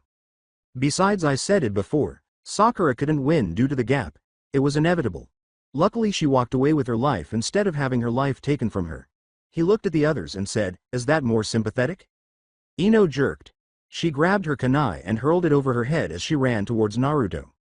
Die motherfucker. Never did it. Seems like more trouble than it is worth. Naruto observed the weapon's approach. He sighed as he turned slightly and realized that nobody was going to stop her. He disarmed her by parrying the weapon away with his own kunai. He then tripped her by pushing her arm down, causing her to fall to the ground. He placed the blade at her throat after placing the entire weight of his knee on her back. So we done now, Naruto? He exclaimed as he turned to see Asuma hurrying to him. He was becoming increasingly irritated with the booth's harassment and narrow-mindedness. Enough. The room was filled with immense pressure, and while the majority of the genin were barely breathing, the majority of the junin were having difficulty standing. While the few who weren't disturbed by the pressure looked at the person in charge, others were. Now that he was upright, Ario was scowling at everyone beneath him. He is irritated by the Konoha shinobi's flagrant disobedience of the rules and their outrage at dissenting views. He is also weary of the interruptions. In addition, he was even more incensed that the girl had attacked the boy and that nobody had responded. However, he was reprimanded when he struck back and nearly killed her. To be honest, the boy was showing interest in him and wanted him to have a fair chance at the competition. He reasoned that he ought to step in, primarily to stop Rayan from killing people. You will all stand down at this moment. Asuma gave the patriarch a fierce look, but he gave in when Naruto fixed his gaze on the elderly man in the booth. Now remove yourself from the girl. Little girl, return to your team, and if you think about doing anything else I will have you brought up on charges against the Kerr family. After giving the elderly man a fierce look, Ino gave in because she didn't want to embarrass her family. After being separated, Naruto moved to the opposite side of the railing from the Suna team, while everyone else remained on the opposite side. With a sigh, Ario sat down again and gave Minato a fierce look. It would seem I need to speak to you more about this and the boy, because apparently we are reaching an impasse. Ignoring the elderly man, Minato returned her attention to the wheel turning. The following list of names was intriguing in and of itself. Tenten versus Temari. With her weapon now at her side, the blonde from Sand Village leapt to the ground upon seeing the names. The other girl, on the other hand, had leapt to her feet and was grinning arrogantly. Naruto sighed as he glanced at the two. Great, another fight where it is one-dimensional versus one-dimensional. At least the result is easy to read. Now awake, Rayan watched in boredom. He detested fights with obvious outcomes, saying, "Yep, this is going to be a boring bout." Carla had to agree with her cousin and Naruto at this point, even though she was watching because she might fight one of them in the finals. They only needed to check to see if there was an X factor on the other side because the result was already set. Lee was also shouting as Guy supported his pupil. The Leaf was certain that Tenten could prevail and had a reasonable amount of confidence in their performances. The girl also believed she could win because she had a secret weapon. Temari was certain that it wasn't anything exceptional, but she was still waiting to see what she could do. Considering that she had only what appeared to be a dozen or so scrolls on her person and no substantial reserves. Hayate gestured with his hand. Begin. Without delay, Tenten produced two kunai and hurled them. They were headed straight for their target when they suddenly veered off course. Oh, but I never miss a, not even when I move targets. Guy was just as perplexed. How is this possible? Kakashi turned to his fellow Junin and asked, Guy, is something wrong? The throw was perfect. There was no way would miss something so easily.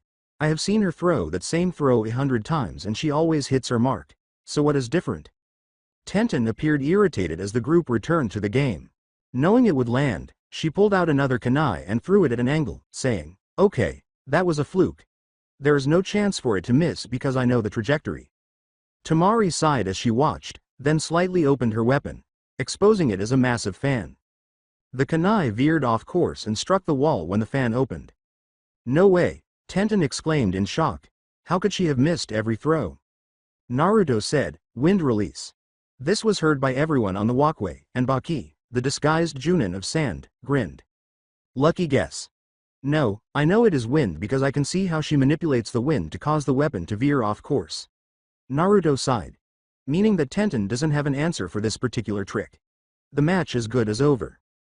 Ario turned to his sister, having reached the same conclusion as Naruto. It would seem that this generation of warriors isn't as versatile as they used to be. I remember we used to have to master multiple fields in order to be considered adequate. Peace has changed this world, brother. Nothing is how it used to be anymore. Sadly, no one lives up to the idea that a fight is right around the corner and we should be as prepared as possible while enjoying our lives. Indeed, quite sad. Ario laughed. Though that brat you trained seems to have picked up on the same thing we have. Yes, he is a star among the rabble here. He is easily ready for the next stage of life, but I don't think he will ever reach it in this village. Hollis and Ario concurred with this evaluation. Maybe it is time to let him consider the alternative? Perhaps it was. Lady Kerr sighed. Tenten threw a variety of weapons at Tamari as the match went on. However, none of them were near her. She appeared to have perfected her wind release to the point where she was stronger even when her weapon was not fully out. She was controlling the wind to such an extent that it was impossible for her to approach, much less for her weapons to get to her. At last, Tenten grinned and reached for 2 scrolls on her back. This is where I end this. Tamari appeared unimpressed. Although she could have guessed what this was, she chose not to. As she waited, she witnessed her opening a variety of weapons and shooting them into the air. Chakra strings were directing the attack. Twin rising dragons. She directed the weapon's motion and pointed them at Tamari. But with a single swing, she had completely unzipped her fan and unleashed a fierce gust of wind. Sickle weasel technique. A blast of wind was unleashed by the move, catching all the weapons and hurrying back to Tenten. The move launched her high into the air and engulfed her in the whirlwind. As a result, she is struck by her own weapons and torn apart by the wind.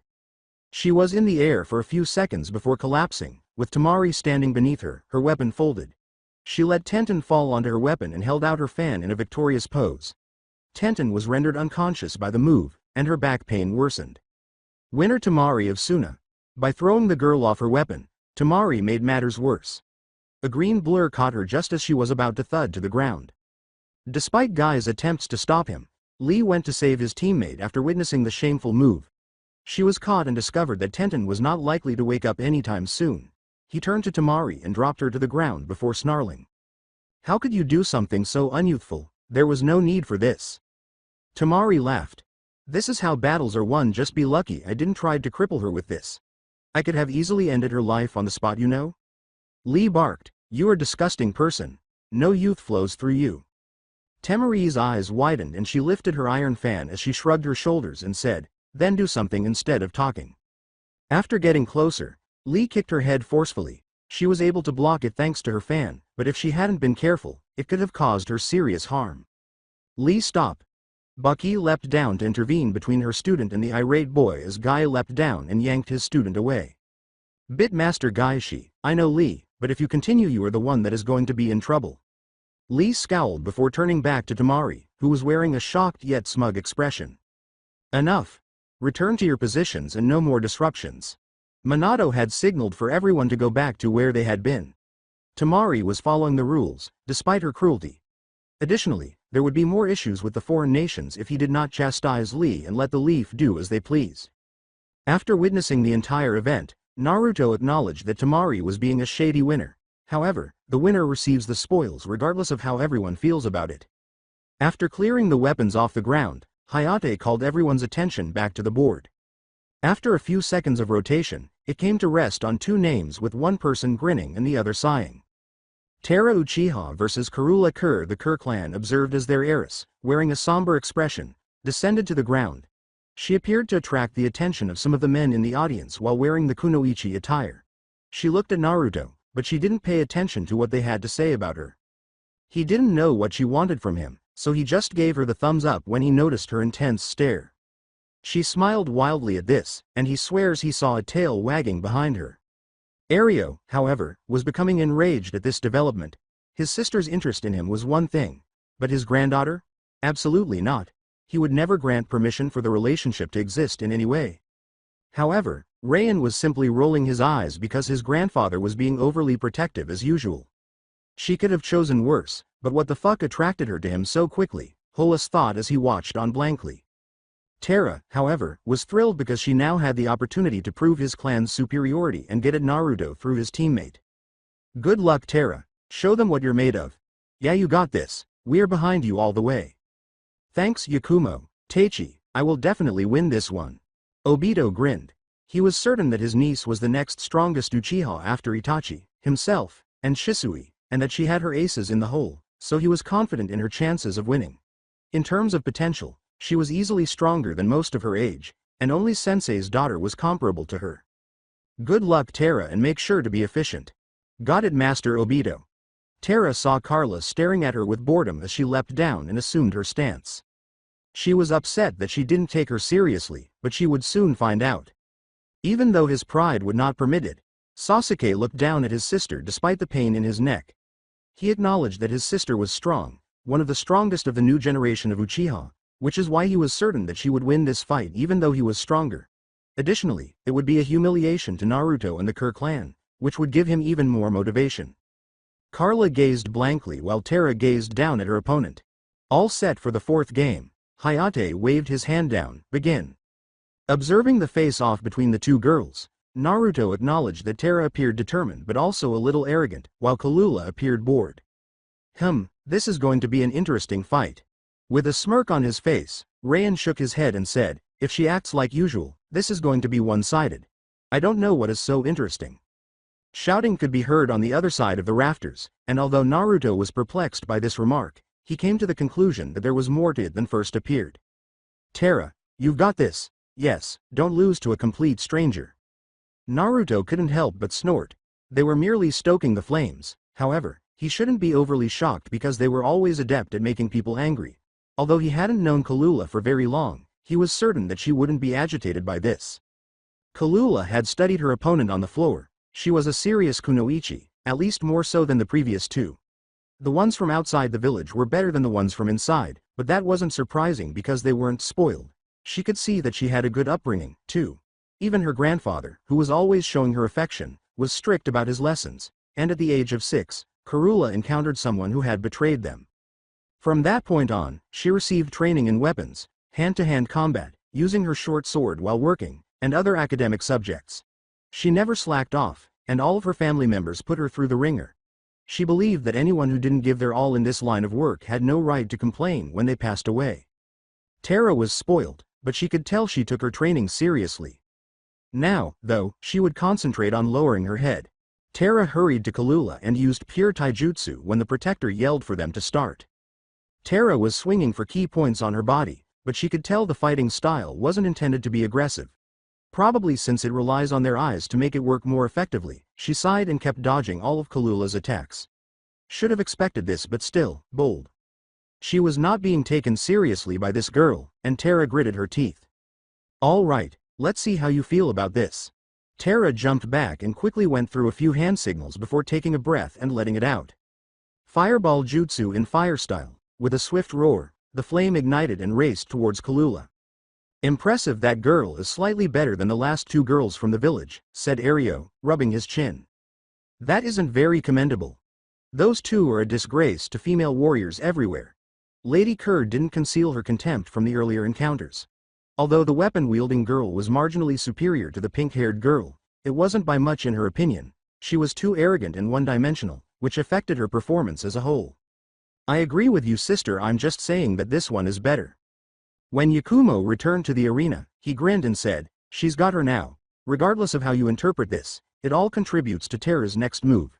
With the fireball approaching, she had a few options for where to go, and Terra could take advantage of this and counter her.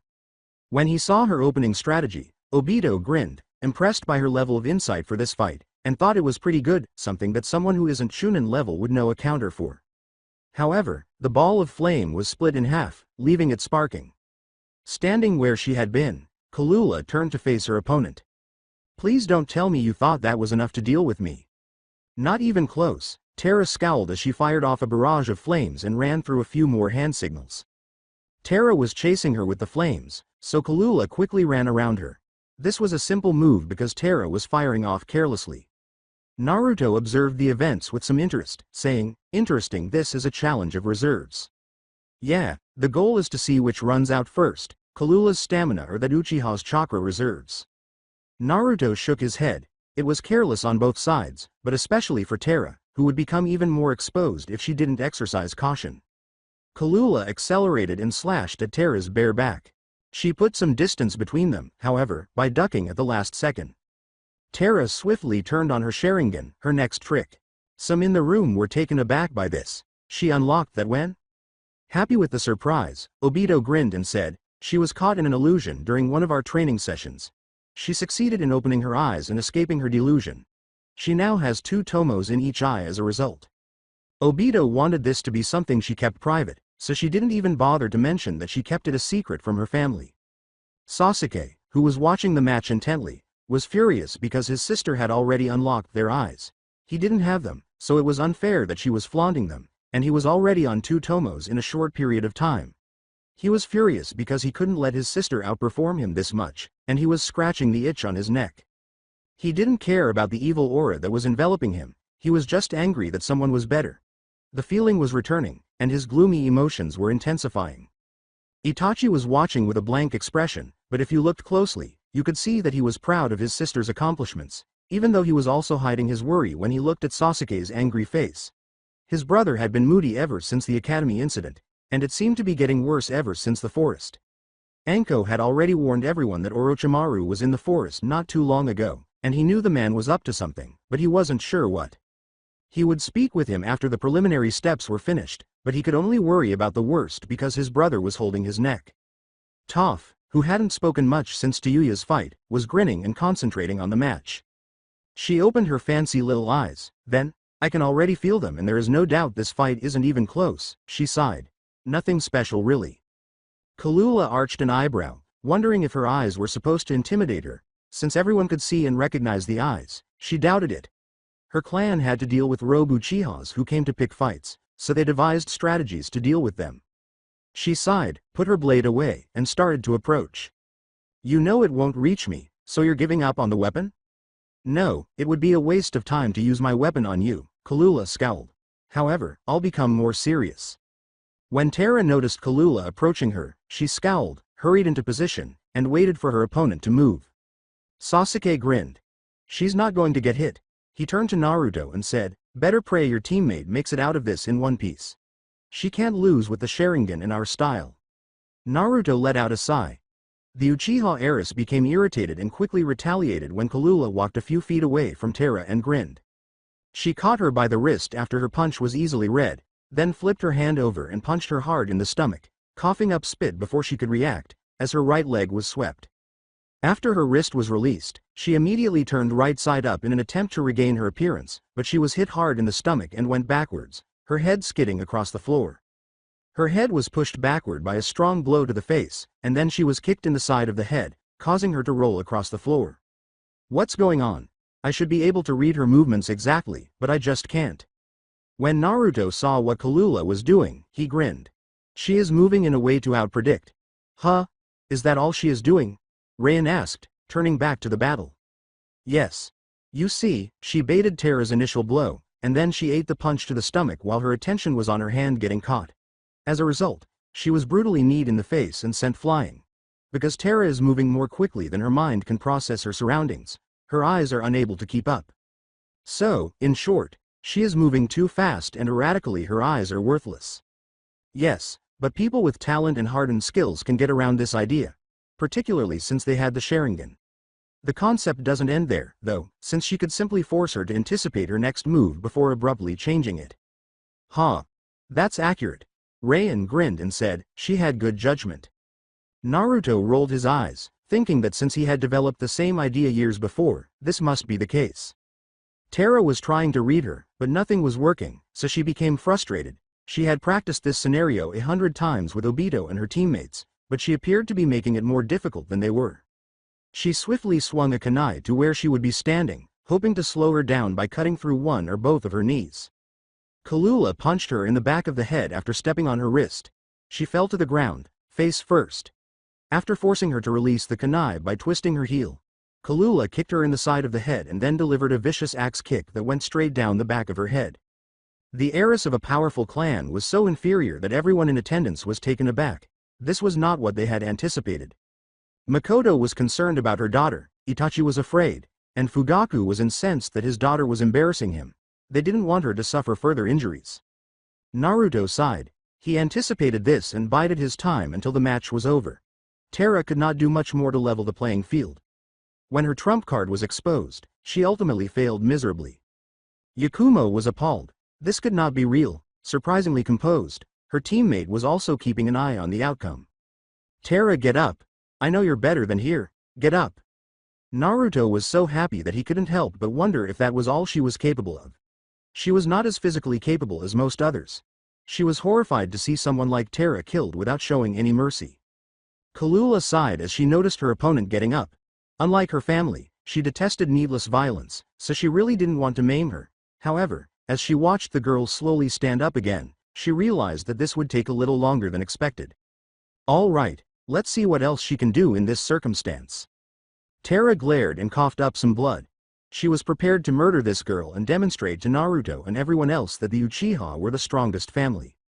She held her wrist down while going through a few hand signals. Kakashi's gaze expanded. Obito, you didn't. Oh, I did. Turns out her affinity for fire and lightning is the same as you. He laughed, so using my own memory of the technique I was able to recreate it. Thus, teaching it to my student. As Ino watched in disbelief, she asked, "What is that?" Tara was smiling as lighting gathered around her hand. She was excited to use the move once her Sharingan was activated. This is a move that I created to combat the Rasengan back when I was younger. Kakashi glanced at his hand's palm. It was a move that I used from condensing the lightning in my hand to a fine point. For example, my palm and controlling it to where it can be used as a weapon. More so, the range on his attack is minimal at best, but the worst part is the tunnel vision. Yes, but she doesn't have that. Obito raised his eyebrows. As you can see, the Sharingan overcomes that obstacle, allowing them to bypass the one crippling weakness of the move. I see, sighed Kakashi. It looks like you have a good student in Obito. Yeah, I really do. Now let's see her finish this. Kalula just stood there while Tara intensified her attack. I see, so this is your ace in the hole. Some overpowered strike. Karula laughed. Let's see if it works out. After Tara smiled, the lightning in her hand began to condense even more, causing sparks to fly throughout the room. The attack itself impressed the majority of the other genin. The teachers were even more amazed at how far she had come in such a short period of time. A rival was being smiled at by the Namikaze twins. They had to acknowledge that they were lagging behind since she was displaying everything. In the coming months, they would have to increase their training. The Uchiha clan was growing increasingly pleased with Tara's accomplishment. Everyone except Sasuke, who was enraged by his sister's skill. It was unbelievable to him. While he hasn't done much in the way of new moves, she received an A-rank assassination just you. He was growing nervous because he still hadn't roused the Sharingan. According to his father, late bloomers do occasionally show up in the clan. Obito is a prime illustration of this. Now, though, in terms of accomplishments, he lagged behind his sister even more. More power, please. Why does she receive everything? For what reason does Itachi receive more? I detest it. His neck began to burn once more. I must, under all circumstances, get stronger. I need more power, please. Naruto was massaging his ears. Should that much noise be made during an assassination attempt? Probably is expected these days, he said, shaking his head. Naruto acknowledged that although the attack felt and looked strong, its condensing was the issue. The range was more constrained by doing this than by any other just you. He could see that if you didn't hit perfectly, this move alone could cause issues. You extended your hand, leaving it vulnerable to being severed or shattered if the motion was not executed. Additionally, someone with adequate reflexes could easily avoid it. Given that Kalula appeared to be organizing something, he sighed and said, but the Sharingan probably helps with this problem. You should be even more afraid of them when they appear bored, based on what I've learned from the Kerr family. The ground exploded as Tara roared to life and swiftly dragged her hand across it. At the same time, anyone looking directly at the attack was blinded by how strongly it was sparked. She reached out and pointed directly at her heart, knowing that the fight was over if she managed to hit that and seriously hurt herself. Checkmate. You're celebrating too soon. Kalula appeared to Tara's right, far away from the attack, and her eyes grew wide. Swiping her arm, she snarled. Kalula continued to swing while pushing back, dodging the blow and leaping back. It had been used to impale her chest at first, but now it was being wielded like a sword. Kalula consistently moved to the side or fell back to avoid her attacks. She narrowly escaped the lightning that was attempting to strike her. However, she knew what would happen the moment her back struck the wall. With a sly smile, Tara cornered her and released all of the chakra into a single, delicate point by pushing her fist forward. Everyone had to shield their eyes from the dust that was kicked up by the massive explosion. Some of the people on the railing above were coughing up dust, and debris was flying through the air. The smoke didn't clear, but everyone believed the match was over. They anticipated witnessing Tara impale a Kerr girl through the chest. She hit the opposite wall and came to a stop as someone rolled across the ground after emerging from the smoke. Everyone was startled to see that it was Tara when they looked down. However, the left arm she was using to hold her attack was mangled. There were indications that the blood vessels had burst from the force of the grip. She was losing so much blood that she was huffing. Her opponent appeared out of the smoke, but she was a little different. Her body was tinted purple, and she exuded a purple aura. The released aura was causing her body to pulse, and she was concentrating on her opponent. The majority of genin were recoiling from the intense aura. Well, now since you showed me something interesting, I figured I would return the favor. Kalula stretched, lifting her hands above her head. Her eyes narrowed as she fixed them on the Uchiha heiress. You know I wasn't going to try and kill you or anything. Just maiming you was the goal. Especially since killing you would only be troublesome down. But since you decided to try and aim for a killing blow in that last moment, I don't have to be kind to you. With a glare and a crack of her knuckles, she said, so get ready, this is going to be a flash. Tara's head reeled from the blow as Kalula materialized in front of her. She flew through the air as blood dripped from her mouth. However, a moment later, someone grabbed her leg and threw her against the wall. She was struck hard in the stomach, causing her to spit up more blood. She received 3 vicious hooks. One to her chin, another to her body, and a third to her other cheek. As the pain worsened, all she could feel was her vision turning black and her mind becoming fuzzy. Kalula continued, punching her chest straight, sweeping her leg, and slamming her elbow into her temple. The pain kept getting worse with every blow she was taking. She even felt some bones crack as a result of the impact. She was unable to stand and was having trouble focusing, but then she noticed that she was pushing her fingers forward in a straight line. It was similar to the Hyuga fighting style, but she could feel it in her chest. Right into her heart, where she passed out and coughed up more blood. Blood was dripping from her mouth and the open wound in her chest as she collapsed to her knees. Kalula was finally ready to continue when someone yelled, "Kalula, that is enough." She turned to face the voice. As it happens, Naruto was the one who was staring at her with the same expressionless look. The Kerr clan watched to see if she woulda. Of course, beloved, she said as her metamorphosis came to an end, and she hurried to the top floor, pointing out that Tara was unable to continue. At this shift in character, the majority of the Kerr perspired, particularly throughout everything that took place. Her parents and grandfather were the only people she appeared to share this reaction with. She never reacted in any way other than annoyance aside from that. Obito hurried to see how his student was doing as the doctors hurried to the ground. He could see that she was barely hanging on due to the extensive damage. It was terrible, but the healers were putting in extra effort to stop the wounds from bleeding. Before they could move her, they had to stabilize her. Fortunately, the injuries stabilized quickly, but the fight's outcome shocked everyone. The fact that one of their own lost again simply shocked the majority of Konoha. This time, however, it was a highly skilled member of a well-known clan. Seeing one of their greatest hopes dashed in such a way was unheard of for them. Since Kalula was fortunate, Yakumo was in denial about her friend's poor performance. Her other teammate's expression was unreadable. He was completely blank, displaying no signs of mental activity. Most couldn't be certain, but they assumed he was stunned by the sheer savagery.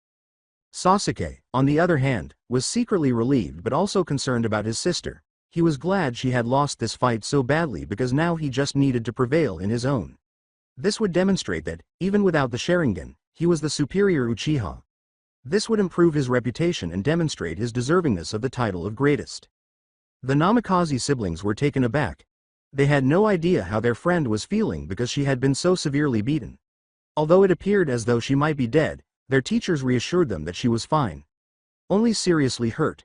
However, it infuriated them to see their brother, or rather, their ex-brother, so close to the girl who did it. Menma and his sister both swore to destroy them. Itachi was consoling his parents, who were appalled by the match, while this was being resolved. The other clan leaders were present to assist the parents in their grief.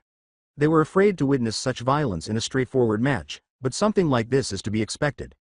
This wasn't supposed to happen, and Minato was disgusted. He had no doubt that Tara could compete with anyone. She was gifted, especially since she could use the Chidori and Sharingan techniques. She displayed more control than most people would anticipate for her age, and it was startling to witness such severe beatings.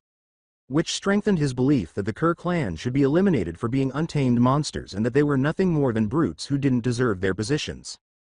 Conversely, Naruto had to spoil his teammate, who appeared to be transforming into a dog. She rubbed her head in delight at the attention, but he insisted he saw a demon's face. In the upper rafters, somewhere. Hayate announced the next match after tidying up the arena for a short while. After a rapid rotation, the board came to a stop at 2 names. Dosu versus Shikamaru Nara. What was up with all the matches? Naruto had to ask himself.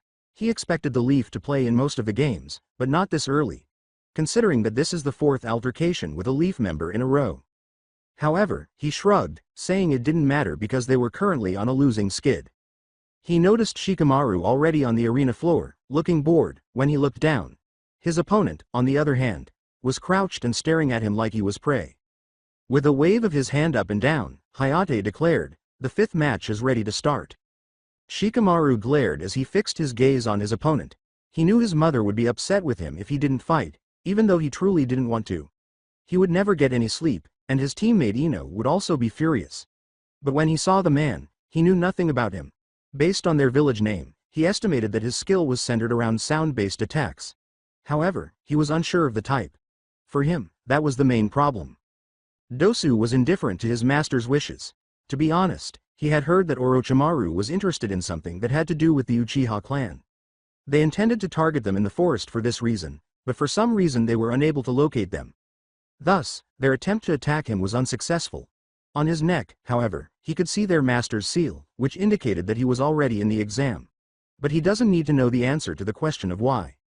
Ignoring Kalula's pout over not receiving any more head pats, Naruto narrowed his eyes at the bandaged teenager. "It's going to be difficult. Shikamaru, I hope you can see the signs." He had a general idea of what this man was capable of, and based on the way he was moving and the shape of his arms, he could assume that it was something inside his armor, more specifically, something beneath his bandages. Seeing his opponent standing there, Dosu charged forward without hesitation, certain that it would be simple to close the distance on him because he lacked the unique skills of the Namikaze or Uchiha brats. When Shikamaru saw him lash out at him, he sprang to the side to dodge his blow, missed it, and scowled as he quickly held his ground. What's wrong is that he missed his attack, but he doesn't appear angry. In fact, he appears composed. At that moment, he becomes aware of the abrupt ringing in his ear and the gradual flickering and blurring of his thoughts. "What the?" he thought, trying not to throw up. Dosu rushed forward once more and struck out with his arm, this time aiming for his stomach. "I need to get some distance." However, he slipped as soon as he touched down, and when he looked up, he saw Dosu on top of him once more, this time with his hand high in the air. "This ends now." He lowered his hand and pointed it directly at Shikamaru's face. Shikamaru. Since she had never seen her teammate in this situation, Ino was afraid for him. Dosu felt his body freeze and tried to lower his head while staring at Shikamaru, but nothing he did caused it to move. "I had him dead to rights. What the hell is going on?" Shikamaru got up and scowled at him, saying, "That was close. You had me going there for a second. But because you overpaid your hand, it was simple for me to read." He sighed, but this was a serious drag. In fact, this was pretty easy counter after my head cleared up for a second. "Oh, yes. I discovered that your attack's power was causing sound waves to reverberate through the atmosphere. Because of this, you were able to harm me in some way even though I was avoiding you." He grinned a little and put his shadow around his neck. "Man, Dad had me learn this trick with my shadows, but it was a serious pain to learn," he said. "To be honest, it was impressive, but since you were so eager to show off, this was easy to do. Mom was pressuring me to finish it as soon as possible. I didn't get enough sleep." This was terrible. He couldn't think of a way out of this unless he could keep the idiot talking or distracted. "Bastard." He growled, feeling the shadow tighten around his neck. He was screwed. He choked on his already obstructed windpipe as the shadow grew tighter around his neck. "Now give up your life. You have a choice, but believe me, giving up would be easier. Screw your bitch with the silver spoon. Because you're from a big-ass village, you guys think you're so hot." He smirked beneath his bandages and attempted to move, but Shikamaru held him in place, which caused him to sigh again. "But you should know, size isn't what matters, it's how you use it." He tightened the shadows around his neck, which caused him to gradually lose consciousness. Before long, his head fell back and his body went limp. "Yeah, well, this is too much work for my taste." Shikamaru stepped out of his shadows and went to investigate. Something touched his stomach abruptly. His body stumbled over as the nausea came back. He noticed that Dosu was sitting up when he looked down, but his hand was completely extended to his stomach. Easy. Under his bandages, Dosu sat up smirking. I knew that you would let go of your shadow if I played a possum. He grinned beneath his bandages and slowly got to his feet, saying, Now, then, how are you feeling? It was a gamble, all things considered, but it was worth it. After throwing up on the ground, Shikamaru ran away from him. Shit, I should have considered the possibility, but I didn't think he could accomplish that. His bandages crinkled, revealing a smile that was developing beneath them as Dosu glared at him and said, You should have listened. Just because you come from a big village doesn't mean shit. You are just a pampered brat that got by with luck. With this you made a fatal move. Now prepare for the suffering. Taking a deep breath, Shikamaru swiftly confronted the man. This is more problematic than I anticipated, damn it. He frantically thought, I have to do something about this, but he hurriedly leapt farther away from Dosu, who was now pursuing him and shooting off his arm whenever he got too close. Fortunately, he was far enough back to escape the agony, but he was aware that this would eventually end. I really want to sleep, he sighed. He's going to catch me or I'm going to make a mistake before long. With a sigh, Naruto observed the events and said, should have killed him, would have made his life easier. True, but some people don't think like that. What the fuck are you talking about, Kalula? How you cannot think like that given the history of shinobi? That should be their first solution to some of the fights in the war or even in events. Still, it is a time of peace, so he didn't have that initial thought. Shut up. Shikamaru isn't a monster like the rest of you. He'll figure something out. Ino glared at the group. Monster? Naruto rolled his eyes. All that's left of their field is, please. Shikamaru was looking for a solution, but he wasn't considering this. He wouldn't be stupid enough to approach, but the only thing he could do would be to try to trap him in his shadow once more. He therefore required a different approach. Dosu walked up to Shikamaru, lifted his arm, and pondered. Connected. Something strange caught his foot. His eyes grew wide as he looked down and saw a kunai, but it was encased in something. Phew. Then there was an explosion. Everyone had to cover their eyes to prevent blindness because the blow was so strong. With a sigh, Shikamaru used his shadows to reach through the smoke and discover his opponent lying down. Without waiting for him to rise, he swiftly called forth his shadows once more and began strangling him, this time with the intention of ensuring that he was unconscious. As the strangulation went on, he could feel his body getting colder.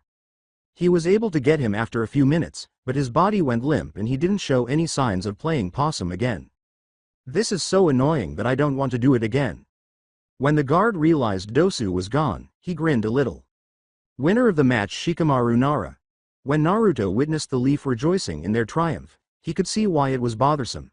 Ino and a few others were yelling with delight, while others were merely making remarks about the performance. Shikamaru used his brain to outwit his opponent, that shows his bright future. Asuma laughed, just as expected of my student. Despite his talent, Naruto made a crucial error and rolled his eyes. By lowering his guard, he almost let himself be done in.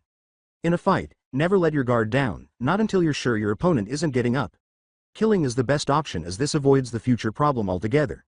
But if that is not something they want to do, then putting them near death or injuring their limbs would be better. I would have removed his arms. Kalula was annoyed by the celebration. Have some self-control. Same, either cut them off or make sure he can't move them from the shoulder down. Doing this ensure that he can't use the full range of the move. I don't know if there are two of those devices in his arm, but best to break them both before he gets back up. It was pretty smart he pretended to be unconscious as a way to lure his opponent in close. Naruto breathed deeply, just needed more versatility and not be so eager to end the fight with one more move. Naruto saw the staff take away Dosu and they began the next pick of matches. The spinner continued to roll and roll until finally it came to a stop. Looking up, Naruto saw two names he was a bit surprised to see. Kintsuchi versus Choji Akamichi. Naruto saw the black hair girl jump down from the balcony above. She was smaller than her friends and didn't seem to be carrying anything on her other than some minor weapons. But he was sure given what they have seen already, there was more to her arsenal. Choji on the other hand, oh man, I don't want to fight a girl. Choji was whining about fighting a girl in his match. Come on Choji, get down there, we need to secure our second win. Choji groaned while Shikamaru sighed. Come on, you know you have to. Asuma smirked, if you win I'll treat you to all you can eat meat. Choji was on the floor below in record time. No one had seen him move, but he was surprisingly quick when it came to food. So, what do you think? Ario, who was watching everything unfold, stared at the two combatants. Hard to say. Lady Kerr turned her head. I know what the Akamichi clan can do, but we don't know anything about the girl.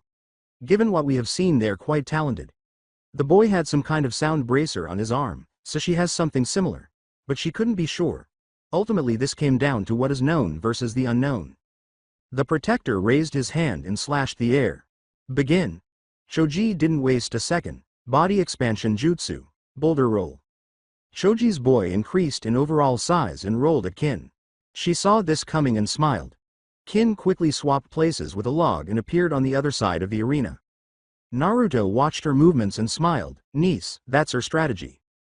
Kalula frowned. She saw it too, but she was curious how this plan was going to work. What makes it a good plan? Turning to his brother, he saw him smirking. All she is doing is running away from Choji. There's no way she can avoid his attack forever. You're just being too narrow-minded. Or you're the one that is being too narrow-minded. His brother glared at him, but he was ignored while Kyoko was dragging her brother back to the match. Kushina sighed, knowing her son inherited her short temper and hoped to fix that soon. Kin had dodged another roll attack from Choji, appearing at another corner of the arena. Touching the ground, Choji quickly turned his momentum back to Kin, who was at a different corner. But Kin simply dashed away from his roll and then swapped places with a log when he was about to crush her. Kin appeared in the last corner of the room and then dashed to the center of the room. Dodging the rolling ball of death, she just smirked. She was almost done. Appearing by the ram statue, she touched the wall before climbing up the statue. Choji had stopped rolling and started huffing. Stop running. I'm already hungry because of you. Then just try to keep up, fat ass. Choji's eyes twitched, and a vein formed on his head. Shikamaru frowned. Now she's done for. Of things to say, that was the dumbest thing. Choji always had a short temper when people brought up his weight. Ino nodded in confidence. Yeah, now he is going to crush her. Naruto sighed. It was scary, they didn't see what was happening. Rage is good when used, but without control it can be more disastrous than someone in control without strength. Kalula had those drilled in her head. One's passions and emotions can be dangerous. If tempered, it can make you the most dangerous person in the world. But if left unchecked, it can be death. Rayan frowned and just leaned on the railing while picking his ear. Fat ass is about to get destroyed. He really should stop thinking with that stomach and focus on his opponent. Stupid fuck. Ino glared at Rayan, who saw the look and smirked. Got something to say, girly? He flared his aura, and this made her freeze up. Thought so, whore. Tayuya watched Kin's movements and was ready to move in case she was in danger. While they might not be on the same team, they were still friends since coming to the village. They grew up with one another, and while she was the rough and tumble type, Kin was the softer touch. She preferred using her brain over heart. It was one of the reasons she never rose to the same heights, but maybe it was the reason she wasn't tied to the snake like her. Wonder if I should have flown under the radar instead of being out front? Kin felt Choji quickly approaching the top of the statue, but she quickly jumped off and used her feet to kick off the statue. Kin managed to use her chakra to break her fall and roll into a standing position in the middle of the arena. But Choji was hot on her tail and started expanding again. Kin stood there and snapped her finger. Shoot, it looks like I can't keep running. She smiled. Seems like now I have to take the fight to you. Choji didn't respond and started rolling to her again. This time she stood there with a smile on her face. You got this, Choji. Ino was ready to see her teammate win. Shikamaru frowned, and Asuma noticed. What's wrong? Why is she so calm? Asuma's frown deepened. What do you mean? I mean, why is she just standing there about to be rolled over when earlier she was moving faster than him? She could easily move out of the way of the attack, so why hasn't she? Asuma agreed with his point. Looking at this, you would think Kin was running away. But and the other veterans know that she was planning something. But they weren't sure what it was. Her movements were very erratic, and she seemed to be driven by some kind of goal. Choji was inches from Kin, but then suddenly veered off to the left and crashed into the corner of the room. Huh, what the hell, Choji? Ino's eyes were wide, and her face was red. You missed her. Oh dear, Kin smiled. It would seem you missed me. Choji emerged from the rubble and looked confused. What, I was sure I hit her. What the hell? He shook his head and expanded his body again. He rolled past her again and hit the other corner of the room. Tayuya shook her head. Dumbasses don't even realize what is going on. Toph rubbed her ears. I do, and it is annoying. This is fucking with my ears, and I don't like it. Tayuya shrugged. Deal with it. This is Kin's specialty. This fight is hitting the end. Choji couldn't focus. His mind was in a fog. Every moment he thinks she's in front of him. Suddenly she moves. It was frustrating. All he was doing was chasing this girl. He released his rolling form and quickly increased the size of his arm, making it larger than his entire body. Glaring at Kin, he finally jumped into the air and brought his fist down with everything he had. The ground exploded on impact, and he grinned. Victory at last. So how was that dream? His eyes widened. Turning around, he saw Kin standing in front of him. So how was it? What did you imagine? Me being crushed under the weight of your blow? The sound of my bones popping as you hit me? I'm quite curious. How? Oh that. She giggled. That would be telling.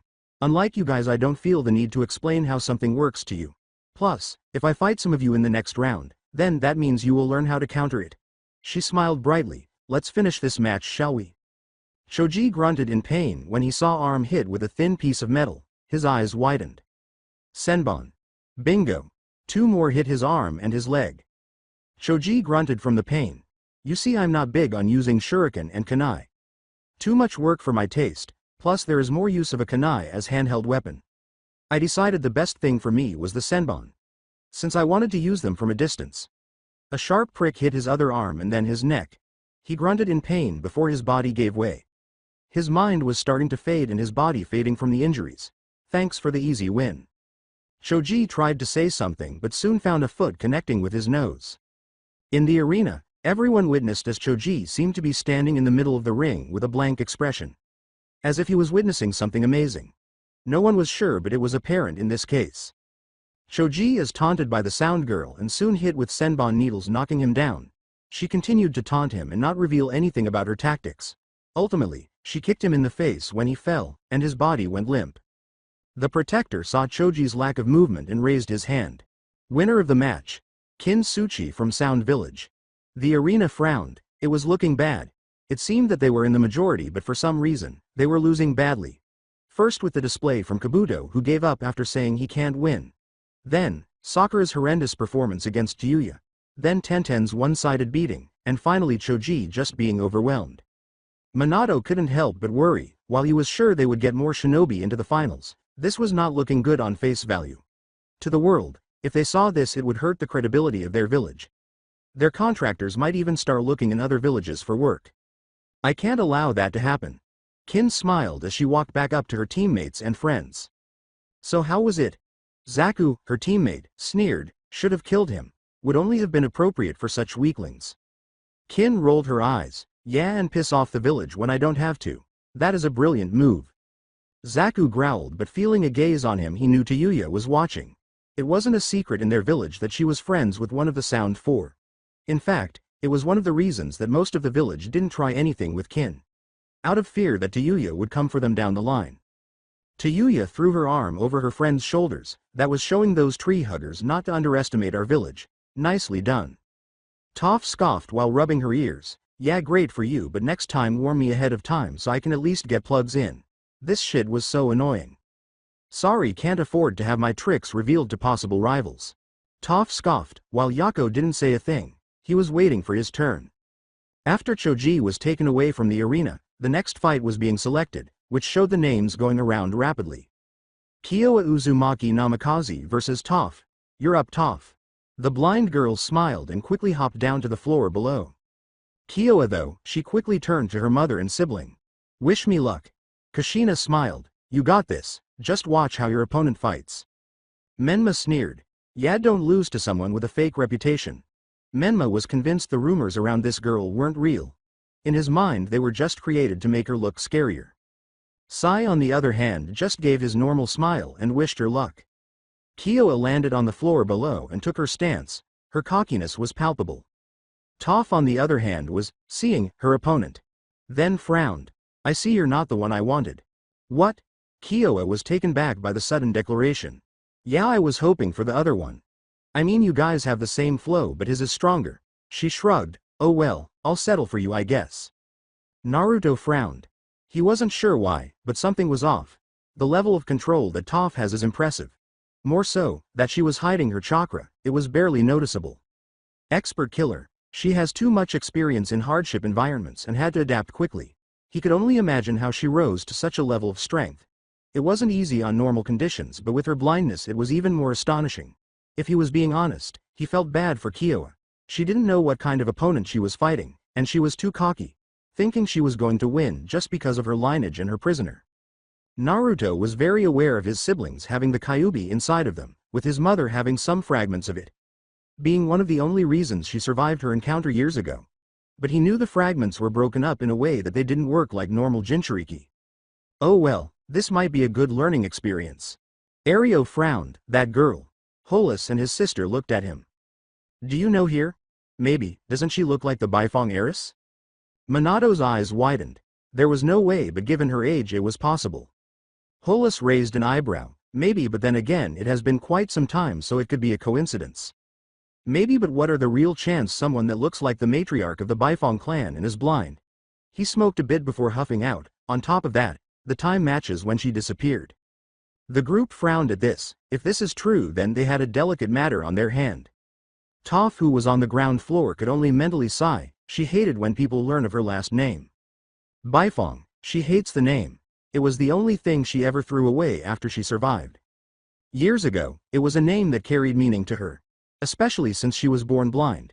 It was something to use as a weapon in times of need, but over time, she grew tired of it. Being waited on, having people kiss up to her because of her family, and being treated like glass. There was nothing in her life that could bring her pleasure anymore. No matter what was bought for her, who was brought to her, and what was in her home, she couldn't be happy. But then she remembered the time he found her. Toph heard the hand drop. Begin. She would think on this later, but for now she would deal with her opponent. Kyoa dashed at Toph with a smirk on her face. Let's end this quickly. Toph waited with her hands to her side and the punch was inches from her face. She found herself falling past her and looking at the floor. Toph sighed, so easy to read. With a slight twist of her foot, a pillar of earth came up and smacked her in the face. This blow sends her head upwards, but Toph quickly dashed at her and slammed her palm into her stomach. Kyoa screamed in pain while sailing across the floor with a skid. She coughed a few seconds before getting back on her feet. Oh, my, she got up quick. Hollis had to admit he was impressed. A blow like that would knock out most people. Not that surprising given she is a host. Lady Kerr wasn't impressed. Indeed. Lord Kerr agreed with the sentiment. Getting back on her feet, Kyoa frowned before taking a deep breath. Okay, she can use earth release and has some taijutsu. Which means, she quickly ran through some hand signs and exhaled a ball of flame. Toph heard the attack coming and quickly twisted her foot clockwise.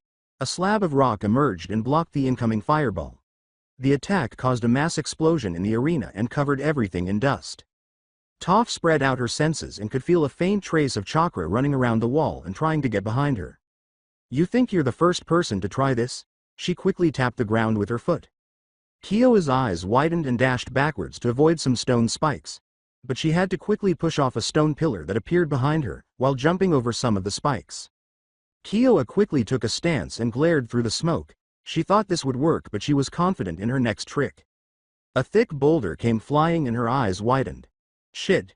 She quickly formed something in her hand and before the stone could hit. Rasengan. The boulder exploded from the attack, revealing a small swirling white and blue sphere in her hand.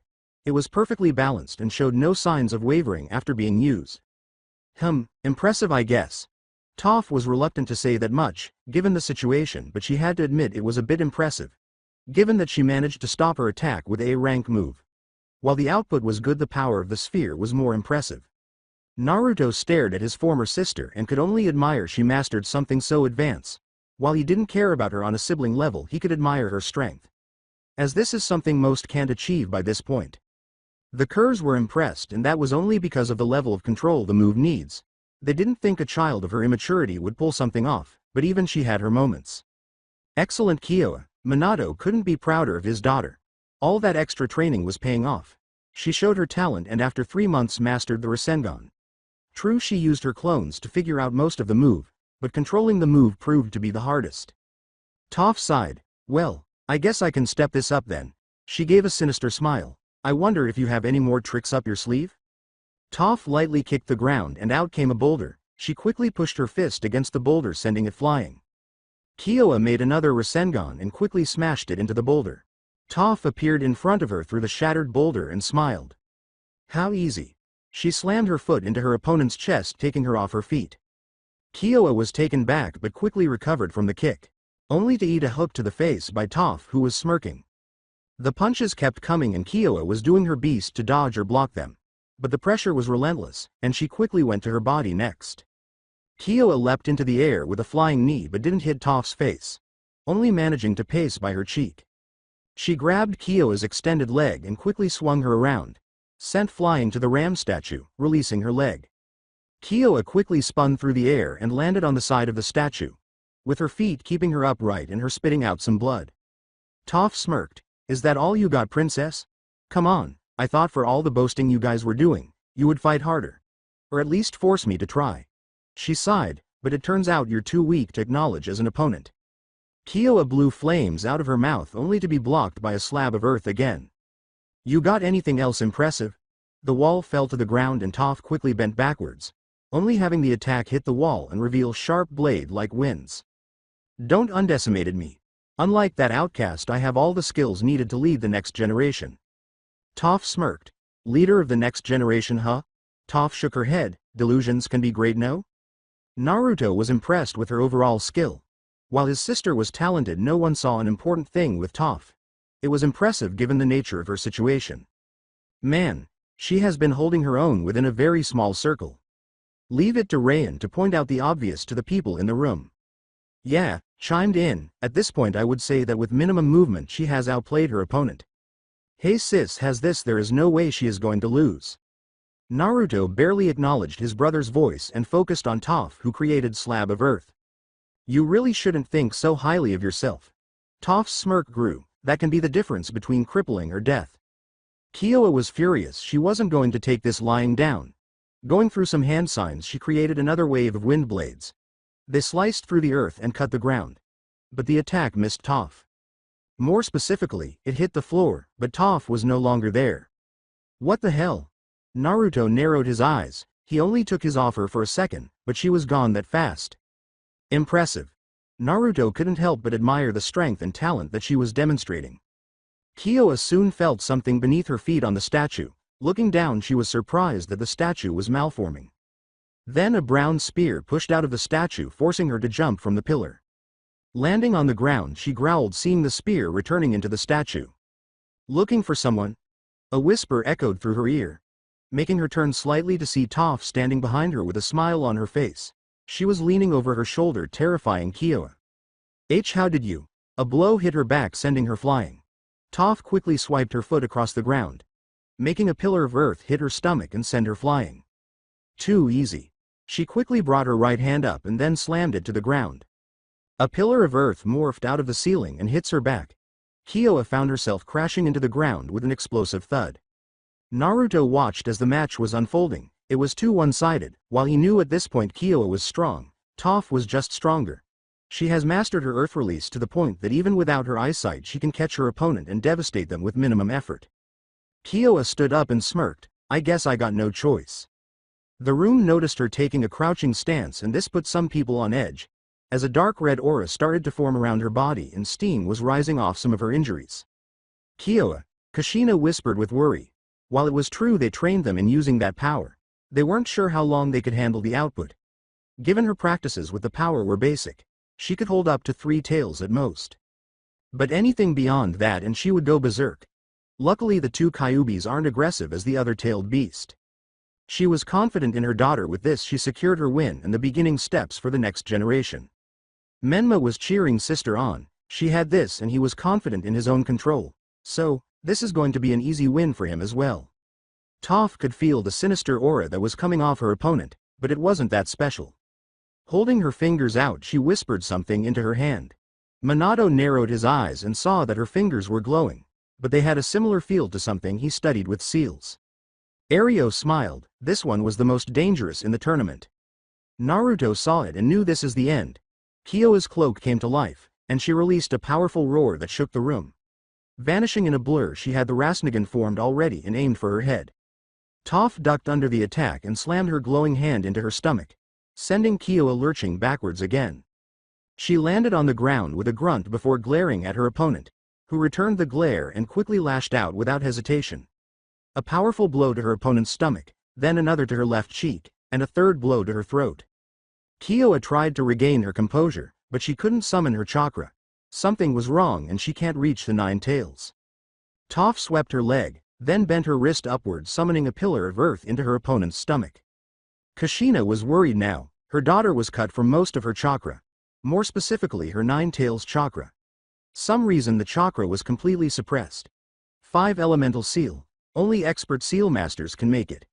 Even fewer can use it effectively. Minato was in the same boat as he felt this fight was going to go too far.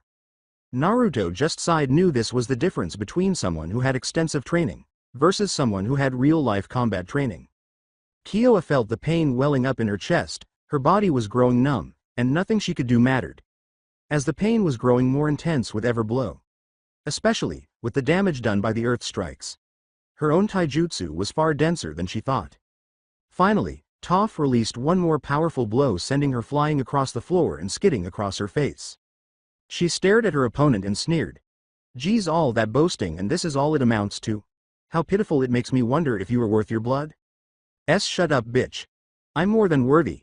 Kyoa slowly sat up but had her head flung backwards, due to a powerful upward kick to her jaw. Some teeth were lost in the process, and she came crashing down to the ground. Really then, everyone else from your blood isn't worth a shit then. I mean, this is just pathetic. She shook her head. Obviously your brother isn't that much better, given I can sense about the same level of power from him. On top of that, your other disowned sibling. Her smile grew. Now that is a real warrior. I can tell fighting him will be worth my time. He's a loser. Nothing more. If he is a loser, then what does that make you?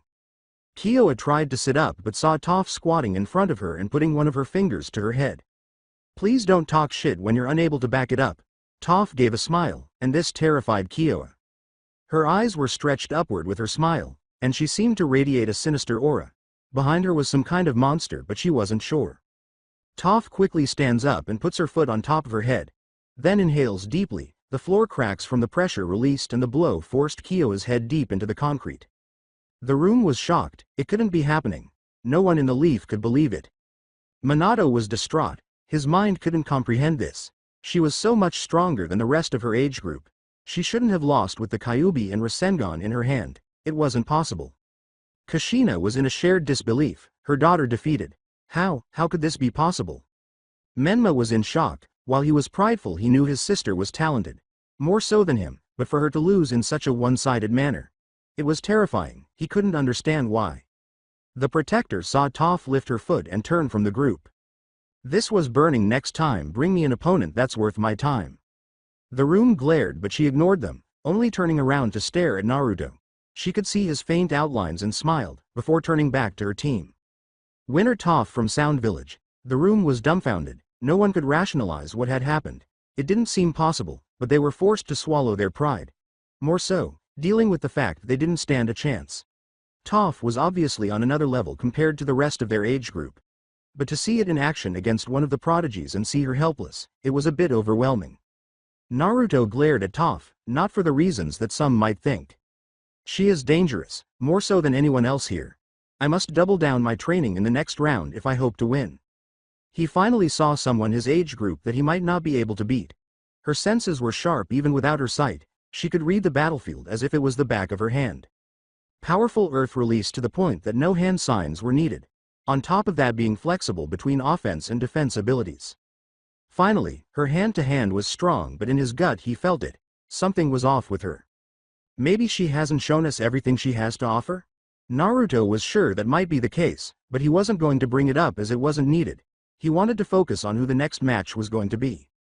No one in the arena had to wait long as the names spun for a few seconds and then landed on 2 names, with one sighing and the other hiding his smile. Naruto versus Tatsu Yamanaka. Seeing this, Naruto jumped down into the arena with his hands in his pocket, while his opponent quickly joined him with a big smile on his face. I'm so glad I get to fight you. Naruto raised an eyebrow. Because now I can show you the difference between those of us blessed and those that were forsaken. Naruto was pulling out his hair internally, another sermon. He really hated his life. The protector looked at the 2 boys and waved his hand down. Without waiting, His opponent threw a kunai at him, which Naruto tilted his head, dodging slightly to the side before finding his opponent gone. Shushin. I see, treating your students fairly my ass. Obito probably taught him this while I was gone and continued to teach more stuff when I was kicked off the team. Naruto sensed him from behind and just ducked under a powerful swing. It was a kick that was aimed at his head. You're too slow. Turning on his heel, Naruto quickly thrusted his right leg out. He connected with his opponent's stomach, sending them flying and landing on their back.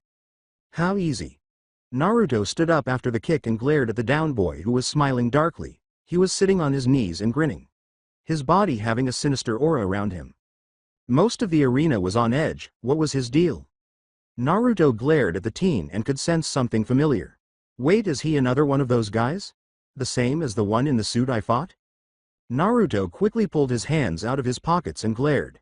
Who are you really? The smile stayed on his face while rising to his feet. Doesn't matter today, I get to settle it with you. Once you're dead, no one is going to care. Naruto wasn't sure. Maybe this is someone that had a persona grudge against him? He wasn't sure, but for some reason this guy was targeting him. Taking his stance, he knew this fight was going to be a bit more of a hassle than he thought. You don't know, get it, do you?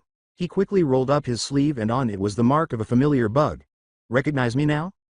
Naruto continued to be confused. That tattoo, yes, but you. No, I don't know who you are. The man laughed before his smile grew and he glared. You don't remember the man you killed, but you remember his tattoo? Naruto glared. What about him? That fucker was my brother. The facade was over. The man pulled off his hair and removed his contacts, revealing dark brown eyes and a slightly different skin complexion. It was well hidden, and he just smiled on. When I heard you killed my brother, I figured you would be in this fucking village training for the exam. But I never knew how much everyone else hates you. So, it was easy to sneak onto your team and take your place. He knew that probably revealing this now wasn't good, but he didn't care. He was going to mock this village and at least kill the man that killed his brother. That's some family love. Too bad I don't get it. The man began cackling. I don't care about my brother, I'm just going to kill you to prove I'm worthy. Soon I will be known as the Tiger Vessel. Naruto saw the man rush at him. He had quite the fight on his hands. Yo guys, it's RyugaXD. You already know YouTube has its limit size, so if you want to see the spicier, uncensored, and exclusive stuff I can't post here, check out my Patreon. That's where I drop all my 18+ lemon content, early uploads, and more. Links in the description. Come join the fun.